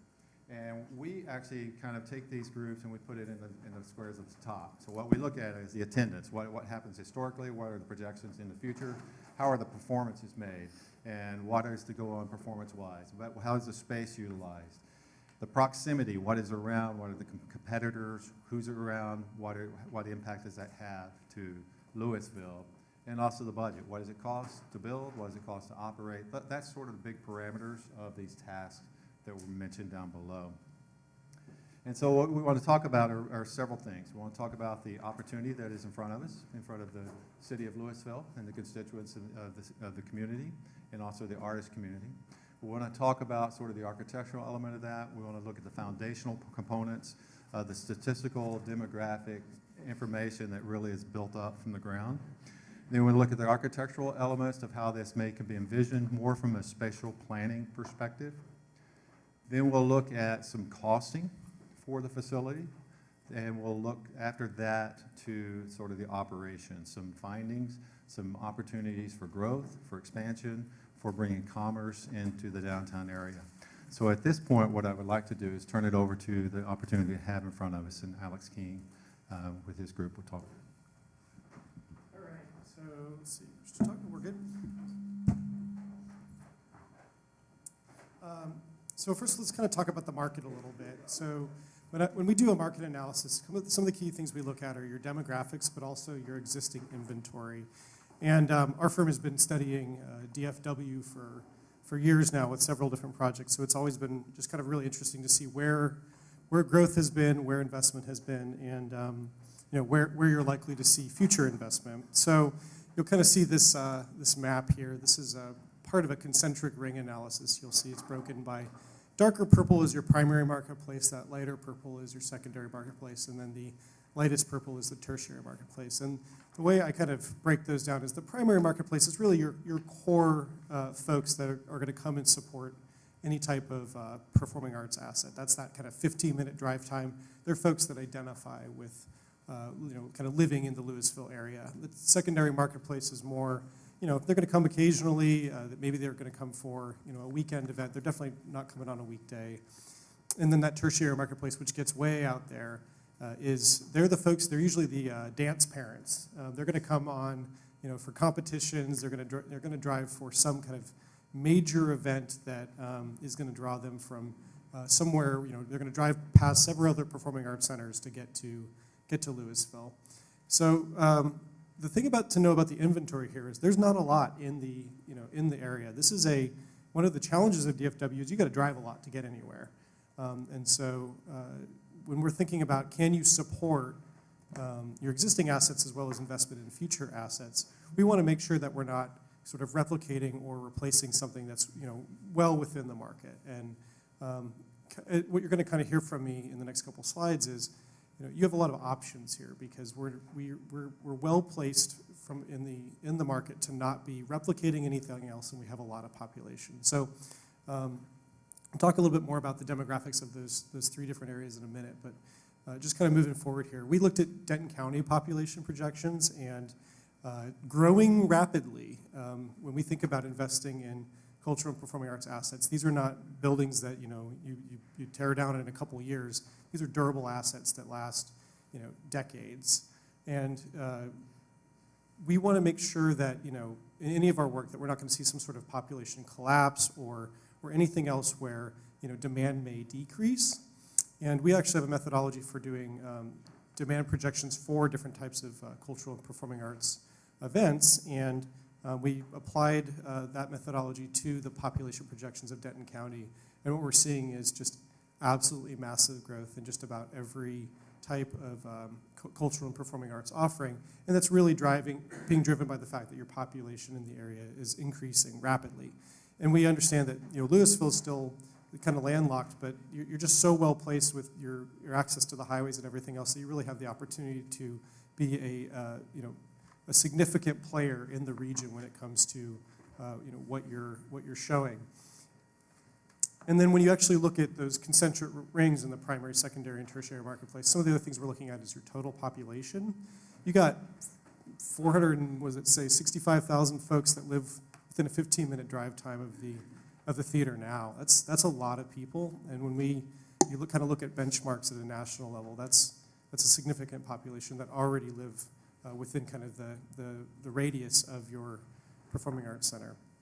And if you go kind of over to that market area potential, what you're seeing is kind of 100 is the national average. It's over on the right. So anything above that is above the national average. And in just about every category of attendance and other types of participation in cultural and performing arts, we're seeing numbers that are well above the national average. So what this all means to me is you have options. You have a marketplace that's growing. You have demand that's growing. And it's definitely, as you're going to hear from my colleagues here, some different ideas for what you might do. What the market says to me is it's not saying do this or don't do this. It's saying we have a lot of flexibility because of that growth and the fact that your community is going to continue to demand cultural and performing arts.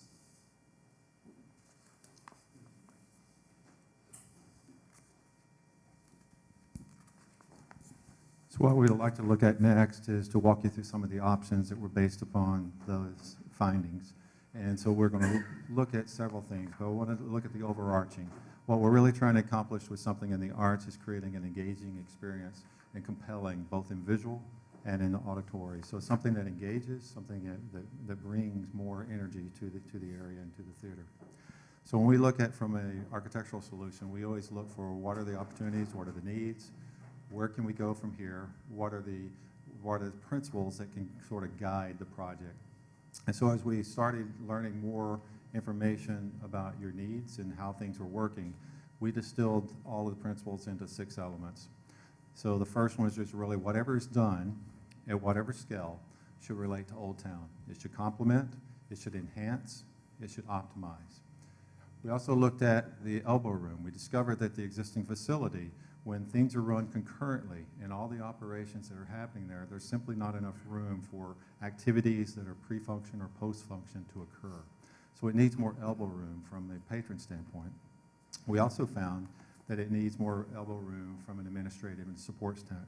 So the administration needs more space for the activities that are there, and that the support also needs more. The galleries needed more expansion. So elbow room. The third thing was an opportunity to partner with others and to explore, can there be things more at a community scale, a larger scale of pull simply from just the Old Town or the arts? Is there an opportunity to engage other people as a major player? And a front door. Establishing what is the front door, what is the primary address, what is the main thing that is to happen there, and establish something that's strong, is compelling, that is inviting and open.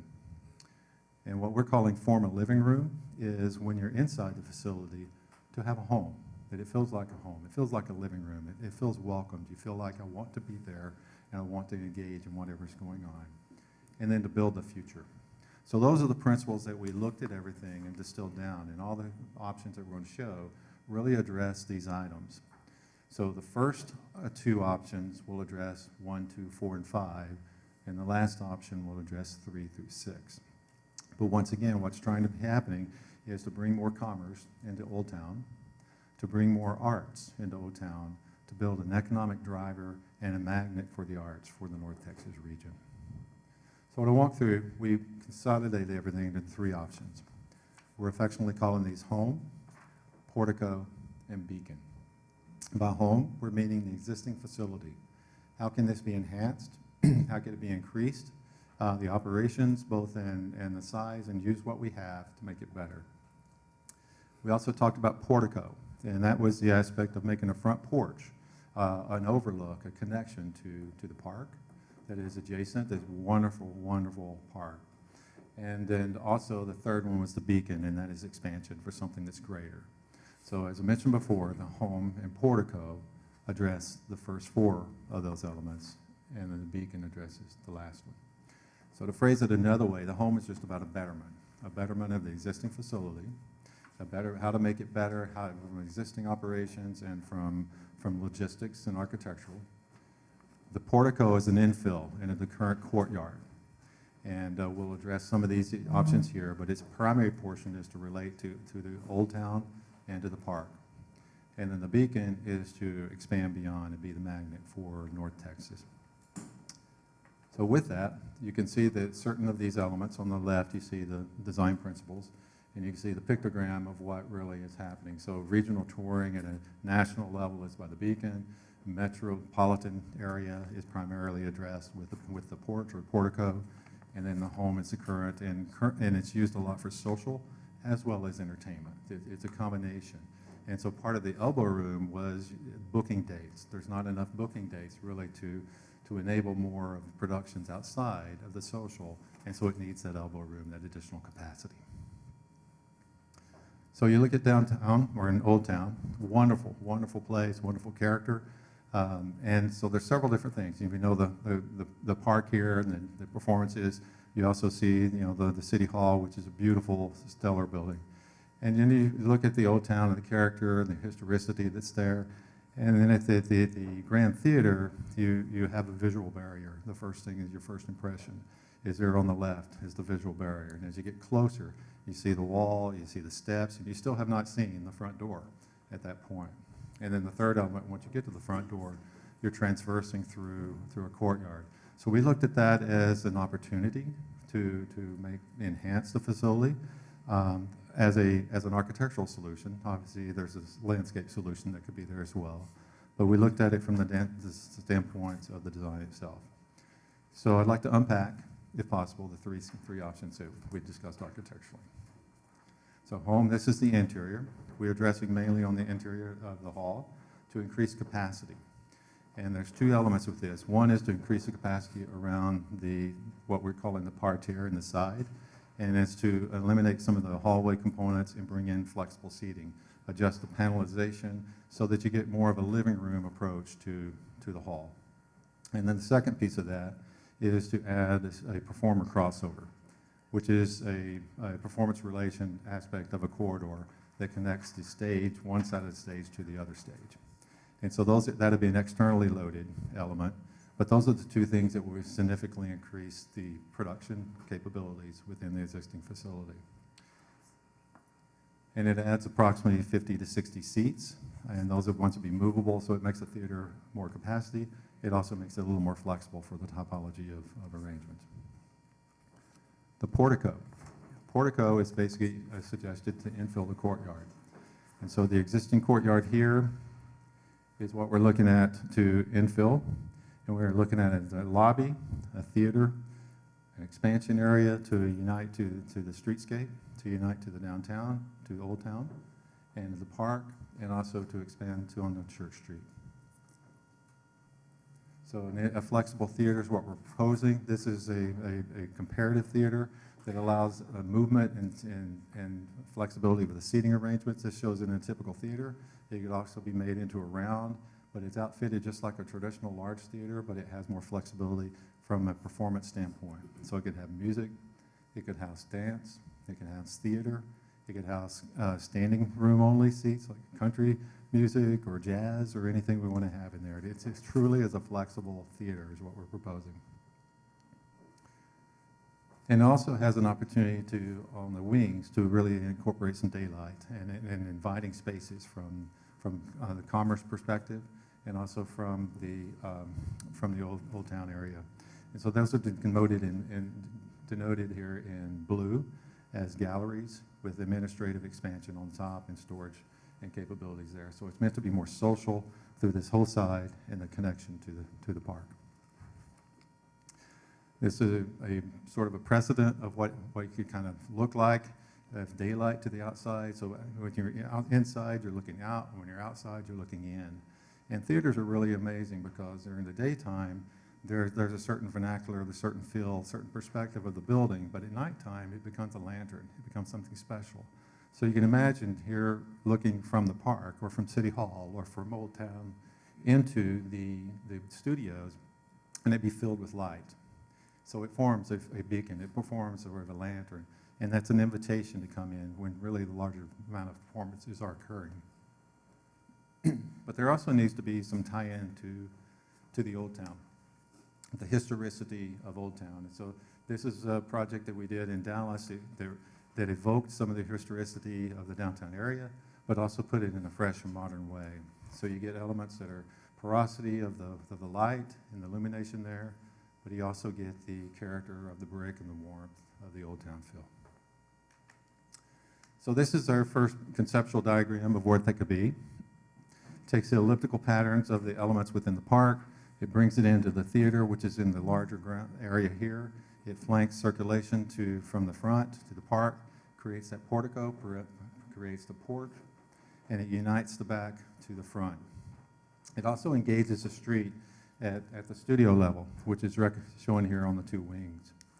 And so the red represents the existing grade. That's the barrier that I was talking about, is an elevation barrier, where here it brings it all down to actually the sidewalk level. Some of the capabilities of the theater itself, this is showing the flexibility of the seating arrangement. So you can see here in the right, the larger image is to have the theater mode, theater seating, where you're seeing a performance. In the lower left and the upper left, you see it in various configurations for banqueting. So you can see that the seating moves away, the floor becomes flat, and it can be used for whatever you need it to use. The beacon. So the beacon addresses another element. In the current, behind the facility in the current parking lot and the two adjacent smaller buildings is proposed a larger theater. The larger theater, once again, addresses the larger magnet for the arts to be a magnet for the arts in the North Texas region. And so this is evoked as a 1,000+ seat theater, traditional theater, full fly, proscenium-based, orchestra pit, what you would typically think of as a historical theater. That's what we're proposing here. Full professional size stage, full professional width, height, depth, and all the amenities that go with a modern professional theater. So it's an addition, to put it in architectural terms. Some of the conceptual imagery you can see on the left, or the yellow area is sort of the footprint that would take and give you a sense of volume. And then you see other images on the left that talk about how it could stitch into Old Town and its relationship to the park. Budget. So budget was another part of our study. Any questions so far, we'll address those in the future after our session. But if you have any questions, please table those and we'll be addressing some of those. So each of these schemes has a budget cost that is anticipated for each of the themes. So I'd like to unpack that here. So the portico is the infill, and that's the relationship to the park.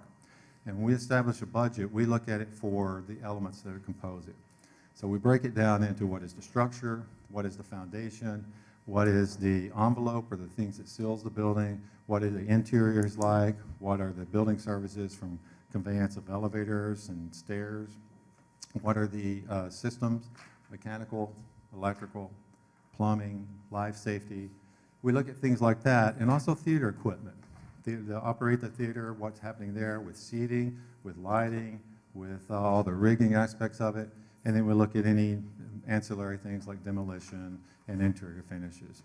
And all of that we summate, and it gives us total. So our projection from February 23, this past month, is that this will be approximately 45 million and approximately 40,000 square feet. We have the Beacon. It's a little larger in footprint. It's a footprint of almost 80,000, so 77,000 plus or minus. And then at today's dollars, it is about 81 million. And that is about $1,055 a square foot. And the one before that was about $1,075 a square foot. So looking at all these things together, we have the portico at about 45 million. We have the Beacon at around 80 million. And then the anticipation is for the home, it's about $1 million. And that includes several upgrades, the crossover, the seating, and some limited AV and improvements for the theater components as well.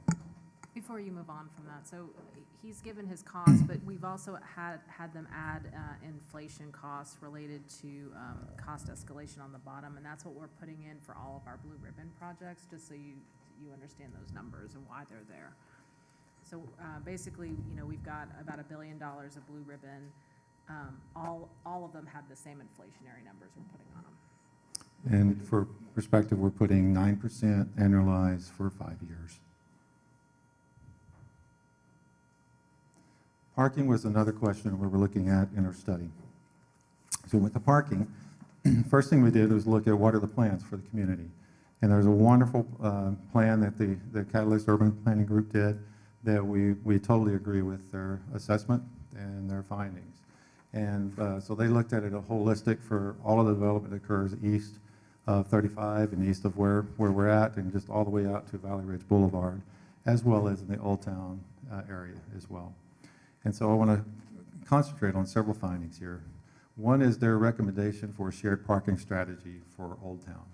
And we totally concur with that. That is the way that these buildings really want to work, because they're predominantly used at nighttime with a little bit of a matinee as far as in the performance standing of it. And the rest of the world operates more on the daytime, and then the restaurants at the day and the night. So you want to look at a shared relationship. We totally agree with that. And so with that principle of their findings and recommendation, then we also looked at the findings of the space within Old Town. And we discovered that there's ample amount of parking for the portico without any modifications or any changes to the capacity of what you currently have. We also looked at the Beacon, and we think we need a little more understanding of what's happening coming on with the multifamilies that are coming on board and some of the other development, because we understand that there's some shared parking relationships with that. So we don't have quite the total capacity number, but it will increase if we proceed with the Beacon. It will increase parking capacity. We just can't quantify yet if you need to build another structure or if these onboarding structures have enough capacity within them to accommodate that. Operations at this point, I'd like to turn it over to Alex, and he'll talk about how the theater should run. Thank you. I'm going to change it up here, and I'm going to sit. Thanks, Kurt. All right, folks. So now what we're going to do is we're going to take a minute to understand why we're looking at these building options, because you've got two right there in front of you, and then also what happens if you select one of those options, because once you build it, you have to run it. And so how does that look and work? So to do that, we first had to do an evaluation of what the current utilization is for the Art Center, as well as the user demand that's on the facility, so we can get a better understanding of the growth potential, you know, just like Alex did with the market study, but then also where is there strain in the current services and the capabilities that the staff can provide now. And so in order to do that, what we did is we sat down and interviewed all the key groups that use the facility, the largest ones being the grant-supported art groups that have the highest volume in the facility. as well as we took all the calendar booking data and we downloaded that to get an idea of how that's spread out throughout the calendar dates. The data that you see there is organized in total of event volume, date allocation, you know, how much of a year do they use, and then also how much is the facility taxed as far as the bandwidth used over that time. So before we get into some of these numbers real quick, it's important to note the effect of the pandemic as it had, as you can imagine, you know, on all live entertainment venues, because what you're going to see over a 5-year span of data is that we're going up, we hit a big dip, and then we're starting to hit a recovery. And that's basically the summary I want to make sure you all see. Because in fiscal year 19, that's where we really started to see peak growth in the Arts Center. That's where, at that time, they were hitting 965 booked events in the year. And then we took the dip with the pandemic, and in the last 2 fiscal years, we've been slowly getting up to recovery mode. And as you can see by the trend line data, or on the upper right-hand bar graph that's blue and gray, by the end of this fiscal year, it is possible that the Arts Center will reach pre-pandemic levels. If it doesn't hit it this year, it will certainly hit it next year, and it means they will hit record level utilization next fiscal year. So other key insights that came out of the utilization study that we did is that out of the entire calendar year, only about 9% of the dates are not used. And of course, that is including, you know, trainings and maintenance and then live events, booked rentals, but only 9% of date inventory is not used. And then if you look at it from a spread of the booking type, you can see in that blue colored donut where standard rentals, that's what we're qualifying as your private events. So that might be an outside group that's doing a dance program, it might be an air engagement, it might be a wedding or a corporate meeting. Your grant rentals are all your art-supported grant groups, you know, or in other venue types, they would call those resident companies. Those are the ones that receive subsidy from the city because you want them to grow, because you want them to bring culture and arts to the city. That's why you're seeing usually a high percentage of allocation to them. And then the COL, of course, is you guys, City of Lewisville. And that includes classes, community programming, internal meetings, as well as presenting. And for those that may not be familiar with the nomenclature, presenting means this is product, shows, entertainment that Denise's team goes and buys, and they bring it and they put it on sale and present it at the theater. And that's all wrapped up into that category there. Real quick, some other high points on the utilization was that Huffines Hall in particular, as you can imagine, is the most mostly used space. At its peak, it was at 76% utilization capacity throughout the year, and again, it's getting to that point now in this fiscal year. The overall note for that is the facility is greatly used, and what's good is that you guys are asking the right questions at the right time now, because you're not maxed out at 100%, but you're not below 50%. You know, you're at 75, high 50s, 60s for the other ancillary spaces. So if you were to start a construction project, it's going to take you a good, 3 years or more to get that off the ground. In that meantime, the usage is going to continue to go up. So you're asking the questions at the right time, because if you do decide to move forward with something, you're now set up for the future. And then the last thing I would point out is that out of your major performance spaces, 2 or more were booked on the same day, 52% out of the year. And then out of that inventory of events, 75% of them were happening concurrently at the same time.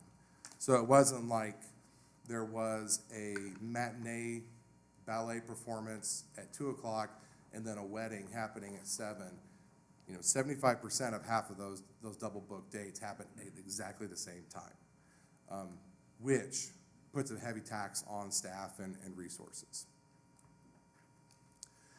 So based upon that utilization data, that helped us set a benchmark that we could then use for forecasting for some of these building types and to build a pro forma around.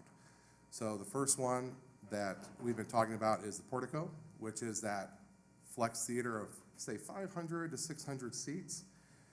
If you were to build that, this is what the forecasted utilization would look like. Overall, what you're going to see is the utilization capacity of the venue is going to even out, and it's going to drop, which makes sense because you're adding inventory of space, inventory of dates. You're going to potentially see a lot of the current grant art groups move into that space because you're going to have a higher capacity of seats, which allows them to sell more tickets, make more revenue. And you're also going to see an uptick in rentals. And that's the good part because that brings in real money. There's no risk tied to that. And the reason why you're going to see an uptick in the rentals is because it is a flex theater. And that's the one thing we can't stress enough. Because if it's just fixed seats in that kind of stadium format, it's only good for presentations. So again, good for corporate meetings, good for awards, presentations. But the flat will allow the seats to then go away and get you a flat floor, a banquet hall, essentially at that point, which you can use then for food and beverage events, special occasions. Yeah, weddings all day. And even better, you're then able to use it in tandem with Huffines, because Huffines Hall, what we heard a lot from our feedback with different user groups, like for an air engagement, for example, they would go and do the air engagement performance in Huffines Hall, and then afterwards, if you're not familiar, there's a huge food and beverage component to that, a big dinner, it's a celebration. And they don't have a place to do that in the current facility. So they may pack Huffines Hall, but then they go split out to one of the other event spaces in Lewisville or out of Lewisville. Having a flat floor will allow you to keep that rental and that business in that space. Okay, so then let's then take a look at, if we go towards the beacon. So first off the bat, we need to address the elephant in the room of, okay, that's a big space. Who's going to fill all those dates? This is built, this performa and this forecast is built under the assumption that the Lewisville ISD will heavily utilize this facility. During our interviews, they were one of the stakeholders that we interviewed, and there was interest in potentially having some of the music education programming and events at this space. And UIL competitions, somewhere in the neighborhood of potentially 40 to 60 dates. They need a lot of breakout space. They need a lot of room for the music presentations. If the ISD does utilize the space in that kind of capacity, that's a game changer and a swing in favor of this building type. Yes? Jump in real quick and make council aware that we have communicated with Superintendent Rapp, and she loves the concept and the space. She cannot commit to guaranteed usage of the building. I think it's a discussion that would continue on. So as we talk about school district use, that'd be ideal, but it's certainly not a guarantee that would happen. Yeah, and thank you for that added context there. That is correct. Nothing is confirmed. Same thing with any of the other art groups that we've interviewed. They've expressed interest that if you get into a bigger space, they may expand their programming, but there's no guarantee. No one knows the future 100%. But what we can tell you is that with a bigger hall like that, the presenting side of the business, so the entertainment that the city can buy and bring in, can be bigger, higher quality depending on what your definition of that is. If that definition is national touring product, lower, smaller Broadway type shows, they can fit in there for sure. And so what you're going to see is you're going to see an uptick in the programming of what the city of Lewisville can do. You'll definitely see an uptick in the standard rentals, and then the art grant groups will end up doing a little bit less dates just because it's a bigger room. They don't have to do as many performances with that larger hall there. So to kind of give a summary from a business planning and operational point of view for these two spaces, what we heard a lot from the user groups is that the current space, Huffines Hall and some of the others, They don't have the seating capacity, so they're limited on how much revenue they can bring in. Some of the production equipment and wing space is not what they would need in order to do the quality of work and the quantity of work that they want to do. And then we also heard there was a desire to really bring more commercial product into the facility to help drive that foot traffic into Old Town, you know, whether that's stand-up comedy, it's blues nights, you know, kind of that Kessler, you know, kind of feel, if you will. So with this facility, the 500 Flex, it can do that. It will 100% do that. It will allow your grant art groups that are growing to keep on that trajectory so they don't outgrow your space and leave it and go to another city or to another building. And for the smaller ones, it gives them a place to even take that next step. And then with the flat floor capabilities, you're going to increase your rental revenue, and you can start to bring in that commercial product. It's not going to be a cure-all for some of the groups that need big space. You know, imagine the Nutcracker. You know, they need big wing space. They need lots of dressing rooms. This facility is not for that, but it doesn't mean they can't do versions of it. And as far as programming that can come in, just to kind of set everyone's expectations of what you could book in this space, that's over here to the right. So you wouldn't get Hamilton, but you could bring in Spamilton, right? Which is a really great show. It's a parody of Hamilton. It's a great show. It sells tickets, and it can fit in the space. Because you're looking at something that can go on a semi-truck, you know, or a box van, you know, at that point. But then also some really great, you know, regional music artists, you know, and some great family programming. And then the last is on the 1,000-seat. Of course, from a capacity standpoint, it solves all your needs there. You know, smaller groups won't be able to just fill all the seats. They'll have to grow into it. But from a production standpoint, it can accommodate anyone that needs to use that space. But again, for proper utilization from our standpoint, it would require someone like the ISD or another group to really take those 40 to 80 dates to have it properly utilized. Because the city could do a lot of presenting in there, but they'd be taking a lot of risk. And you'd want to start off small with maybe a 6 to 8 main stage show series to really start to cultivate that audience. And then the other thing to point out is from your competition standpoint, when you get to a venue of that size, you're now going almost head to head with the Eisman Center over in Richardson. It doesn't mean you have to cannibalize each other. There are ways to work with that. It's just playing in the same sandbox nicely. So you could almost use the tollway as your divider line. If the Eisman Center is focusing on audience development going to the east, Lewisville could focus on audience development to the west. And therefore, you're not cannibalizing each other, and you could both be fruitful in this same market. Now, as far as shows go, you can do the bigger stuff. Now you can bring in 4 Phantoms, the actual 4 Phantoms from Broadway. Not a big show technically, but the artist fee is going to be much, much higher than on the other shows we talked about. But because you have the more seats to scale the tickets appropriately, the business model works. And then you can accommodate more technically complicated shows like the ones you see down below.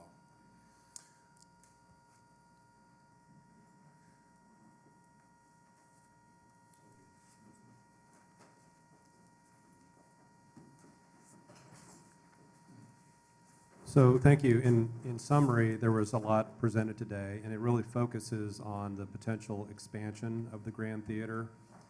We looked at the demographic studies, we looked at the operational aspects, as well as some architectural enhancements in what we would call a light touch, a medium touch, and a heavier touch.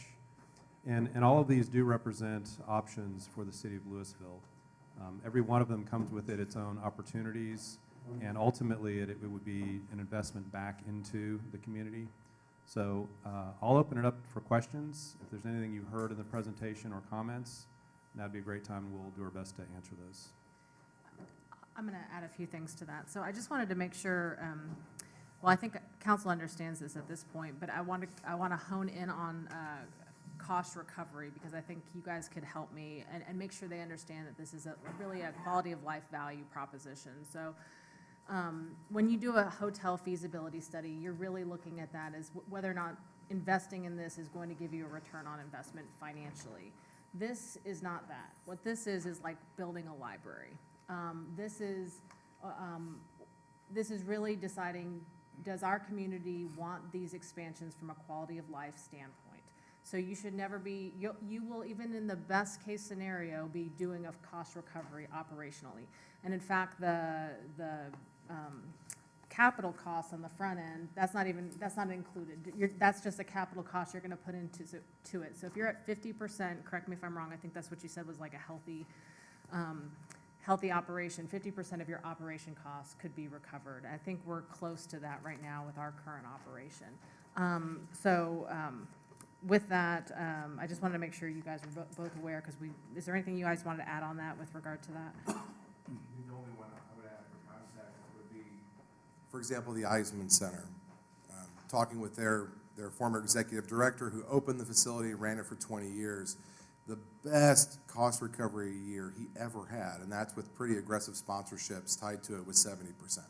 That was the best. And so that ISD on that larger one, that they could get to that 50% because if we were assuming ISD is 100% on board. The other thing to note is really what we're asking you guys today for direction on is, we've got our blue ribbon package, it's a blue ribbon committee that's meeting. We've held off on this project because we wanted to see what council wanted to do, what iteration you guys wanted to do. If you guys chose we wanted to do home and make those improvements, I don't know if that needs to be in part of the blue ribbon package. We can figure out how to cash fund that. If you are looking at either the other two, it would. For context, I know you guys have not seen any of the other projects, but for context, there's about $1 billion worth of projects that are competing with this project. Those range from streets to parks to a fire station to an animal shelter, expansion. So what the process would be if you chose one of these is that blue ribbon committee would then start prioritizing and saying, okay, which ones are most critical to least critical, then hand that to council, and then council decides, do we agree, do we not agree, do we want to make this part of the bond package? Your bond package right now is estimated to be about $150 million to $250 million. $250 million is about a 2-cent. You would have to warn the public that could mean a 2-cent increase, although with our growth, we may never get to that. The other alternative is you could look at TERS fundings on this. So you never even send this to Blue Ribbon, or we send it to Blue Ribbon, figure out the prioritizations, and then we try to find other ways to fund it. With the TERS, over the next, up until 2037, which is when it ends, if we don't get the county to sign on, we do not have enough to fund the portico with just TERS funds alone, and you'd be taking all of your TERS funds towards that. If we do get the county involved, we could afford it under TERS. So I just want to make sure you understand, but that is, with the county, would be $69 million up until 2037. So you're pretty much taking your revenue from the TERS and putting it towards this project, the way we did with the first iteration. So I wanted you guys to just know that, but really the next step is, what do you guys want to see? And then we will move forward accordingly. I'll jump in on it. I love the idea. I really do. I mean, I'm a go big or stay home type of guy, so I like the bigger theater. But I do understand that courtyard is kind of a unused space. However, at least in regarding the bond issuance, this one falls under the necessary. That's something that we need to have. I think right now we need to focus on some basic things that like public works and getting our streets that have been waiting to be taken care of first, because this will take up a big chunk of it if we put it under the bond right now. I don't think we should not do it. I just think not now. We need to get the ISD on board to even think about the second piece, and that seems to be a challenge, because they have their own set of issues that they have to deal with as well. So my suggestion would be, I love the idea. I think both of the iterations are really fantastic, but I think our priority right now needs to be back to basics on on our streets. Before we can ask about a performing arts center, we need to make sure our streets are structurally sound throughout the city. It's just my take. Thanks. Go ahead. Go ahead. You first. I was just gonna say, I agree with that assessment, especially since looking at the numbers of the utilization, and what we talked about with the mall earlier today, that system's broken, so we need to step in and help facilitate a solution. This seems to be working for now, and I realize that it's limiting long-term, but I also know we've spent a good chunk of today talking about a lot of other infrastructure investments, not only replacements, but investments that we would need to make going forward, particularly in Old Town, for really that vision to come to realization. And so when I look at that and this and try to weigh how this fits in with supporting Old Town, I don't think it's gonna get us where we need to go. Our dollars we could get more bang for the buck for what we're trying to accomplish with Old Town with some of the other infrastructure improvements we were talking about for now. I agree with Brandon that it could be something that we need in the future, but we don't need it right now. So I'm not, and quite frankly, the cost really is shocking. And that doesn't even include parking. And I live 2 blocks away. If we don't add parking and we expand the facility to this, it's gonna bleed into my neighborhood and it's gonna be a disaster. And I also think it might actually hurt our retail businesses and our restaurants who need that parking for their businesses. So I'll leave it at that. Patrick, go ahead. Very similar sentiments. I love what you did, great presentations. I love the concept, but I don't think now's the right time, at least in my opinion. I am curious, one of the things that crossed my mind though, is I'm looking at the concentric circle study we did over here. This is as of now.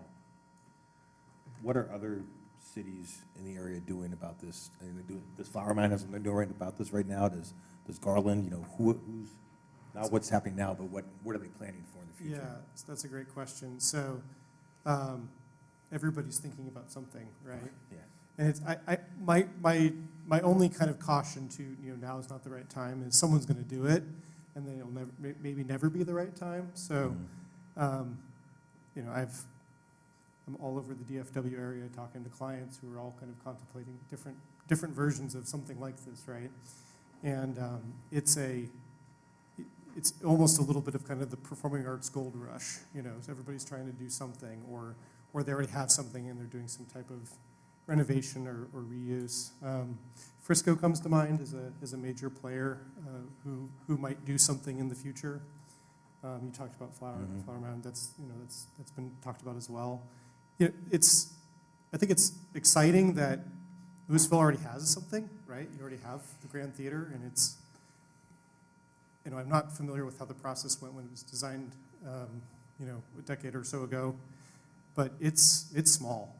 It's very community focused. It's kind of at a different scale than Lewisville's at. So, if you could go back in time and probably these projections kind of looked like this back then, I would have maybe given different advice than where you ended up with your capacity in particular. So, you all get to make the decision what's your priorities, but if not for now, you may have competition in the marketplace in 5 years that you didn't have if you don't announce, right? So. I appreciate that point. I don't think the success of Old Town depends on having this theater. Go ahead, Bob, sorry. I do believe that it would be an addition. It would be a terrific addition. I'm going to be a contrarian here. I would go for the home in Portico at this point. I talk to people regularly who complain about the size and the fact that if it would only be a little bit bigger, we'd be able to do more. And so I think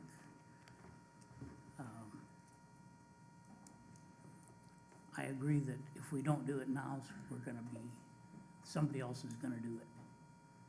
And we're gonna be behind the curve. I think if somebody else is gonna will do it, they're already started on it. If we're talking 5 years down the road. I do believe our concession stand and stuff needs to be upgraded and stuff. But we're looking at a blue ribbon bond package. The county has got a package of, you know what that dollar sign is. And right now we have to balance what I would tell my kids when they would come and ask me something. Is it a want or is it a need right now? And right now it's a want. However, I do think the home part is a need. And I am sorry that the planners didn't have the foresight to plan a building that was more adaptable and easier to add on to, but there's nothing we can do. We can't go back. But I'm not into high-pressure sales, like if you don't do it now, somebody's gonna come along and do it, because I just don't believe they're going to. I just don't think so. Flower Mound's had their chance to do things all along. They can't even come together on, you know, what a right-hand turn lane, much less anything like this. It'll take them 5 years to come to a consensus. So I do believe that we need to look at this in the future, but the chatter about all the bond packages coming down, I don't want to be hung on the square. I think that we need to do something with the existing building. We need to enhance the concession stand and let that add some sort of a benefit and profitability to what is there. And I think that we need to keep a close eye on when we get some of our needs taken care of and get our old town where it needs to be. And, you know, if I'm going to spend this kind of money, I'm going to say, you're going to spend this kind of money on dadgum grocery store in Old Town before we put another 500 seats that we can sit in. Because I have to go clear across to the west side to do any grocery shopping. No, you don't. Yes, I do. Brahms has got a grocery. Get to I Brahms. go to Brahms all the time, but they don't have everything. You're a west sider, you don't. That's right. That's There's right. a lovely Kroger in Castle Hills. First of all, I love all of it. I mean, I'm there at the theater quite a bit, so I mean, I know a lot of these challenges. A couple of questions, comments. So you mentioned about the Eisman, but what, as far as other competitions, as far as like the new Coppell Theater, UNT, how do those kind of really, you know, play with these potential options?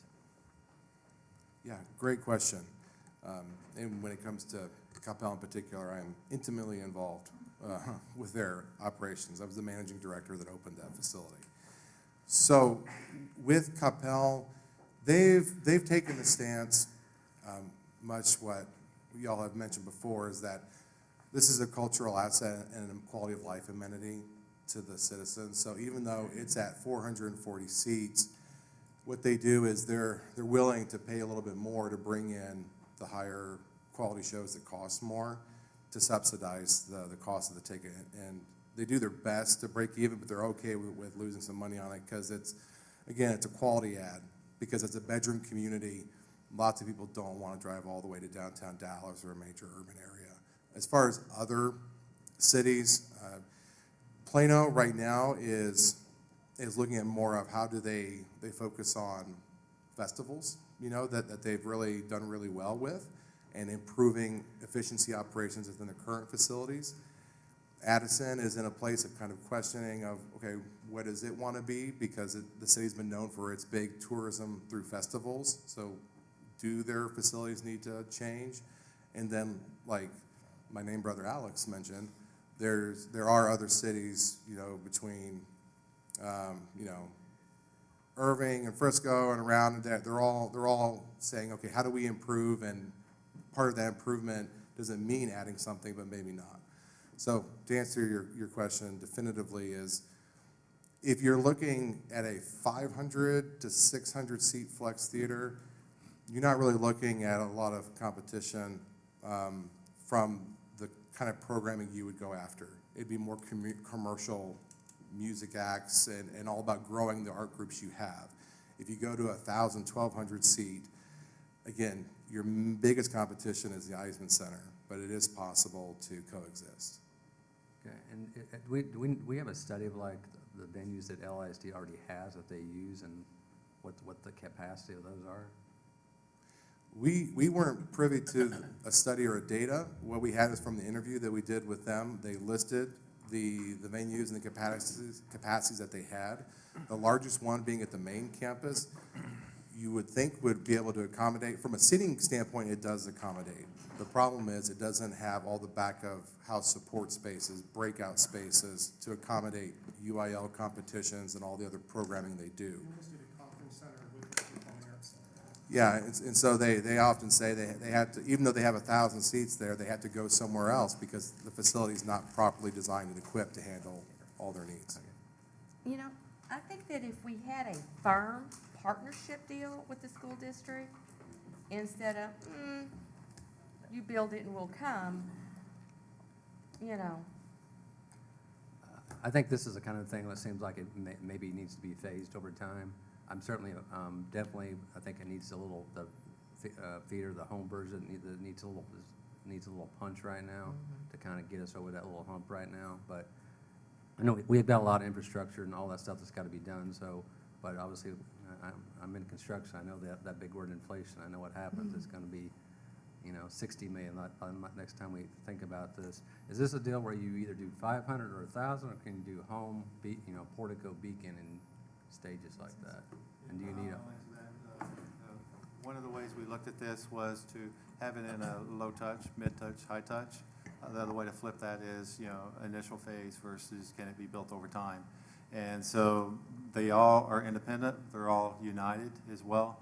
So yes, each of those can be phased. So if the trajectory is to go to the home and the portico, then the beacon could be phased for later on.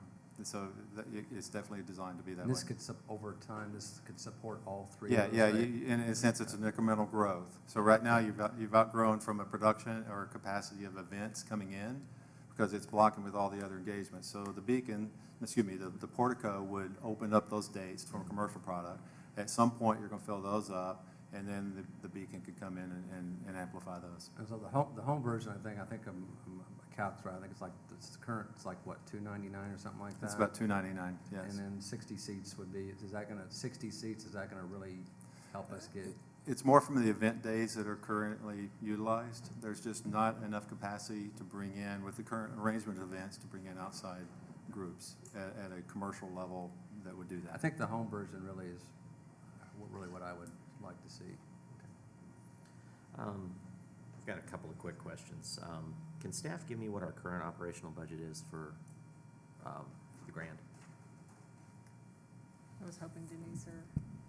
Denise, do you have that number handy, Denise? We'll pull that up for you. I should have had it, and I don't. Gina's on it. So there's a few data points I just kind of want to put on the board here. I think we've got kind of the lay of the land, but as we're looking at this, I don't think anybody here disagrees that we want to grow the arts community in Lewisville. So we have it here. The current expenses, $931,000. Current revenue, is that $221,000? Am I reading that correctly? Yeah, for this fiscal year. For this fiscal. I'm sorry, what was that first number again, James? $931,000. So it's costing us $1 million. Moving to the portico version would be $1.6 million, is what I saw in the documentation. Yes, that is correct, including the current. So that's an incremental on the current. It's not in addition to. Correct. Yeah. But we're talking just operationally, that's a penny of property tax, just to run the thing, which is, great. I want to be there. We can't get the ISD to line up on Leela. So if we're depending on them, this is a no-go. They're not. And I think fundamentally the issue there is really one of, they have 13 communities, so they have political challenges with making that level of commitment to any individual municipality within their borders. And since there is such a gap, you kind of got to get up to that next hump, almost to 1,000, for them to start going, oh, that's compelling. So that's challenging. And then the last piece of this is we're talking about $44 million, $88 million, whatever that number is. So where does that come from? It comes from the TERS, or it comes from the bond, or it comes from some mixed partnership that we figure out. But the low-hanging fruit is the TERS or the bond. If it comes from the bond, we're looking at $200 million is what we can probably get with according to city manager. And that's with the implication that it could be up to a 2 penny, I'm sorry, 250, with a 2 penny sales tax increase. Now, the bond in 2015 had similar stipulations, and we never raised taxes because our growth. So, but you gotta say that. So I'm at 250, and even if I just do the middle one, that's 20% of my bond capacity is gone in one project. And so the question is, do I take that 20% of that bond capacity and build Old Town on the packet before, which that was some 80 million in infrastructure improvements that was written there. Or do I take the 67 million in TIERS money and move that to develop Old Town and then get to that 6,000, 8,000 head count? But you have to be careful because the legislation is looking at terms. Understood. So in my head, though, those pools of money, they've got more compelling demand on them right now. I would like to see home, especially if there's some issues there. What worries me on home, and James, maybe you can help me with that. One of the reasons we picked $299 was because that was a licensing deal for shows. So that's correct.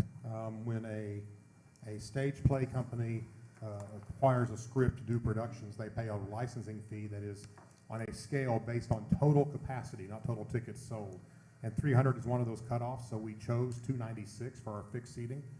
We did talk to the theater groups during this process, and they've never had that be an issue. They said they really don't care about that right now. Okay, well, I was just worried that we put 60 seats in, we'd kick it to that next bracket, and now we wouldn't have any shows. The only productions it would affect are CYT, which is a Christian youth theater. They're the only ones that do stage productions in that space, and they were fine. They didn't have a problem with it. Okay, so those are my points. Take for them what you will, but I think on this one we've got some direction. Yes, it sounds like the direction is we're moving forward currently with home with the idea that we keep all of this in a potential future discussion. I'm willing to look at it if the bond package comes back and says, the blue ribbon comes back and says, yeah, there may be a place for part of this or a significant chunk of it. I'd love 1,000 seats. I think the 500 is, I can wrap my head around the 500 a little better, but. And then I think with home, there's also operational changes that they've made recommendations on for us to kind of, to improve some of our return on investment as well. Super. So, okay. Thank you, guys. Really wonderful product, wonderful presentation. I really think you get what Lewisville's trying to do, but it's phasing in where we are. So I appreciate that. Thank you. Thank you. I had one just comment to make. The 900,000 operating costs was general fund only that they were talking about. We actually have costs associated with the grant in the hotel motel fund as well as the community activities fund. Okay. So we annually spend about 1.5 million on the grant.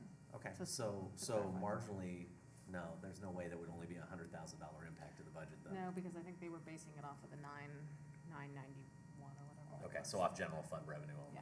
Yeah. Okay. So super. Thank you so much. Thank you. Thank you. Thank you all for your time. Appreciate it.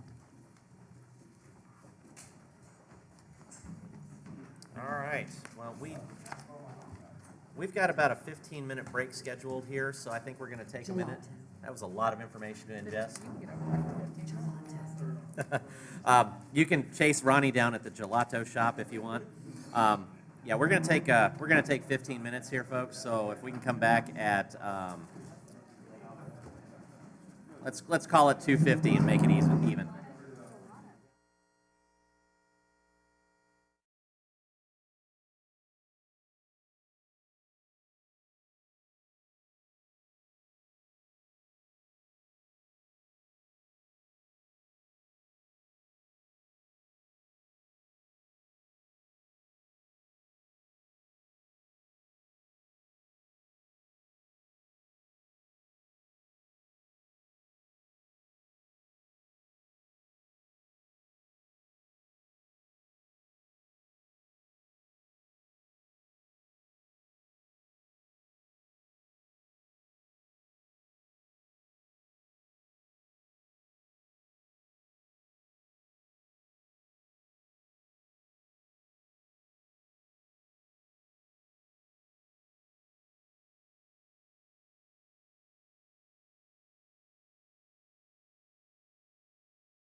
Ready, Matt? $5, yeah. It is 2:53, and we're going to go ahead and get started with our employee retention update, compensation study, and benefits survey. And I think we have Tad Phillips here. Yes, sir. Ms. Good Phillips, afternoon. drive away. All right. Well, thanks for letting me spend a few minutes with y'all. This should be a fairly succinct presentation. I've got 24 slides. Feel free to stop me at any time during the presentation. But the focus of this presentation is really to give you all an update. I think it's a positive story, an update on what we're doing around our employees, around our employee engagement, particularly our comp study, benefit study, but also a few other things mixed in here. Before I do that, though, and so it'll focus on these 4 areas, tending to culture, employee compensation, employee benefits, and flexibility. But before we do that, I want to kind of lay some background, state of the world, some of the things you heard from Dave this morning about the state of the economy. I'm going to slightly duplicate, but maybe just add some additional accents too. So as we well know, the Great Resignation isn't quite over yet. We continue to see a lot of turnover, movement, and vacancies in jobs across the U.S. and locally as well. Some interesting data on this slide. A number of resignations have exceeded pre-pandemic high. More than 4 million Americans left their jobs each of the past 18 months. And this is impacting, and so it hasn't really slowed down. It's steadied a little bit, but we continue to see a lot of churn and a lot of vacancies. U.S. net jobs were added, some of the most recent reporting in January, 517,000 new jobs. We see increases in 128,000 new jobs in January in leisure and hospitality, 105,000 jobs in education and healthcare, 82,000 new jobs in professional and business services. And one stat that Dave mentioned this morning that I found a similar stat, which is for every vacancy we have, or for every person looking for work, we typically have about 2 vacancies, and that's across different industries, both white collar and our trades positions. But we're particularly struggling with trade positions. So this is a status check on where we're at with our positions and vacancies in our organization. So on the whole, where we're at as of a few days ago is we have 94 vacancies, 895 filled positions. That's 11% vacancy rate. At the same time last year when this presentation was given, we were at 11% at that time too. We've had some ebbs and flows in different areas, but what's been really consistent is particularly for our lower wage jobs, our trade and entry-level positions, particularly public services, parks and rec, our parks maintenance worker, our equipment operators, these jobs that start typically in the $16 to $19 an hour range, we continue to struggle to find interested talent for those jobs. And so that's the primary story here. I do want to share, though, that I've only been here like 6 weeks myself, but I've been trying to learn and understand what we've been doing. We've been very proactive to try and address this. We've been doing hiring incentives. We have, $1,000 hiring incentive in place for all of those same jobs. And so we're working aggressively to try and attack it. But when the folks aren't there, the folks aren't there. So that's a big challenge that we're working to overcome. This shows similar story. I guess it's kind of the bad news story of our turnover rate being at 18.2% right now. However, to put that in context, so it shows us our turnover rate going up over time, which is very unfortunate. But at the same time, if you look at, I've got data on 9 nearby cities as of right now. That average in those 9 nearby cities is 20%. Just a few anecdotes. Carrollton's at 23%, Plano's at 19%, Grand Prairie's at 30%, and so on. And so we're not unique as a municipal employer or an employer in general that we're seeing higher turnover, and it aligns with the national data as well. Just a couple other broad informational items I wanted to share with you, just so you know, as far as performance of our health fund. What we saw, it was somewhat unique here in Lewisville over the pre-pandemic and early pandemic years. We actually saw a negative trend on our health expenses, which is very rare. You almost always see close to double-digit trend year after year. So we did see an increase, that green line go up over this last year. That was an increase of 12%. However, over a 5-year average, we've outperformed national trend. And so I see that as just a course correction for negative trend over the prior years. Overall, we're in a pretty decent spot with our health plan. And then this is just a couple things on employee demographics. So the chart on the left, I don't know how well y'all can see that, but the chart on the left is just to show as an FYI what our demographic breakdowns are for the population in Lewisville as well as for the employee base in Lewisville. And so you see on the left-hand side, we see our citizen or our resident population, 37% white, 29% Hispanic, 14% Black, 14% Asian. And then you see a little bit different distribution of our employee base. And so this is just additional information for us. There's no specific targets here, but it's something we just want to have an awareness of. What you see on the right is demographic trends, something we're tracking. Part of Council's JEDI initiative is on the website. We are out there tracking what our promotions and hires look like from a demographic perspective. And we see positive trends in underrepresented groups over the last 12 months. So that's a modestly positive trend, so that's a good story. So getting to the heart of the presentation, I was impressed, as a new person walking in, I was impressed to see that one of the City Council's priorities was employee recruitment, development, and retention.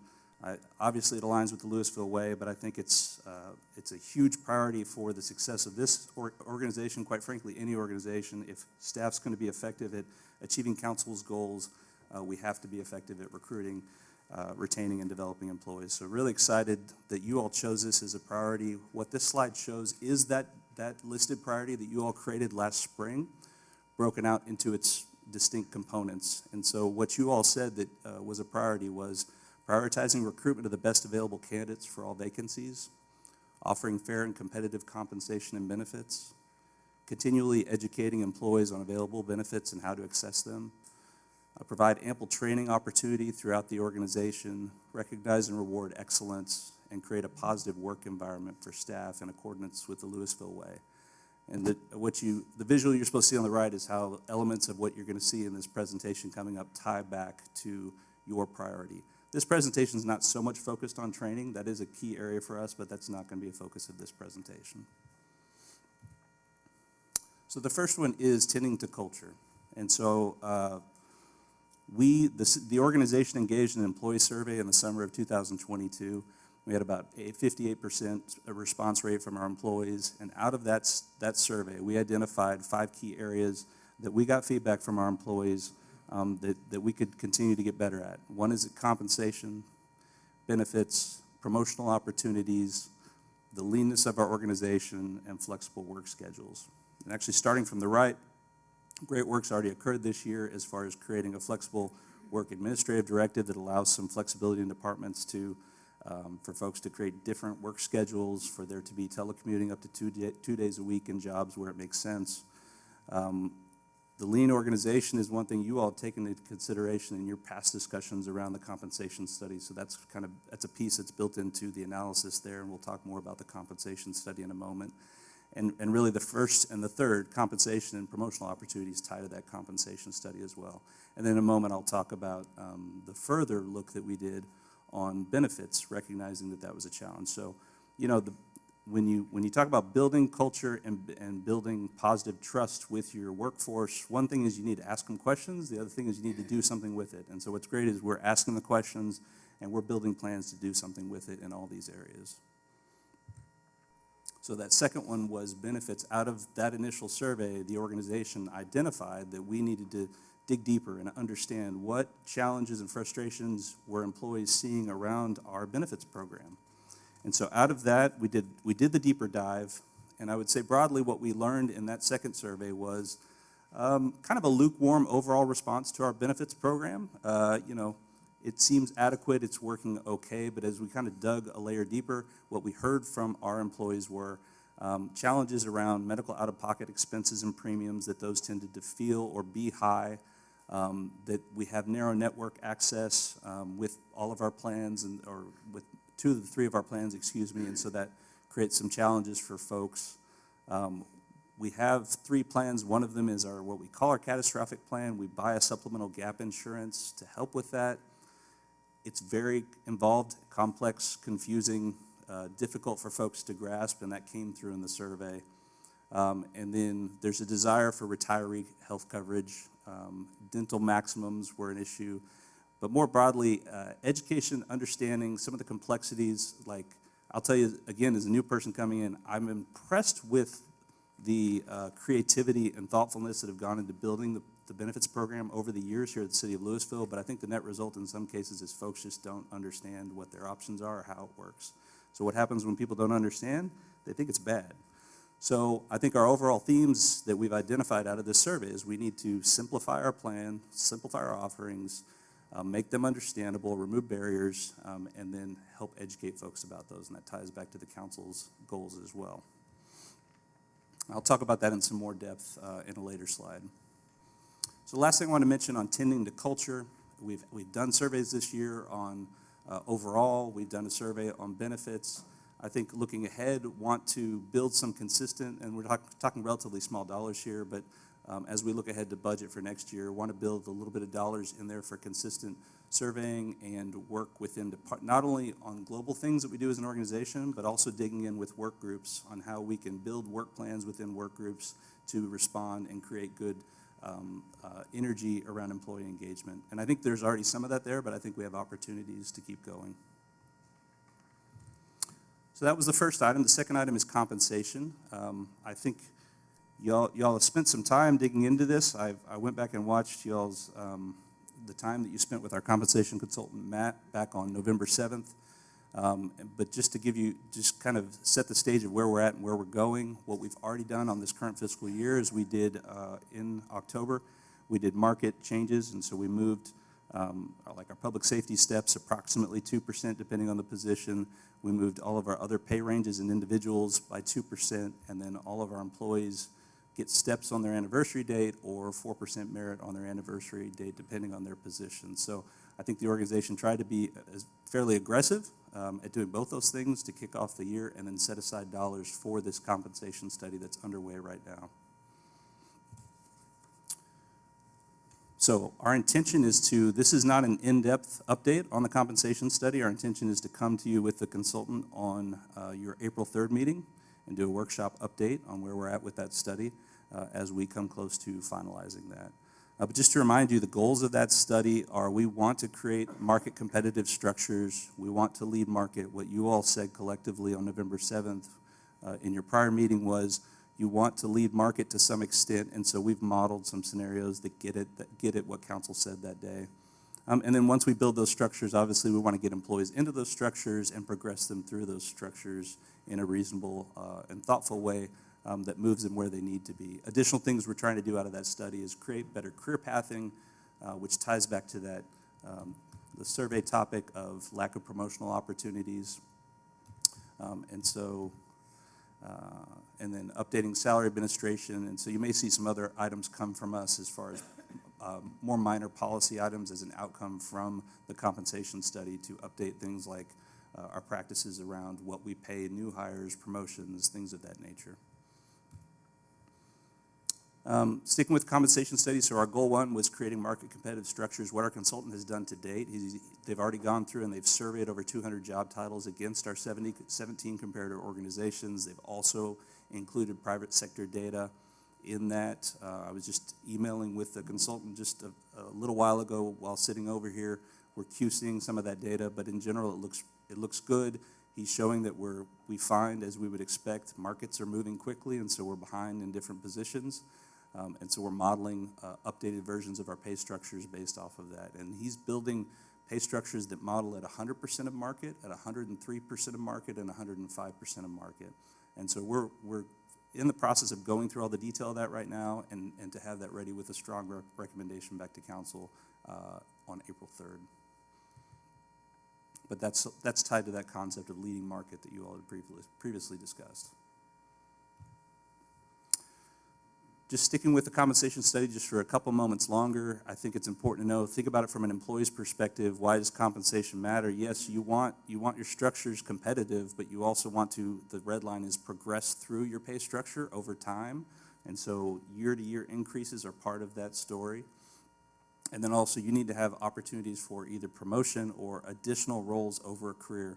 You know, gone are the days when you just go in a particular job and you sit there for 10 years. Folks don't do that anymore. That's part of, you know, it's an employee's market and they can go and do other things. So if we create logical progressions or lattices and other opportunities as shown on this slide, that creates a greater likelihood that they will stick around and stick with the organization for at least some period of time.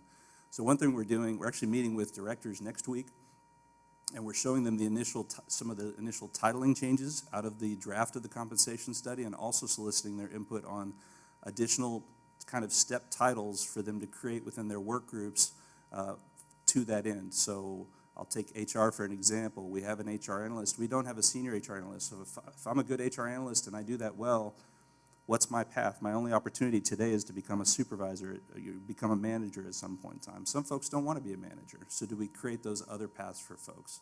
So that's a big piece of this project that we're working on right now. And creating these paths would be a non-promotional path for folks, separate from the regular promotional process. So timeline on the comp study, we right now, just giving you a brief update, we're meeting with directors next week to talk about titling. We're gonna bring a workshop to you all on April 3rd, and then our intention is to start implementation soon thereafter in April and communicate out to our employees in April. So elements of the project will drag on after that, but the main piece of delivering updates to compensation to employees and updating our pay structures will happen very quickly in the next couple months. So that's a compensation study. I'll pause real quick. I'm going to move on to item 3 of my 4, which is benefits. So this, a few slides ago mentioned that we did a secondary survey on benefits, and I mentioned some of the themes that came out of that. So just want to know, we have a project going on right now working with our benefits consultant, who's a great benefits consultant, works with a number of employers across the state. And what we're doing is coming up with some really great ideas on how we can simplify the plans, remove barriers. So some of this just shows a list of some of the things we're considering. We're not nailing any of these down at this point, but right now we're planning, looking ahead for our next plan year. Our plan year starts on October 1, so we're looking at changes about 6 months out. But some of the things that we're talking about are changes to medical deductibles, out-of-pocket maximums, kind of redesigning some of the structures potentially, where right now we call one of our plans a catastrophic plan with this gap insurance, and looking at some fundamental redesigns there that make sense for employees. And some of these changes will be at a cost. However, the way we're doing our analysis is we're looking very closely at what's our overall current budget around benefits, and we believe there's some wiggle within that budget, so we're trying to build plans that enhance the benefit but do it within the budget that we already have allotted to us. But some of the other things we're checking to see, we do a tobacco surcharge right now, and one of the questions we're asking ourselves is, does that have the intended consequences that we want it to have, or is it just some more administrative nightmare for the folks that have to go through it, as just one example. And so I could bore you all day talking about benefits. If you all want to hang out and talk about benefits later tonight, just let me know. We can have a good old time. But yeah, changes would be for next. Do we do that at the cigar bar? Yeah, absolutely, absolutely. This is just, and I don't show this to necessarily drag you into the detail, but just to show you like when some of the data points we're using when we're looking at this benefit stuff is, and this comes from our consultant, is what do we see in the private sector? What do we see in the public sector? What are we doing as far as our plan design, our deductibles, our out-of-pocket maximums, our premiums, et cetera? That's all things that we're looking at very closely and giving weight when we look at options to bring for next year. And like I said, when we bring changes here, the last piece of that's going to be a strong educational campaign for our employees. So they'll see real changes to what things look like, but we'll be really focused on making sure they understand the changes. Because like I said it earlier, but you can give people an amazing product, and if they don't believe it's an amazing product, it's a waste of everybody's time. So the last thing I want to hit on with you all today is talking about flexibility and work-life balance. What this visual is meant to show is just that, you know, we can get caught up in one or two elements of what is flexibility in work, what are employees looking for today. You hear all kinds of things if you read articles.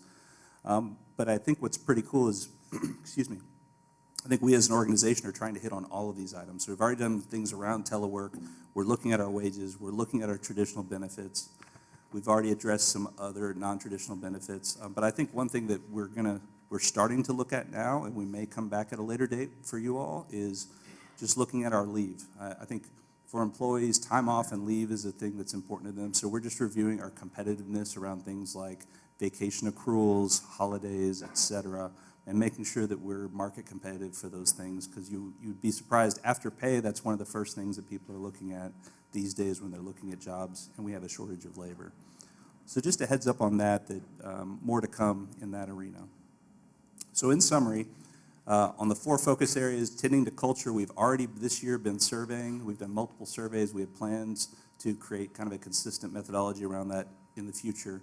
On compensation, we're near completion of the comp study. We'll give you a full update on April 3rd. On benefits, we're doing that deep dive on benefits changes that would take effect on this next plan year. And then finally, on flexible work, we're starting to look at some of the data around other things that we could do there. More to come on that later. Just a reminder, this is y'all's priority. Appreciate it being one of the council's priorities, and we're happy to be doing the work to try and support our workforce and maybe over time get at turnover, get at vacancy. Those are all things we're working hard to get better at. So I'd be happy to answer any questions y'all may have. So I have a quick question. I'm curious about the positions that we have open. Are we just seeing no resumes coming in or no qualified applicants coming in? It's really case by case per position, and we've got a room full of hiring managers over on the other side of the room, so any of them are welcome to speak up. But I think, particularly at those lower level, let me go back to the slide just to give a visual of what we're talking about here. So particularly on those lower level positions, what we're seeing, like today, for example, there are 11 parks maintenance worker openings. I think.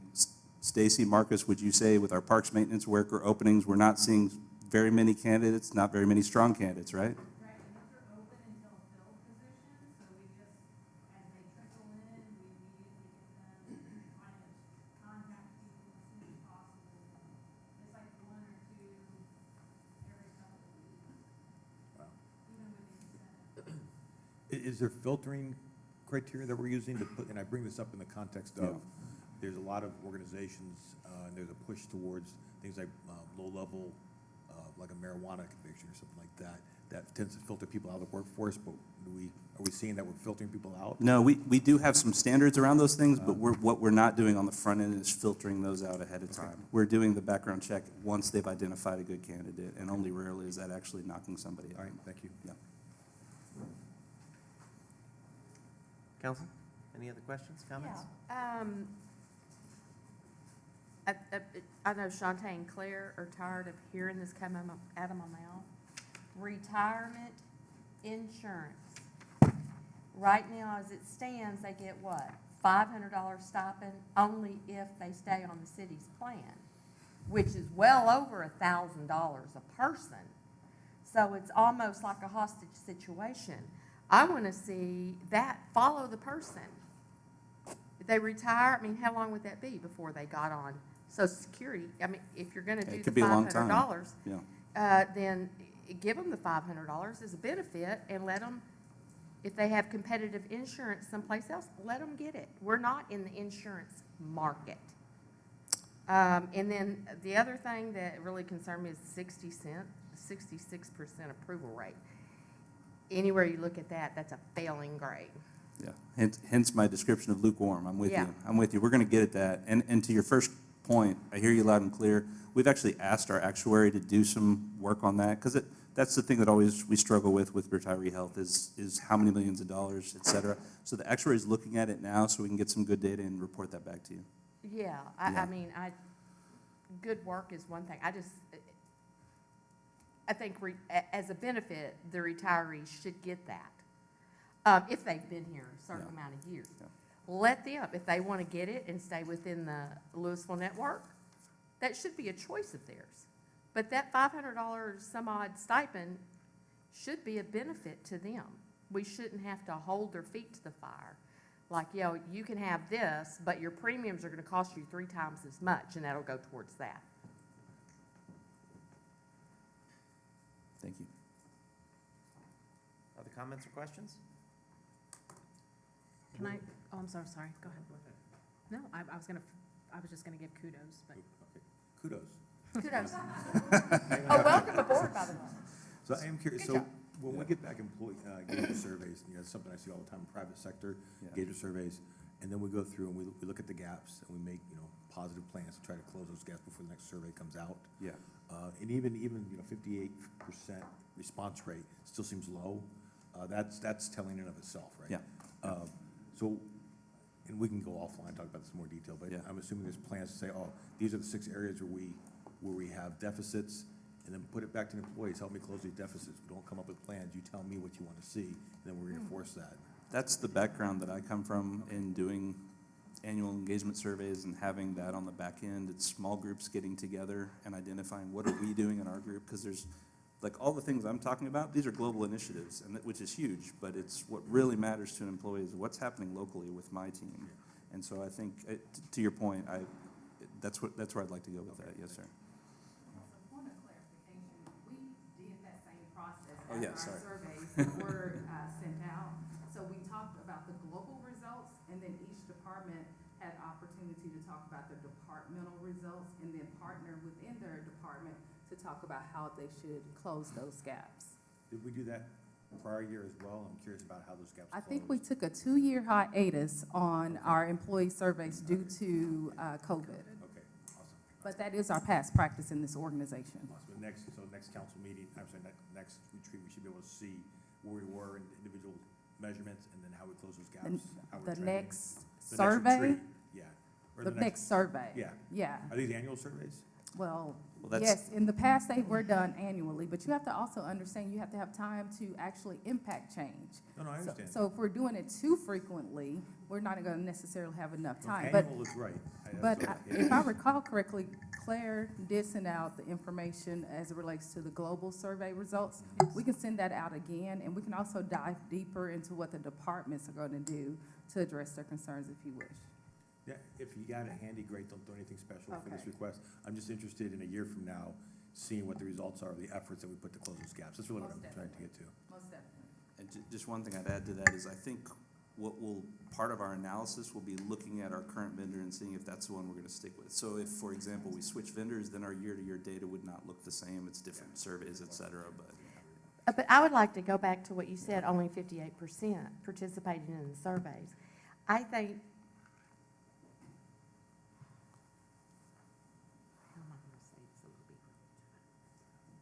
only 58% participated in, but I think they're sitting back.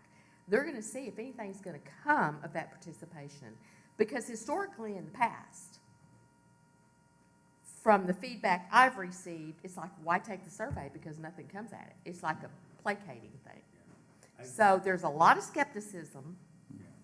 And so now it's a new day. Well, I think you have to leaven that slightly with the other data point on that slide, which says that across the country, the Well, average that's is true. 58%. So while, yes, I think we strive for perfection, I don't necessarily see that as negative. I see people I'm just as bad about it as anybody else. Yeah. Oh, survey, I'll get to it. And then we don't. And it has nothing to do with anything. It's just survey overload. So I'm excited to see 75% when it comes. I know that's where we're headed, but I'm not going to beat staff up for 58%. You're gonna get it. And I'm going to be You'll get it. careful about attributing negativity to past performance to a number that's got an industry average. I'm going to give kudos now. I just want to say thanks to Tad. This is his first time really presenting, isn't it? Yeah. At Retreat, so we are, he's really, he came into this. You were supposed to bring the gelato. He Oh, came into nobody, this- sorry. Yeah. He came into this midstream, and he's really taken the bull by the horns and dug in, and I've just been very happy with kind of the direction we're going, so appreciate it, Tad. Thank you. Awesome. Well, I think we're done with that section of retreat, so we will go ahead and move on to municipal trends by department. This one I was talking to Claire earlier about. I was really excited about that because you all are the experts and you see this stuff on a regular basis. So I can't wait to kind of get a high level view of what you guys think are the things that we should be exploring as council and helping to set direction on. Can I get them all set up right now? Absolutely. Do we Okay. need to take 5 minutes? No, I'm just going to give them instructions. It just may take them a little bit of time. They're going to figure it on the fly. So if you guys know what order you're in, so kind of queue up. Queue up. So what we're going to do, because there's a lot of trends and we can get really sidetracked. I mean, literally we could, if you're really interested in these 3 things on this first slide, we could spend an entire hour talking about them. So instead of doing that, the individual will spend 1 minute per trend, kind of summarize it. You guys take notes. If you're interested in going back to it at the end, ask the question and we'll go back to it. You'll see there is several that overlap. There's a lot of AI stuff in here. So you guys just take your notes and then we'll bring it back. But we'll just try to keep this pretty quick and 1 minute per. Talk fast. Not per slide. Yeah, you can get up there. 1 minute per trend. So James, you're up. You know I can't sit down, so. I've got a time limit, so I did what I normally don't do. I wrote notes. So I'm going to read my notes. So these are for community relations and tourism. The first one's integration of AI technology into communication. Chat software already is being used in some cities to create a 24-hour presence on their website, Arlington most recently, and theirs is extremely successful. Similar platforms like ChatGPT also have the potential to create text documents that can, at the very least, be a good first draft of letters or reports and so forth. There's actually a software out there called DALL-E, D-A-L-L-E, that can do the same thing with graphics. They're not great, but they're good starting points. As this technology becomes more reliable and prevalent, it's going to require an investment by us to implement those tools in a way to provide better service for our residents and meet public expectations. Did the battery die? No, I'm on. And meet public expectations. That doesn't count against my time. It will also change the technologies we use and how we use them. For an example, a website. Right now, there's always a fight to make sure your button shows up on the website. And the state legislature every year has a couple of bills to put buttons on our websites on the front page. Well, what if your front page just has to have a search window and you type in your question in plain English and it gives you a plain English language with step-by-step of what you need to do? We're not there yet, but we're closer than we were a year ago. So it could change a lot of what we do. It also changed the way team members handle many of our regular communication efforts, including advertising and marketing. The second one, the shift to non-traditional travel lodging. I'm going to guess at least one of you has used an Airbnb or a VRBO at some point in the past 18 months. And I say that, there we go, because in 2019, about 9% of all bookings in the country were short-term rentals. Last year, that was up to 14%. The pandemic pushed it up some, and that is growing every year. That's going to change not only where people stay when traveling, but how we reach them. It's going to change how we market to them. Are we going to have to form partnerships with short-term rental owners and organizations to make sure we get our travel information out to them and integrate those travelers? We might need to revisit the whole hotel tax received from short-term rentals question because they're not all paying it, and they're all supposed to. Previously, it's not really been economically feasible to collect it because it costs more to collect than you would actually receive. But as that percentage goes up, that's going to change. It also is going to change. I got that. Tax receipts is okay. So that's all for that. And the last one, emphasis on sustainability and events, travel, and art. Sustainability is a big thing in every industry. It is equally large in our industries. The public desire for more sustainable practices in all facets of daily life. For us, that includes we currently are developing and will be rolling out in 2 weeks some green event standards to improve the environmental profile of our events, which includes things like composting of food waste. It includes putting requirements on vendors to use compostable materials.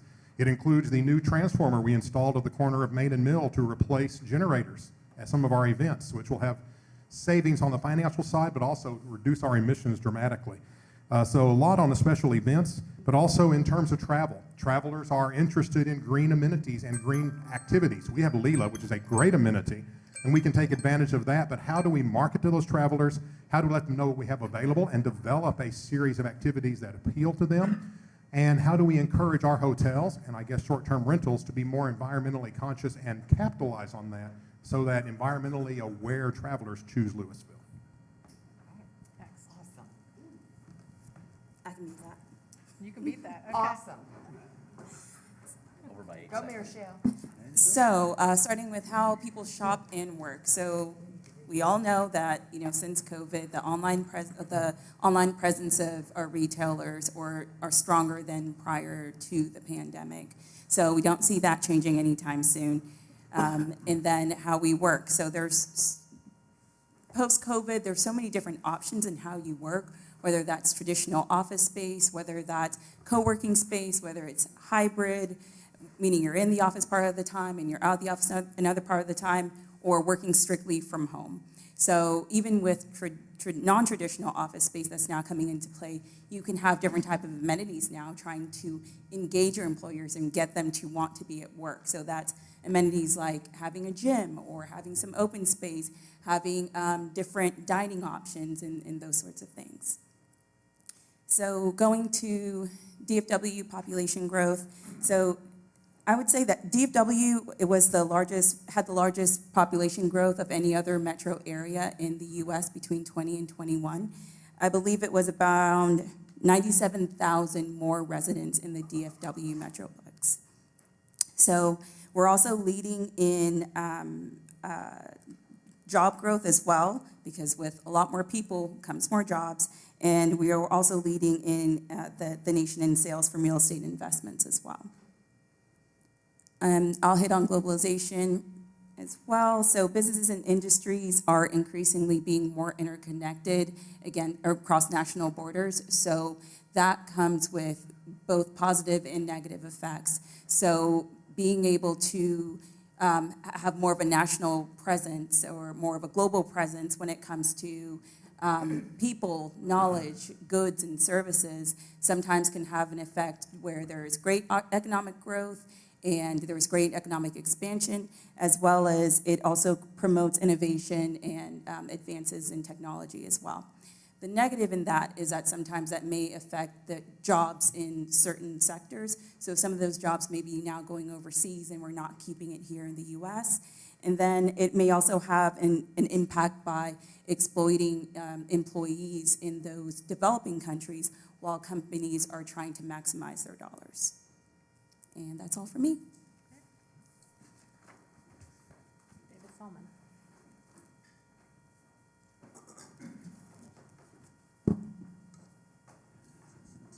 Okay, well, for engineering, the first one, and I think you're going to see it's a common theme, is artificial intelligence. Only with engineering, it's with regard to traffic control. Artificial intelligence can be used to analyze traffic data and predict traffic patterns. That information can be used to improve traffic flow and reduce congestion. It can also be used to control traffic signals based on real-time traffic conditions, which would, of course, help reduce waiting times at signals and improve traffic flow. It can also be used with incident management. AI can be used to detect accidents and other incidents on the road. That information can be used to alert emergency services and to also reroute traffic. Smart parking. AI can be used to guide drivers to available parking spots. And then, of course, AI is also used to support autonomous vehicles.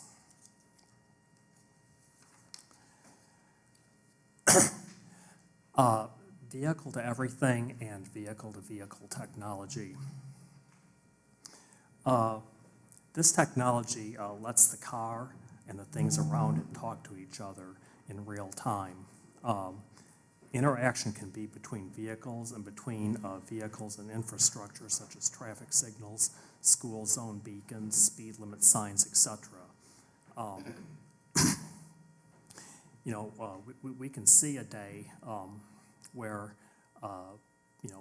traffic speed limit sign or even a school zone beacon might be able to limit the speed at which vehicles travel through that area.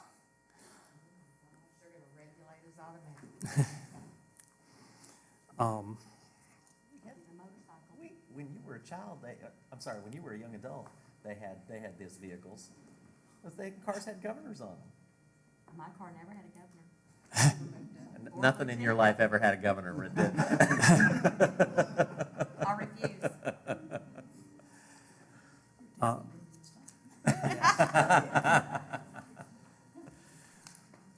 And then, of course, the last one is autonomous vehicles.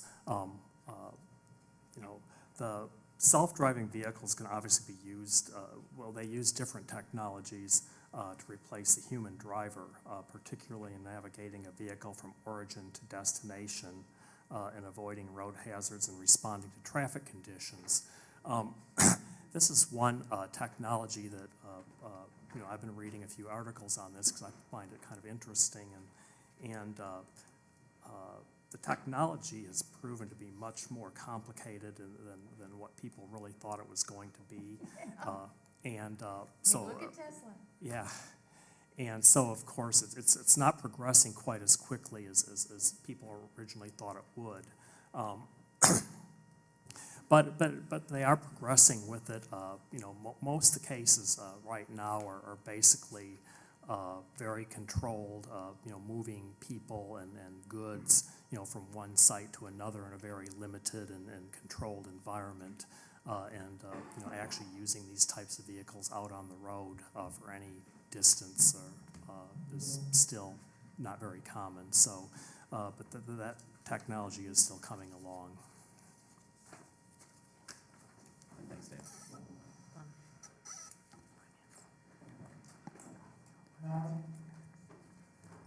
So they say that the more things change, the more they stay the same, and I'd have to say that's true for finance. There's some general themes here that have been and continue to be important trends for finance. One would be accountability and transparency. The other would be to gain efficiencies, improve your processes, and the other would be to increase customer service. So that's the focus for finance, and that's where we see our trends moving. The first item, greater financial transparency and providing information that is accessible and easy to understand. I think finance historically has been really good about just pushing out information, but now I think we need to get better at it, and not everybody is going to have a finance acumen that's going to be able to understand a 200-page annual financial report. So putting out something like the PAF, or the Popular Annual Financial Report, which is a condensed Reader's Digest version that provides the same kind of information so the reader gets value with that.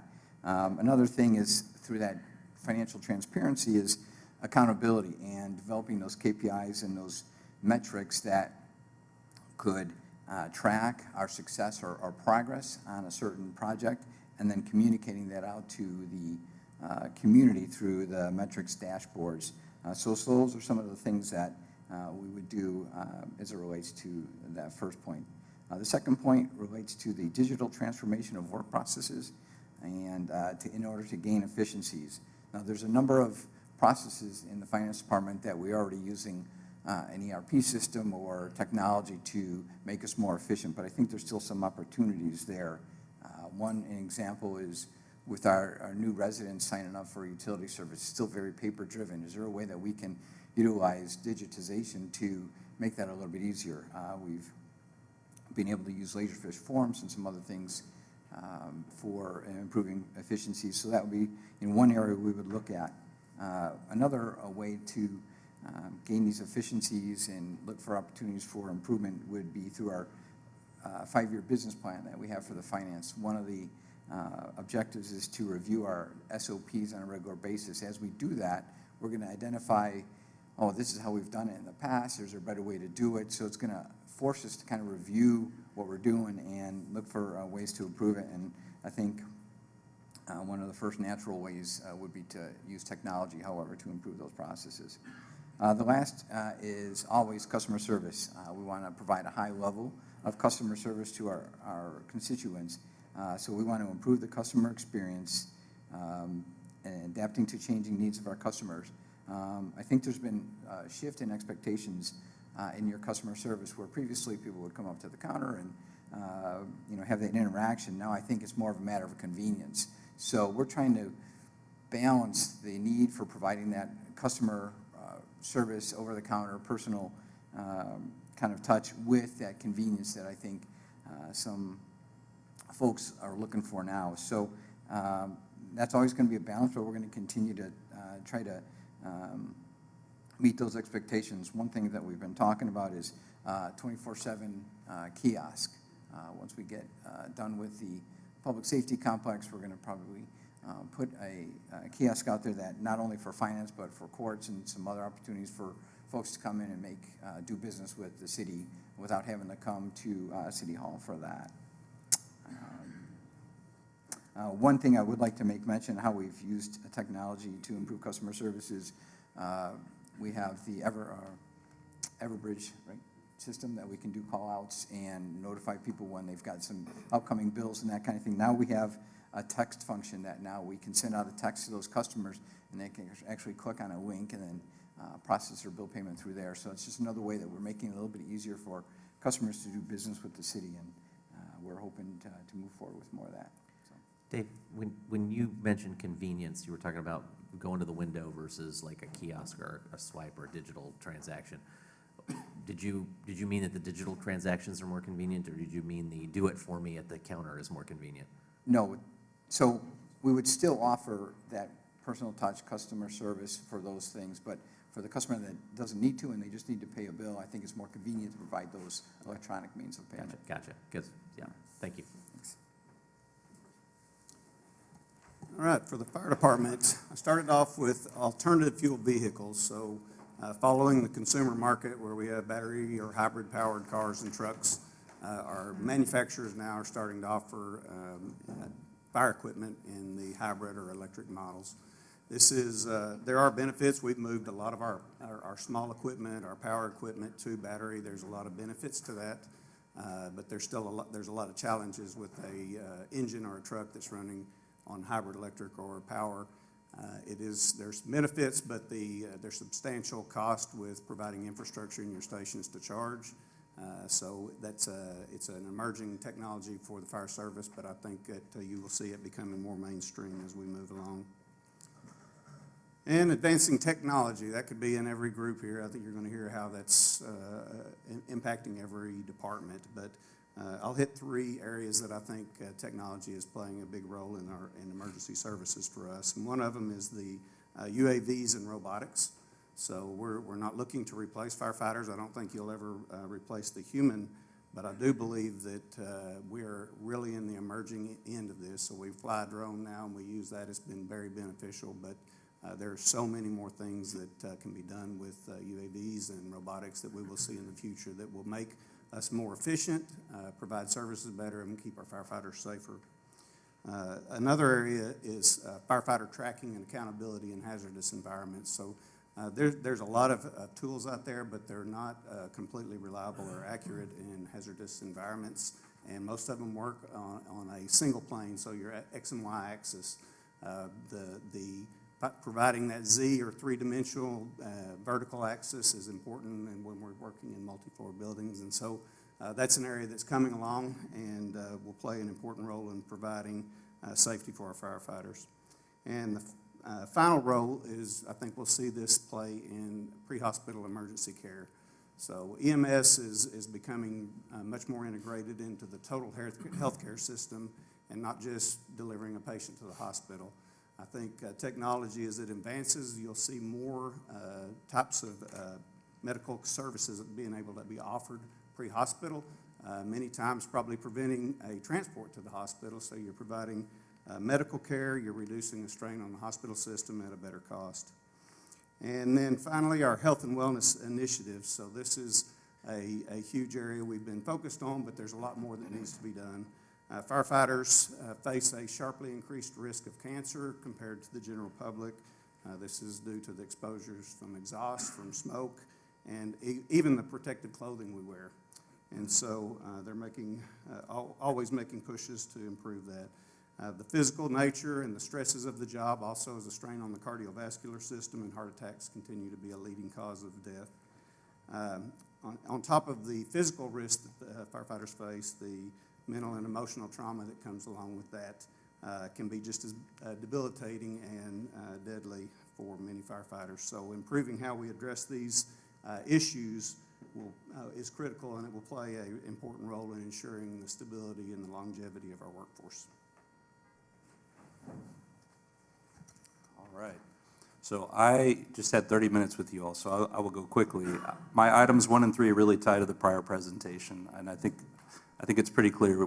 Employers right now who aren't putting a focus on meeting the needs of their workforce and enhancing the employee experience will be at a disadvantage. So I think that's big. But the one I really wanted to focus on is the middle one, mental health. This is from the employer perspective, but I would echo what Chief just finished on in his area. One piece of mental health for us is, how do we care for our first responders who encounter trauma in their work, but more broadly, I would use like the airline industry, current people getting kicked off of flights as a proxy for the state of mental health in the world.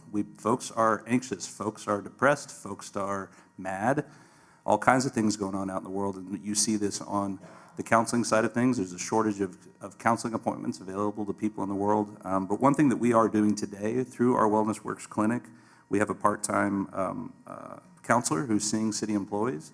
She saw 32 in January. She has a wait list every month, and so we know this is an emerging area of challenge for everyone everywhere, but it's something we definitely want to keep an eye on as an employer. And I will cede the rest of my time to the technology king, Chris. Thank you, sir. I think Chris paid you off.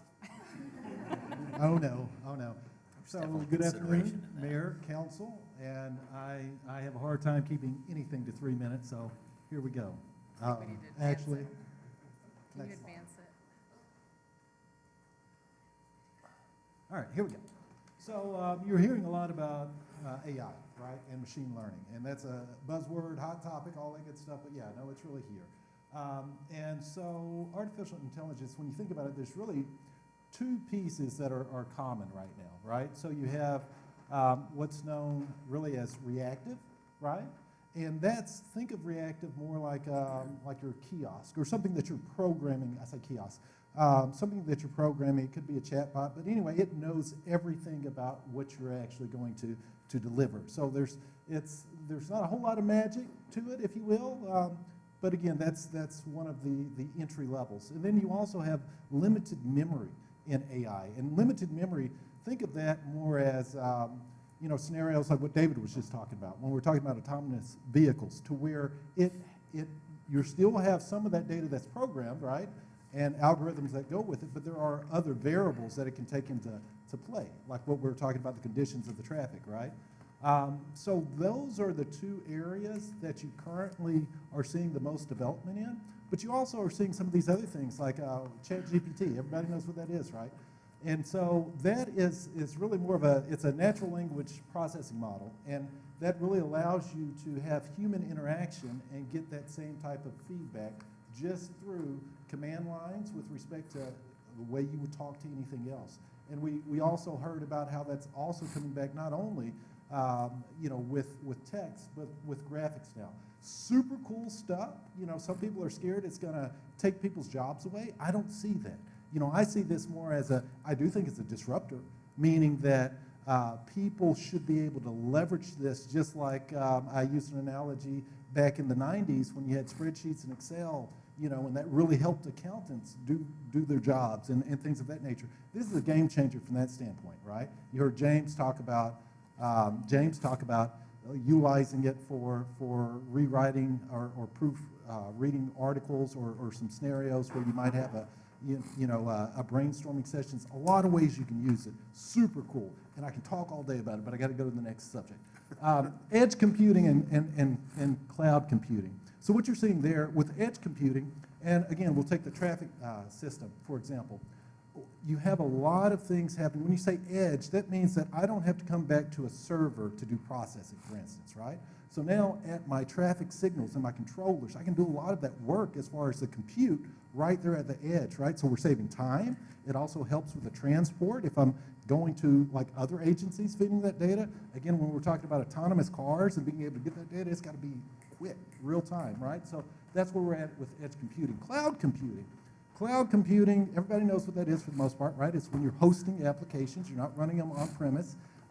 So with that, it changes the model. No more perpetual licensing. Everything really is hosted. Everything's a subscription-based. Ransomware, cybersecurity, 90% of all security incidents are really happening. It's social engineering. So it's still, the phishing, all the training that we do. I'm out of time, but I got so much more to say. So I hope you guys have questions. Okay, thank you. The sharing economy trend that I'm bringing up, we're seeing in libraries, but also in other departments and outside government agencies as well. This is where you're seeing a change in the world where the traditional model of ownership is changing, and people are more excited about access over ownership. So libraries have been leaders in the sharing economy for a long time, and they're going to have new opportunities for sharing resources and spaces. So we're just supposed to see what we can do and what we can share to stay relevant in this sharing economy and meet the needs of people.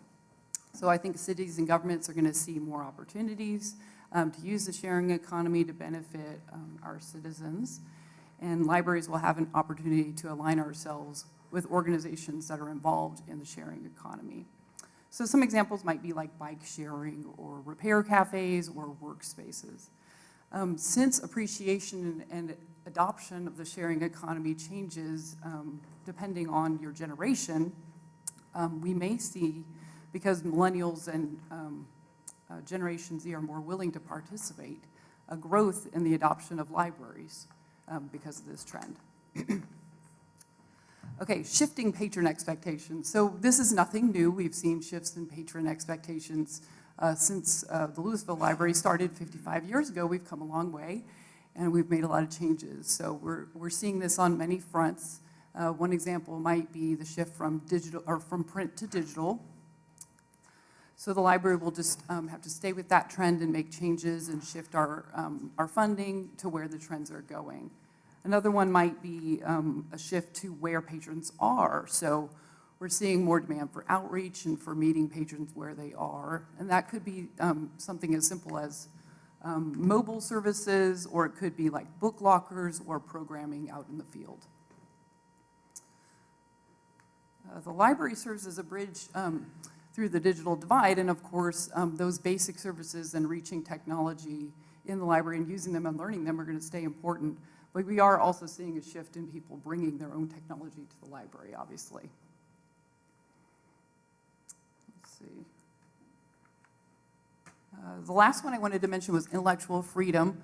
So I just want to simply mention that there is a lot going on with materials challenges and legislation. But it's primarily focused on school libraries at this point.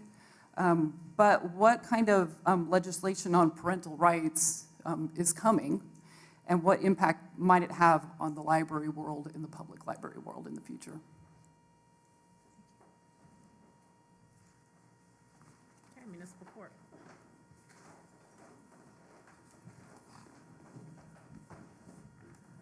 All right, so with municipal court, our first trend is with easier access to the court. We've went through this transformation basically since COVID statewide. Courts were really encouraged to meet people where they were at, and that meant having video court. That meant creating ways in which they could interact with the court without physically having to come in person. So we've seen numerous things created, such as online requests for dispositions. We've seen digital signatures on paperwork, being able to capture that paperwork remotely, electronic payments, even things such as text message reminders, or even communicating with defendants back and forth with text messaging or chat through our website. Now, since then, just in the last week, we've actually had an emergency order expire that the Supreme Court actually authorized us to do the online court options, and I believe Judge was going to say something. Yeah, so we were concerned. There's been, over the last week, there's been a lot of scrambling across the state, trying to figure out how we're going to continue to do virtual hearings. And I've been working with a couple of judges over the last week, trying to figure out how we're going to do this. And just last night, we were able to pass a bill, file a bill, hasn't been passed yet, file a bill that will allow us to continue virtual hearings, at least for pretrial hearings. So that will allow us to continue to have access for most everything we're doing right now. So that was a big win for us, and we're excited we're able to continue to do that. So it's been a real big push statewide. So it's not just us. I believe the city of Irving was instrumental in that as well. And so our second trend is we're seeing a statewide trend where the citation issuances are going down, which obviously impacts our abilities at the court. It lowers our caseload. This can also lead to other issues, such as the campaign that Texas is in right now, where there hasn't been a deathless day on the road since November 7th of 2000 on a Texas highway.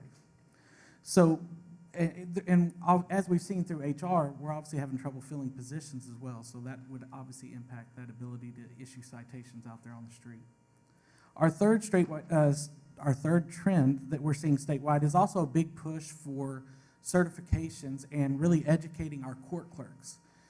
For years, we've had a lot of education for our judges, but they had to deal with us clerks who weren't always as educated. And so we've seen a big push for that over the years. Right now, there's 3 levels of certification for court clerks. There's 592 level 1 certified clerks, 617 level 2 certified clerks, and 130 level 3 certified clerks in Texas. And just within our court, we have 3 level 1 certified, soon to be a 4th level 2 certified, and then 1 level 3 certified. So we've seen this push, yes. We've seen this push because in 2016, there was actually only 52 level 3 certified clerks. So we've seen that more than double since 2016.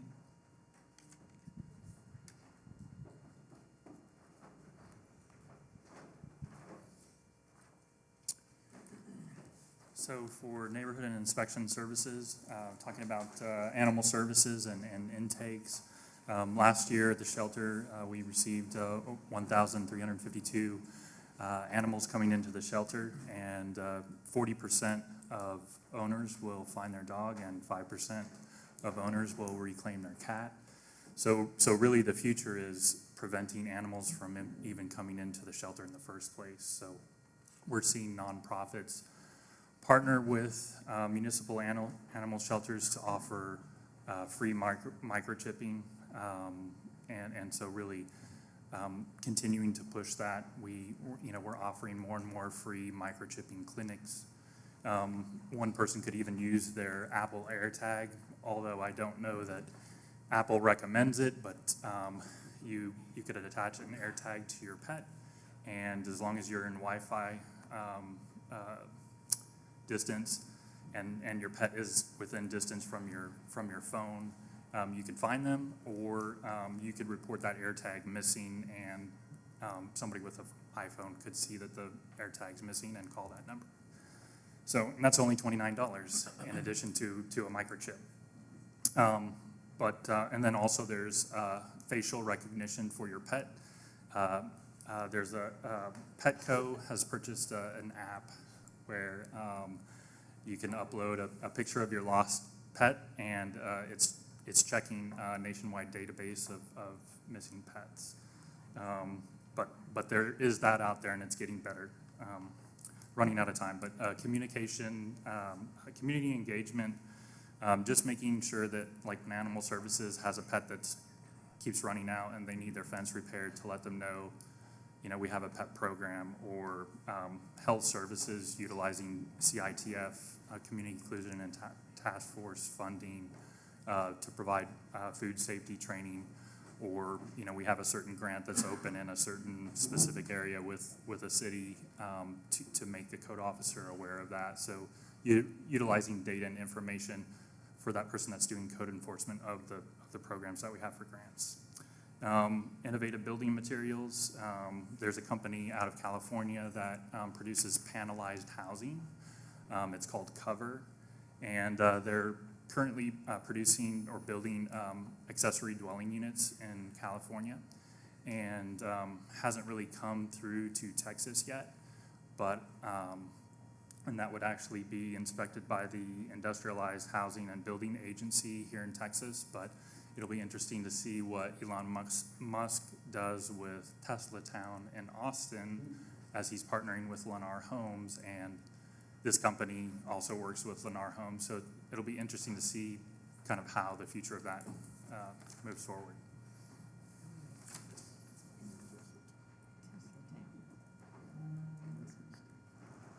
All right, so talking a little bit about the trends that we're seeing in parks and recreation, starting with the thoughts of it's all natural, and looking at things of how parks and recreation can be a part of the preventive health and wellness initiatives, where people can access health care, but also see our facilities as a place to get well, not only whether mentally or physically, where we might be seeing also like power down times during camps, making sure kids don't aren't always on their phones. But also things along the lines that James talked about with special events, at looking at how we can be more sustainable, maybe with our food trucks, looking at single-use utensils, like you can eat them type things. You know, they're made out of stuff that you can eat, not just compost. But also with the human composting is now a trend that we're looking at in terms of people asking to be planted or with a tree upon their demise, right? Yeah. And us making sure that You get to pick out what type of tree yes, also. and how we accommodate that within our ordinances and stuff. So, and then the other thing on that is looking at how we look at park development that is completely sustainable, that you use materials found on the property to help build or part of the system. So as we look at the nature center, we start looking at things like that. Moving on to the balancing of use of automation and technology. Everybody wants to get ahead and say that tech is where we need to go, and yes, it is, but we have to remember that there's a certain segment of our community that wants that continued human action. They don't want a data up at the fitness floor when they go to work out and thrive. But we can use automation to extend our services, like having kiosks to rent kayaks to get out on Lewisville Lake and just go and put it back up when you're done with it. Same with firewood at the campgrounds. Perhaps looking at mowers that are automated, not to do things like mowing in the median, but to eliminate risk when we're mowing on steep embankments, right? So from a safety aspect. But also using technology to extend our services to people who are historically shut out of experiencing the wealth of parks and recreation. Like looking at ATV wheelchairs so that people who are on wheelchairs can experience the full experience of Leela. Or perhaps looking at digital twin mapping, which provides a 3D experience where it's not just putting on a GoPro, but using GIS to create that in-depth experience so that someone who might have to experience our facilities by a GoPro or online would get that third dimension as they're watching TV on it. So that's kind of cool. And then Dave mentioned a little bit of this, the idea of vehicle to building. So moving to the EVs, but making sure our EVs can output to make sure that maybe during a special event we can keep, maybe a porta potty air conditioned a little bit easier. So looking at that. And then really the other thing that we're really concerned about and watching is the idea of the work from home and alternative schedule and how that's impacting the use of parks and recreation. And it's hitting us from two standpoints. There used to be traditional times that people used our facilities on the weekends, before school and after school. But now with the alternative work schedules, we're not seeing a downtime, which is great with the exception of we're having a hard time hiring our frontline team members, right? And there's not a downtime for our team. So when does our team recreate? And we still provide that continuum of services. So those are the things that we're looking at.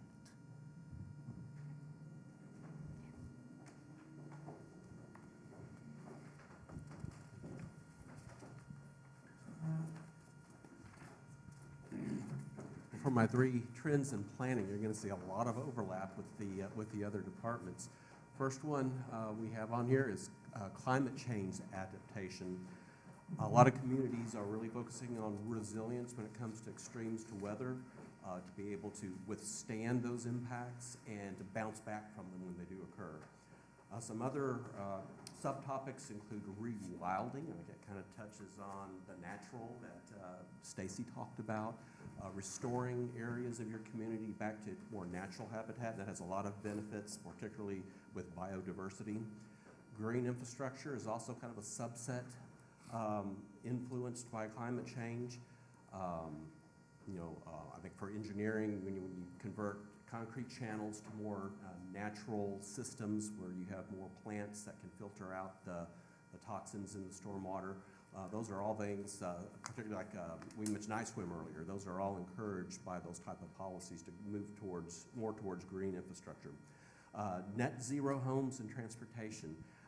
That reminds me that we do have a small home builder in Lewisville that uses 3D printing to print the metal studs for the homes, and they're fabricated in the shop and put on a truck.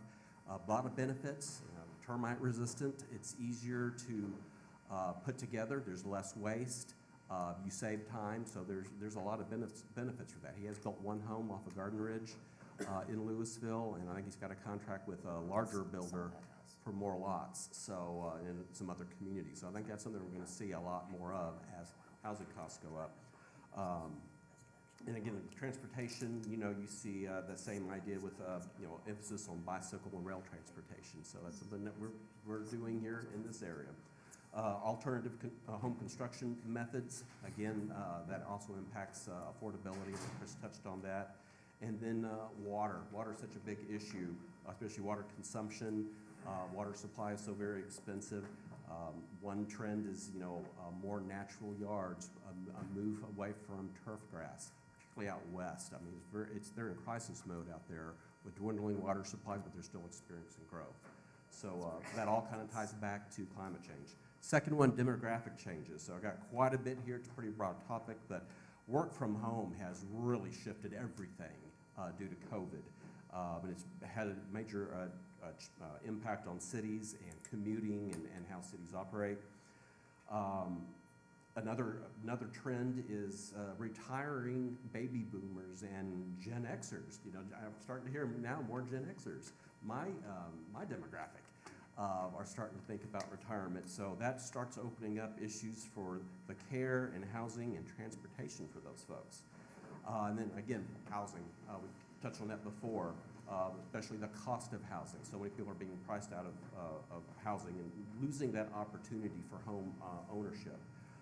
We're seeing a big rise in investor ownership of single-family homes. We've talked about that earlier today. Missing middle housing, smaller housing, zoning reform, getting away from from just strictly single-family zoning, allowing more variety in housing. And then finally, I'll touch real quickly on the 10-minute city. That can also apply to a 10-minute neighborhood like Old Town, and the definition for 15-minute city is an urban planning concept in which most daily necessities and services such as work, shopping, education, healthcare, and leisure can be easily reached by a 15-minute walk or a bike ride from any point in the city. It reduces car dependency, promotes healthy and sustainable living, and improves the overall quality of life for city dwellers. It does require a multidisciplinary approach involving transportation planning, urban design policymaking, in order to create well-designed public spaces, pedestrian-friendly streets, and mixed-use developments. And I know I'm way over. Chris, you're no longer in the doghouse. I'm here to make up time. I was going to say Deaver's going to go ahead, just real quick. 3 sentences. All right, so the first one's the biggest one for police departments, and we really don't know where this one's going. And it's focused on police accountability and the reimagining of policing.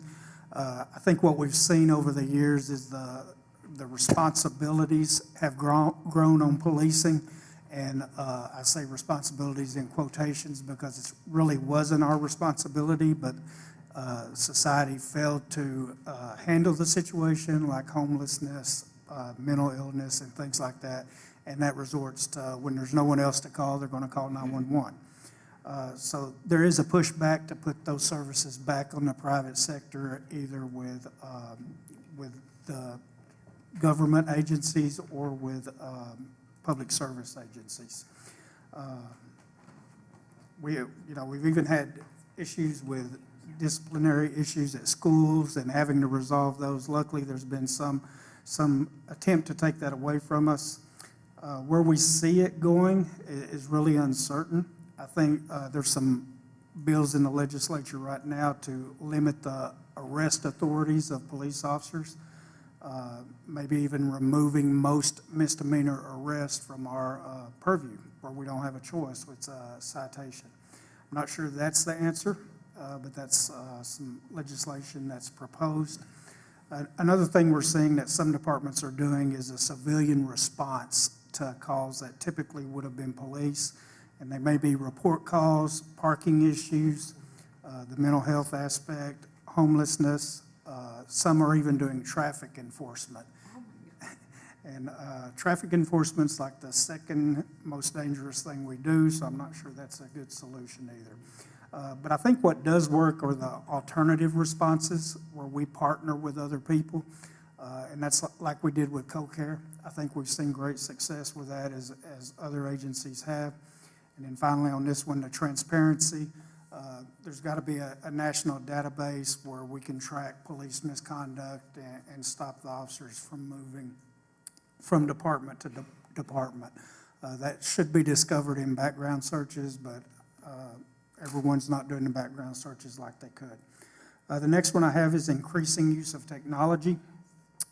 And that goes back to predictive policing and intelligence-led policing.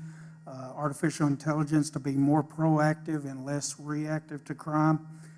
Advanced analytics and intervention models. We've all seen, if you've seen the news, the Dallas hotspot model. That has proven to be very effective in Dallas. Very similar to what I proposed several years ago with the DDAX program. And once we get our staffing up, we're going to try to move to that where we can get that started. The last thing on this one is drones. I think we're going to see that more prevalent in policing and public safety in general. I know Mark mentioned it. One of our current partners that we work with in the industry, they are real close to getting FAA approval for remote pilot drones. So I think we'll eventually see drones being launched from different places. And then lastly, health and wellness for public safety. A lot of illnesses associated with the job. The one that mainly comes to mind is heart disease. And I think we may see the legislature and entities push that heart disease becomes a workman's comp type issue. And then the other part of it's mental health. We've got to do better with mental health and get people the help they need. Did I go over? Am I in the doghouse? You have now taken the lead. You're fine. No pressure, right? All right, we'll try to be quick. When I first put this together, it said retire, retire, retire, and it was pointed out that was not a valid trend for our organization. So I got with Kelly, and Kelly's going to talk through some future beyond May 31st issues affecting us. So increasing regulatory requirements at state and federal levels. What causes these regulatory requirements or these changes at those levels? Just look at the events that have happened over the last decade. Flint, Michigan, public health issues there. You have Winter Storm Uri just not too long ago. And then you have, in Lewisville's example, of just annexing a new territory. So all of these changes require us to change. And I want to talk about just two things that are coming down the line, specifically on the water side. If you haven't heard of PFAS, it's per or polyfluoroalkyl substances. I can already see people's eyes kind of glazing over. But the EPA currently is evaluating for presence across the United States. And what they're ultimately going to do is they're going to come up with a rule on how to treat. So we are kind of patiently waiting this to be analyzed and how we're going to ultimately, bless you, how we ultimately react to that coming down the line. The other one coming down the line, it's going to come down a lot sooner. It's our revised lead and copper rule. Key word on that is revised. We've always had a lead and copper rule for a number of decades right now. But coming off on the hills of Flint, Michigan, the rule is becoming a lot more stringent, and it's going to be quite burdensome on utilities in terms of reacting to identifying what types of materials are buried underground for service lines, and ultimately removing those suspect lines in the system. That rule is actually going to go into effect October of 2024, so that's right around the corner. Technological process and process advancement, obviously AI. Dave Erb's presentation talked about the predictive capabilities of AI and better informing capital improvement projects and allocation of funds. I want to jump over real quickly to just a process advancement and accreditation. So the American Public Works Association has an accreditation program, and a lot of entities, public service entities, public works entities have sought or are seeking accreditation, and that is actually on our 5-year business plan that y'all have in y'all's packets here. But we actually will be seeking accreditation here in the future. So number 3, and hopefully I'm making good time here, but sustainability, as James said, it's almost an expectation. And sustainability, no matter what kind of business decision we're making, it's going to be woven in the fabric of those decisions. We've already have a number of policies in place, vehicle idling policies, alternative fuels, alternative fuel vehicles in the fleet, other engineered solutions for buildings, motion activated lighting, reflective roofing systems. The possibilities are endless, and they continue to grow, and it's just going to be a part of life going forward. So that's all I have. All right. So council, with kind of that high-level overview of what things might be or what that crystal ball might look like, I'd like to kind of steer the direction in one of 2 ways for responses or conversation. The first would be that if you had some comments on things that maybe you would have an interest in or would like to see staff kind of follow up on at a later date. The other is there something maybe you wanted to dig into a little bit more with staff right now? That's going to consume a bit more time, so I'm going to ask you to kind of tighten those requests up. But either one of those options, please avail yourself of. I would love to follow up with Chris off meeting about all the great technology stuff that we can do. So yeah, make that happen. I'll get with Claire and Chris to make that happen. Okay. I've had a collision with the wall, so I don't think I want to. You're good? Yeah. Thank you. Councilmember Troyer? I'm good at this point. Okay. I appreciated everything that was said, so it's. Anyone else? I've got one quick thing for, I guess, police and fire. I'd like to see on the heart disease and the mental health aspect, is there any push to make that mandatory at some point? I'd like to see what the trend is on that in the future, kind of thing. Councilmember Green? No, I'm good. I have a list. So a few things that kind of piqued my interest here that I would like to have a bit more discussion on. When we're talking about autonomous vehicles, my brain immediately went to UAVs, drones, those types of tools.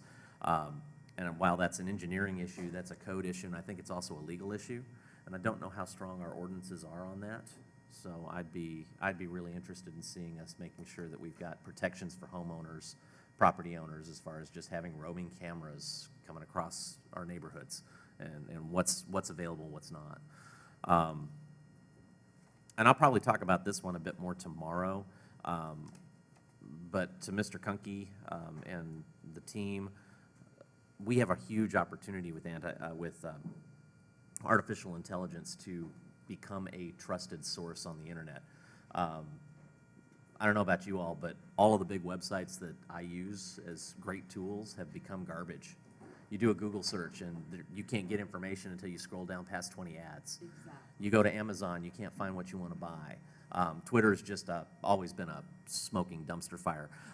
But anyhow, people are looking for that place of truth where they can get information. And if we can get to a point where somebody says, hey, I want to build a shed in my backyard, they literally say it, and our page doesn't just do a search and come up with a few links, but it literally spits back, hey, here's the link for the graphic, and if it's under 120 square feet, you're fine. If it's over 120 square feet, here's who you need to talk to. Would you like us to plug you into them and get you an email? Being able to create a near frictionless conversation with residents through technology, I think, is where AI is going to make cities amazing. Finance. Dave, part of the reason I asked that question is part of the convenience I'm seeing in the current generation, we're experiencing it with DCTA, is that convenience doesn't necessarily mean just a swipe now, it means do it for me. And I worry because we are so service-oriented in the public sector that we might find ourselves bending into that do it for me as opposed to teaching them how to fish. So I would challenge every department, what are you seeing there? Both internal and external, internal customers and external customers. On the hiring side of things, what are we doing to make things frictionless? my kids this past summer couldn't, one of them literally, she went to 10 different places to get a job, and every one of them pushed her back online. Right. And she didn't hear anything. She couldn't get a summer job because there were so many hoops. And ads in front of her. Yeah, and we're seeing the same thing where people have to go through 4 and 5 interviews just to get hired. And I get that, but at some point you're not hiring a piece of paper. You're hiring a person, you got to make a commitment. You don't let perfect be the enemy of the good. So I've challenged us internally, what are our processes and how many hoops are we making people, how much friction are we creating?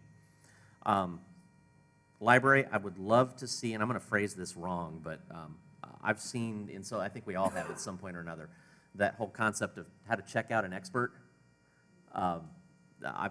Where you can like schedule time with whether that's a small business expert or a finance expert or something like that. If we could find a way to build a catalog of those folks, I think that'd be kind of fun.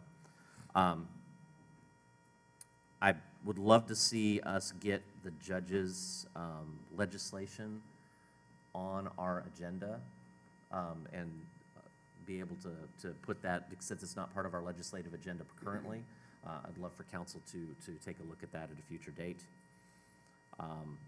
And I think, guys, just the way we're going with technology, where the world is, overall, all the departments, I think we do a great job, but I'm going to encourage everybody, how do we double down on getting residents engaged and having those frictionless types of encounters? If I want to check out the neighborhood block party in a box, how frictionless is that? How easy can that be? Can we make it quicker? Can we make it simpler? I hearken back to the HR stuff, right? That we've got a great set of tools, but if nobody knows how to do it or it's confusing, we know how to do it. And I'm challenging myself on this as part of DCTA and transit. It can be really difficult. So that's my list. Thank you for indulging me. With that, we're going to take, I think, a 15-minute break unless there's something anybody would like to add at this point. Amazing job by staff. Thank you so much. I am so pleased with the content we've had today. We're going to come back and have our hosts here talk to us a little bit more about revitalization down here and hopefully find out a little bit more about the brewery expansion and whatnot. So let's take a 15-minute break, and we will be back here at 4:35.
All right, it is 4:35, and we are back in session. Next up, we're going to be discussing or learning about the strategies used for the downtown McKinney revitalization and Tupp's Brewery expansion and relocation down here. We have 3 guest presenters. I'm so thankful for you guys to spend your afternoon with us. We have Ms. Kim Fromm. She's the Assistant City Manager here of McKinney. We have Ms. Cindy Schneibel. She's the president of the McKinney Development Corporation. We have Mr. Trevor Minyard, Director of Strategic Services. Y'all take it away. It's yours. Thank you. All right. Okay. I'll dance first. First of all, thank you for coming down to McKinney and doing your retreat here in historic downtown McKinney. I trust your day has been fruitful. And I know you got more coming tomorrow, and you'll have a little fun this evening. So we'll jump right into it, try to give you some time back if we can this evening. Mayor, you already mentioned who's with me, but Kim is our expert on all things downtown, so she'll reach in and give some more context about this building and some of the efforts that you heard about from the Mayor Pro Tem this morning of how we've gotten to this point in McKinney. It's in no small part due to the vendors that are around us, the investment that they've made on the private sector, and then some concerted efforts that the city's made over the past 15 to 20 years as well. But we'll get more into that in a little bit. Anything else before we jump in? Okay. So this is our discussion agenda. We've gone through some welcome and orientation already. We'll touch base on downtown history. I got these 2 flipped, so you'll have to forgive me. We have a range of East Side projects, which you'll get to see in the flesh on the tour. Not all of them, but some of them. And we have those on a map as well for you. And then we'll dive into the Tupp's Brewery, what I call a P4, just because we had 2 separate public entities participating. And then lessons learned and what's next, specifically for the brewery project, but then also in general, what we're doing here in downtown. So Kim, if you don't mind, I'll let you talk a little bit about East McKinney projects and all of the various work that's going on over there. Absolutely, thank you. And again, welcome. We're so excited you're here in McKinney. I love that you explored off-site for your retreat today and tomorrow. So you heard a little bit about the building we're in and this side of historic downtown this morning from Mayor Pro Tem Rogers and probably Paul Grimes. I'm going to give you a little bit of overview about the side of town you're going to go to next, which is across State Highway 5. And State Highway 5 traditionally has been sort of a north-south divide, an east and west side sort of thing in our historic part of the city. The courthouse has always been kind of the heartbeat of the commercial center of historic downtown. The east side of Highway 5 was generally, historically, an underserved area. There's a zone between State Highway 5 and some legacy neighborhoods that was primarily industrial, flour mill, cotton mill, grain type things happened there. And the east side is historically kind of our black and brown communities, and there is a massive amount of culture and history there. What's kind of interesting is we've always known that things would change and redevelop on this area east of Highway 5. Even in our 2008 Town Center study, we looked at the fact that someday there could be a transit area there. There's a DART line, even though it's not operable, it is owned by DART, a railroad line that runs parallel to State Highway 5. While the rest of McKinney has grown and changed very quickly, and even this historic part of downtown has undergone significant changes from aesthetic and business types and investment, that area east of Highway 5 hasn't. It hasn't gone one way or another. There has been, there's generations of families that live there, and they've bought lots and built homes, but it's generally been kind of stable. But now, all of a sudden in 2020, we had Tupp's starting to come online, which is a pretty exciting project. We had City Hall that we're working on. The parks were going through some changes. We knew that with all this work, there would be infrastructure work.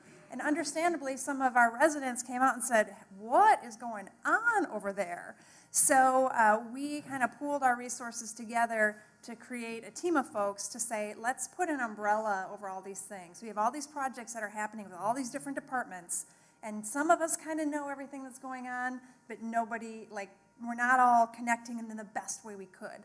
So we created kind of a leadership team of folks to try to pull everything together. We threw the projects into essentially 5 different buckets: infrastructure, parks, neighborhood housing, redevelopment, and arts, culture, and festivals. We started a group where we started providing quarterly updates to the council in a unified manner of all these projects. We also established a liaison group of folks who live in the community or stakeholders on the east side to help us get the word out, bridge the communication gap, and attempt to rebuild some mistrust that occurred between the neighborhoods and the city. Can I go to the next slide here? So here is a graphic kind of example of the projects, and there's 2 slides here, and what I want to emphasize here is this overview of projects are kind of the projects we started with. These are the ones the city knew was happening, and Old Settlers Park was probably one of the first ones. We were doing a master plan to improve the park. We did a major renovation of the recreation center there. Tups, I don't know if is there a pointer on this? Right here? Oh, yeah, it won't hit the screen. We have, obviously, State Highway 5 is a TxDOT project that's going to be improved. Number 3 over there, that's the City Hall site that's currently under construction. We also have private development happening in this area. So right on State Highway 5 in Virginia, you'll see this too. We have a large multifamily project under construction. Wasn't only in the planning phases when we created this team. And we also have a landowner who owns a lot of the vacant industrial property. So this zone between historic downtown and the neighborhoods is undergoing rapid change, and it is not just a brewery. It is a lot of things. As these projects kicked off and as we started working with the neighborhoods, we ended up with sort of a lot of other projects that kind of grew organically. So the Silo Mural project, which is complete, was not on our initial list, but was an opportunity that we could not pass up, and was also a really great way to involve the community and also recognize kind of the community and the area in which all of these other things are going to happen. Several other great ideas kind of came out of our resident group, including street toppers for these historic legacy neighborhoods, neighborhood cleanups, and now we're in the phase where we are creating a framework for the organization of neighborhood associations. So McKinney overall is a city of many HOAs, but our historic areas don't have HOAs. So we are creating a framework and even a grant program for neighborhood associations to kind of empower the people who live in the communities. So TUPS was definitely a massive catalyst project, but this part of McKinney is going to undergo quite a bit of change over the next several years. Is there anything I forgot? Great. All right. I don't know what this. So this is a general aerial, and we're going to shift gears a little bit. Kim laid the foundation of everything that's happening on the east side and the public investment that's serving as a foundational element of some of these other projects that are a little more high profile.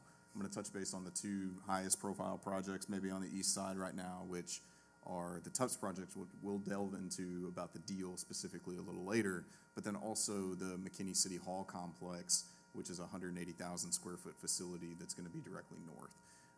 Right now, though, I believe, yeah, so that's the red box that you see is where we're going to spend pretty much the rest of our time on. And to give you some scope of where that is in conjunction to where you are, it's only about 4 blocks to the east. So currently you're in the McKinney Performing Arts Center right in the heart of the historic downtown. This is the catalyst that's allowed us to stretch this vibe that we have in downtown across Highway 5 into what is going to be a new district for the city. Obviously, creating a new district isn't just putting a city facility on it and then putting a private partner on it. There's all sorts of infrastructure investment, other community involvement concern that Kim mentioned, in addition to just parks and recreation that continue on across east, farther past the city site and the TUPS site. I would also be remiss if I didn't say, so Cindy, and she'll chime in here when we get to the TUPS deal and maybe even before then, but a lot of the improvements and investments over the past 20 years have been in no small part due to the McKinney Community Development Corporation's investments and grants that they've provided, whether it's to private entities, to NGO-type entities, to do reinvestment and rehab of facilities like this, roadway facilities from time to time, streetscape things, and then park updates that go on and on year and year. I don't know if you want to throw in a little more about the CDC's history just in downtown specifically. Yeah, I would just add, in terms of context, the CDC is a Type B corporation, so we're funded through half-cent sales tax, established in 1996, and the revenue annually is currently about $20 million a year. One of the CDC board's priorities is focusing on development and redevelopment of the east side, the historic cultural district, and then the east side. And as Trevor mentioned, we made a significant investment in this building, turning it from the county courthouse into the Performing Arts Center, have supported the parks that are adjacent to the projects that we're going to be talking about. The municipal center that's under construction, the outdoor plaza area. Our focus is really on community spaces, public spaces, so opportunities like the plaza at the municipal center, the outdoor entertainment venue at Tubbs, outside areas at the flour mill, which you'll see as well, have been a primary focus of the CDC board. And we've also, within the past few years, developed a grant program, retail development infrastructure. We're very limited with respect to what we can do on the retail front, but infrastructure, exterior infrastructure is one of the things that we can fund. So we started a program to primarily support the downtown and historic cultural district building owners and merchants, recognizing that historic buildings carry a unique set of challenges. And so this was a way that we could help fund some of the work that needed to be done in this downtown area. And on those projects, as we do the tour, we'll probably be able to point to a building or two where some of those funds have been used. So again, you're downtown. We're going to walk a little bit east here in a few minutes to the primary site that was highlighted earlier. The south side of that red box is the Tubbs property. We'll talk about the travel of how that came into city and CDC ownership here in a little while, but I wanted to underscore the infrastructure investments that occurred and are underway, I should say, to allow us to unlock this piece of McKinney. So this is only a piece of what was shown on the previous cartoon map or graphic. And these are the primary infrastructure improvements that are going to support the red box, as I'm calling it. The orange line going south to north, that's Highway 5. So TxDOT is going to be redeveloping Highway 5 to the tune of $120, $130 million or so, farther north and farther south than what's represented on the screen, but this is what impacts the project that we're discussing. The city is looking into what's a nice way to say it? Looking into possibilities about how to create safer pedestrian crossing, whether that is an at-grade deck crossing, if you think Clyde Warren Park, whether that's a subgrade crossing of something that's more like an atrium feel as you go under Highway 5 in a pedestrian manner, or it's a traditional dressed up, slowed down pedestrian crossing in an urban environment like we all are going to experience here today. I don't know if you have some more insight to give on that. That's No. Kim's project, so. Yeah, well, and I smile when you say polite, so it's a big, bold idea. Yes. The notion of a deck park means we would have to take Highway 5 and tunnel it underground. Even the notion of keeping Highway 5 where it is and putting a big park kind of staggered and stepped down in an amphitheater fashion, those are massive infrastructure. You know, we're talking anywhere between $30 and $90 million projects that have property acquisition implications, budget implications. So it's a big, bold project. It's very exciting, but it's also very complicated when you're trying to coordinate timing with TxDOT when they're on one schedule and our schedule might not align. So I smile. You guys know this. Like, we have to wrestle with tough problems sometimes and figure out how to get all the options in front of council so they can make a decision. And this one has been a tough one to try to figure out all the details, but we are hoping to get some direction on council. What we do know is they're absolutely committed to improving the aesthetic of Highway 5 and improving that pedestrian connection, not just in downtown, but north and south as well. Surprisingly, there are a lot of people who bike and walk across these streets, and it's not always very safe. And then the figure earlier, the 130 million figure is what's kind of budgeted right now in TxDOT's budget for the redevelopment of the project at large. Any of the dressed up improvements that we're talking about is something that the city would take on from our side of the project. The blue lines that are represented there, those are city projects, whether it be a street, sewer, drainage, wastewater. You can see we're going to be putting in a roundabout on the south side. That's Louisiana. The top one going left to right is Virginia. And then the blue south-north line is Throckmorton. So all of those streets are going to be rebuilt with some others that aren't represented on the map to support not only the Tupps property, but the City Hall complex too, which is on the north side. That is roughly $20 million. Again, those are just what you see in the blue is 20 million-ish. There's going to be tens of millions of dollars over the course of our east side redevelopment that was represented on the earlier map that you saw. And that's, decades of work in front of us. Is it bonds? It's bonds, so a lot of it's street bonds, a lot of it's CIP money, revenue bonds for the water and sewer side. There are some grants that we anticipate that we'll be able to pursue for the dressed up pedestrian crossing on the orange line that you see. We are definitely reaching out to the CDC on a variety of programs to create new roads and offset some funding levels so that we can reinvest from the general fund side in older roads. So it's a variety of strategies. It's a large capital stack that funds our CIP program, which is pretty similar to most cities throughout the state. Thank you. So before we get to Tupps, this is the City Hall property. Again, it's a 80,000 square foot facility. Right now, the city of McKinney employees are spread across 9, 10, 11 different facilities all over the city. Our favorite story to tell is the parks director has to have a meeting with the city manager. He has to get ready to go to that meeting that starts at 9 at probably like 7:15, just because he is 12 miles that way. And that's a little bit of a stretch, but if he hits traffic or something, he could very much have a 30-minute drive in front of him. We have other facilities that are kind of peppered around the downtown environment that you're in that will be consolidated into this facility, like our HR department, housing community development, our development services, which houses planning, engineering, and the like, communications, IT, utility billing, all of those various departments are scattered in different buildings. Renting, we own a couple of them, and then obviously our City Hall building as well. All of that coming under one roof.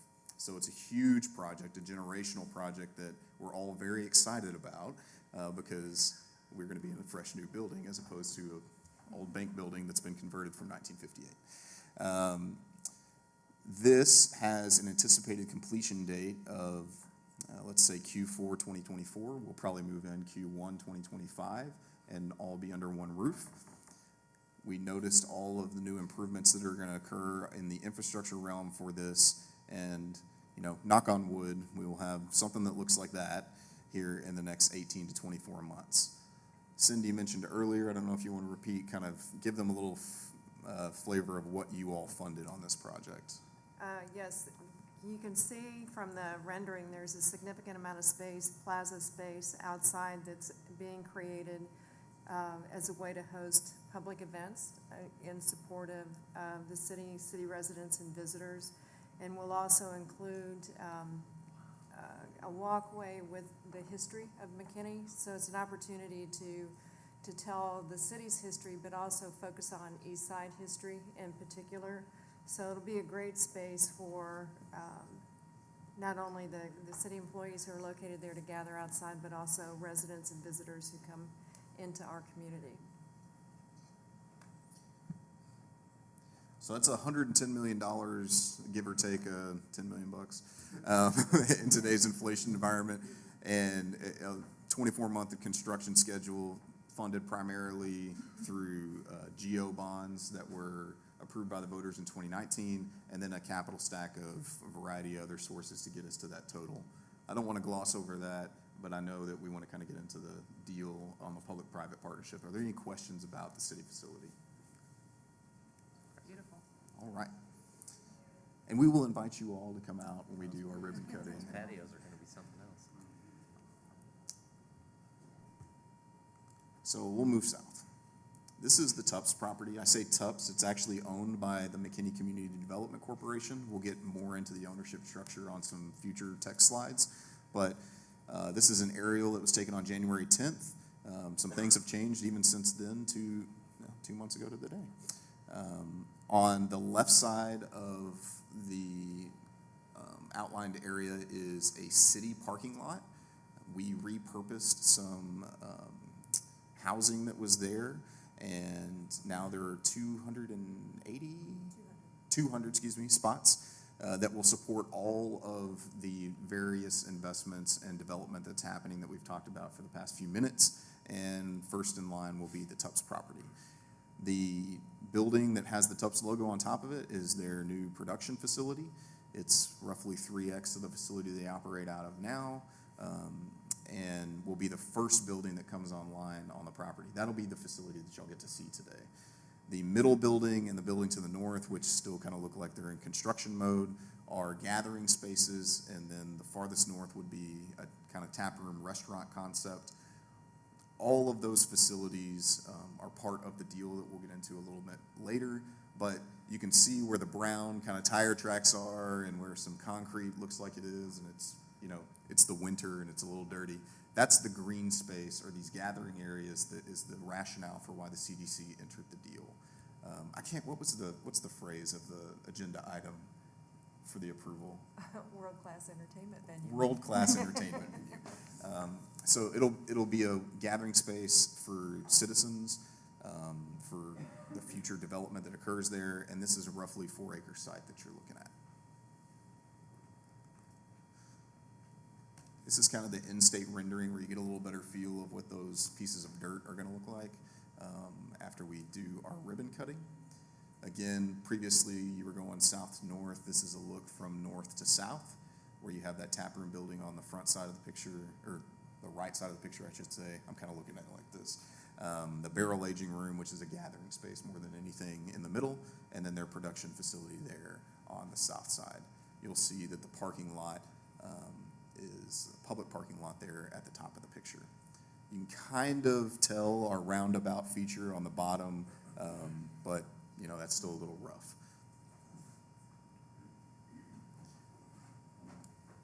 So into the deal. Unless anything else to add before we kind of dive in, or any questions before we dive in. Okay. So I call this a P4, mostly because, you know, P3 is public-private partnership. Well, this is a public-public-private partnership, and that happens a lot in development deals. I'm aware of sometimes cities and their 4A or their 4B, and the type A, type B will get involved, or another entity like a school district or a county will get involved. Specifically in relation to the TUPS project, the city of McKinney, the McKinney Community Development Corporation, TUPS as an entity, all have skin in the game on the partnership. The two public you see there are us, and then that's TUPS Brewery LLC there at the bottom. This will be their world headquarters in the event that they go worldwide. They're in a few different states now, so this will be their national headquarters until that time. So the land. I think this is the most interesting part of the deal, but it feels like it happened 4 years ago, maybe because it was 4 years ago. You saw the McKinney City Complex site on the north, and then we moved down to the south. So we owned the south property as the city of McKinney because that was going to be the location for our city hall facility. And then some things worked out, and we were able to buy that free and clear northland that had a little less work to do on it, but we were left thinking, okay, what are we going to do with the southern side? That purchase included the silos, which, as we talked about earlier, were repurposed and created a nice canvas for a mural that you'll get to look at if you haven't seen already. And the grain mill, the facilities, everything that was on that 4-acre side to the south. Then MCDC acquired the land. They have a little more flexibility in what they're allowed to do as far as incentivizing or developing long-term leases or contracts. And it was a way for them to have some buy-in with the whole east side development that, as Cindy mentioned earlier, was a part of their board's strategies moving forward as an entity. So real quick, City Hall moved north. CDC came in and purchased the land from us on the south. And then we were approached by TUPS. So TUPS, during all of this time, was growing like gangbusters. I think they've, excuse me, we're starting to kind of peak at maybe the 9th largest craft brewery in the state of Texas, and they're inching up place by place every day. And we're getting constrained in their current location. If you have time this evening, I'd encourage you to run over there and spend some money and give some sales tax and all that good stuff. And you kind of can see what I mean by that constraint. So they approached us and mentioned that they were looking for relocation and expansion opportunities, obviously in the city of McKinney, but they had 2 opportunities outside of city limits. Very similar to how economic development deals happen all over the state, whether it's prospectively or for homegrown businesses like TUPS. The CDC at this point owned the land, and we were looking and evaluating on how to create kind of a business anchor for the new district that was getting created on the east side. So we started to get into what we call the sausage making, or the deal points. And that process probably took 9 months, maybe, at least. Just because the complexity of the property itself, being an old grain mill site, the complexity of the shared ownership previous to this CDC, and what was going to have to be required for the development standards in that area of town, being in the McKinney Town Center, which is just an overlay district that requires a little bit different type of development to occur. I feel like I just summarized 3 years worth of work in like 3 bullets, so if I missed anything, just jump in, Cindy. That all led to a long-term lease with the folks at TUPS. The lease was between the MCDC and TUPS, and basically it's an incented rental rate, lease rate, that has 5-year triggers to increase that rate over a period of 30 to 40 years, depending on some purchase options that they enjoy. In addition to that, there's kind of a 2% money rate that's flowing all throughout that 40-year period. The unique part about the deal that really pushed it over the edge, I think, for the CDC board was TUPS agreed to a 2% gross revenue share of all sales. Not all sales at the location, but all sales worldwide. So any sales that are enjoyed by TUPS subsequently get to be enjoyed by the CDC, and that helped us justify the project a little further in the public domain, I would say. I would just add, it was a different kind of deal, different kind of program for CDC than what we had traditionally supported in the past. We'd only done one other loan up until that point, and it was for a youth athletic facility in one of our city parks. And it had worked out quite well, so we started looking at this as, instead of the traditional grant opportunity, more of an investment and a business deal, where we have the opportunity over a period of time to recoup the investment and then have those funds available to invest in other projects throughout McKinney. So in terms of its appeal, I think what really interested the CDC board members was the opportunity to support a catalyst project on the east side, clearly, but also to create a really great outdoor space, entertainment space. It'll be open to the public, so it'll operate pretty much like a city park, but it will not be maintained by city park staff. And the other thing is that there'll be a connection, you'll see when we go over there, from the TUPS campus through the area where the flour mill is to the municipal complex. So really nice flow, really nice opportunity to use that entire space in really interesting ways for the community. Cindy, I'll pick on you again. If you want to to touch base on the programming coordination, because this was a large part too about the city, CDC's kind of quote-unquote ownership into the project and ability to shift programming as necessary onto that new Catalyst site. We've got a program through CDC to provide promotional grants to events that not only attract city residents but visitors, and they're major events like Oktoberfest and Home for the Holidays and Arts in Bloom. And so we wanted to ensure there was an opportunity for inclusion of the new Tubbs site. In some cases, an event may move to that site. In other cases, we want to provide it as an additional location for those major events. Oktoberfest draws about 70,000 people over a weekend to downtown McKinney. Same thing with Home for the Holidays. A little bit smaller number to Arts in Bloom, but that's about 50,000 people. So to be able to expand the event venue in some respects to include the entertainment venue that Tubbs will bring on the east side was very attractive to the city. So we work with them. They have their own events that they do, but we have an opportunity to include or involve them in 10 events, city events, throughout the course of the year. We also support in the city nonprofit events that take place, or for-profit, the one that's coming up tomorrow, the St. Patrick's Day Beer Walk, and to be able to expand our area again for things like the Beer Walk to the Tubbs campus will be a really exciting feature of this project. So all this happened right around end of 2019, beginning of 2020, and everything was normal. Then it didn't get normal after that, as everybody in the room knows. So over the course of 2020 into 2021, we had some bumps along the road. Obviously, like everybody else, we had this little pandemic pause.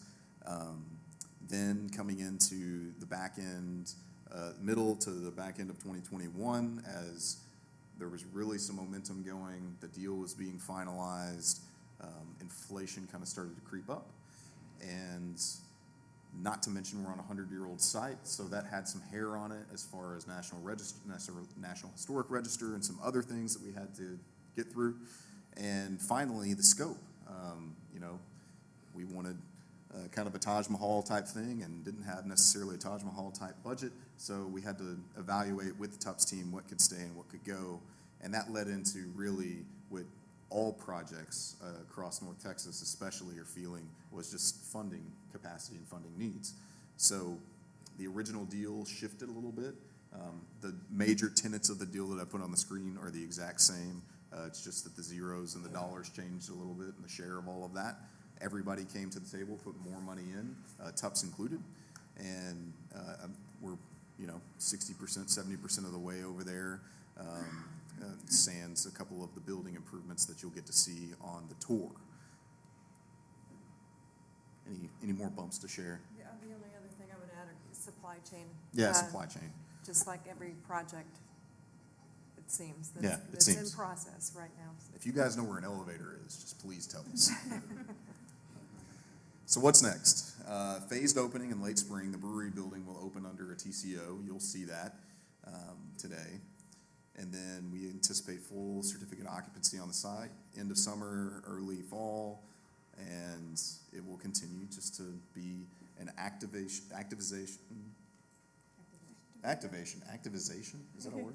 Activation for the east side developments that are occurring. So again, that stretch from downtown to East McKinney, this will be step one in that long-range, decade-long process that we're doing. Unless my co-stars have anything to add, we'll take questions. I know we're coming up on time. Oh, and Keith walked in. He didn't throw anything at me, so I didn't say anything out of turn. Yeah. Oh, nice. Yeah. Council, any questions? Do you have a question? I have a question. Sure. How was working with TxDOT? We're about to enter into a corridor study. How was that in your east side with them making improvements? So while we're still working with them, and what we know with TxDOT, they have a baseline, And then if you want to go above that, then you probably have to explore going off system. And I think we know that in this part of the city, we're going to have to go off system to get what the city needs. Generally, though, our staff has a pretty good working relationship with TechStat. We try to keep them in the loop on all the things we're doing, try to keep open communication channels, and build good relationships with the folks there. But they also, they have their world that they have to work in, and then we have to work with that. So regardless of what direction is, I can't speak late in the afternoon either. Whatever selection is pushed by council in terms of how we go about the pedestrian improvements, taking the road off system is probably part of that for us. I was hoping you had another answer, but that's kind of what I expected. The hairy part about that too is it's on the federal system. Yeah, Maybe so, mention that. right, I know. So we don't have, and this is one of the timing challenges from this really cool idea that is a park. It's not just a TxDOT road, it's also on the national highway system. So it is a literal act of Congress to take it off system, and that can take a couple of years. Well, if there are no further questions, I think we're about ready for a tour. I would like to ask about room logistics. Should I be taking my gear? Should we be, well, me personally, but should we be taking our gear to our vehicles? Should we be encouraged to leave stuff here because the room is lockable? I don't know the answers. We can leave things here because the room is lockable, but I don't know that we'll be able to get back into it tonight. So Okay. if it's something that you need tonight, you probably want to take it with us when we go. But if you just want it for here for tomorrow, you're going to leave it. Okay, great, thank you. All right, so with that, we're going to take a walking tour of downtown McKinney, and we're going to be at the Performing Arts Center, and then we're going to stop actually at the last art gallery as well. We'll conclude at the Tupps Brewery, and at that point, council will adjourn at the conclusion of that tour. So anybody who's public here will adjourn at that point, and then we'll go have dinner, which no business will be discussed at dinner. All right, let's go get a tour.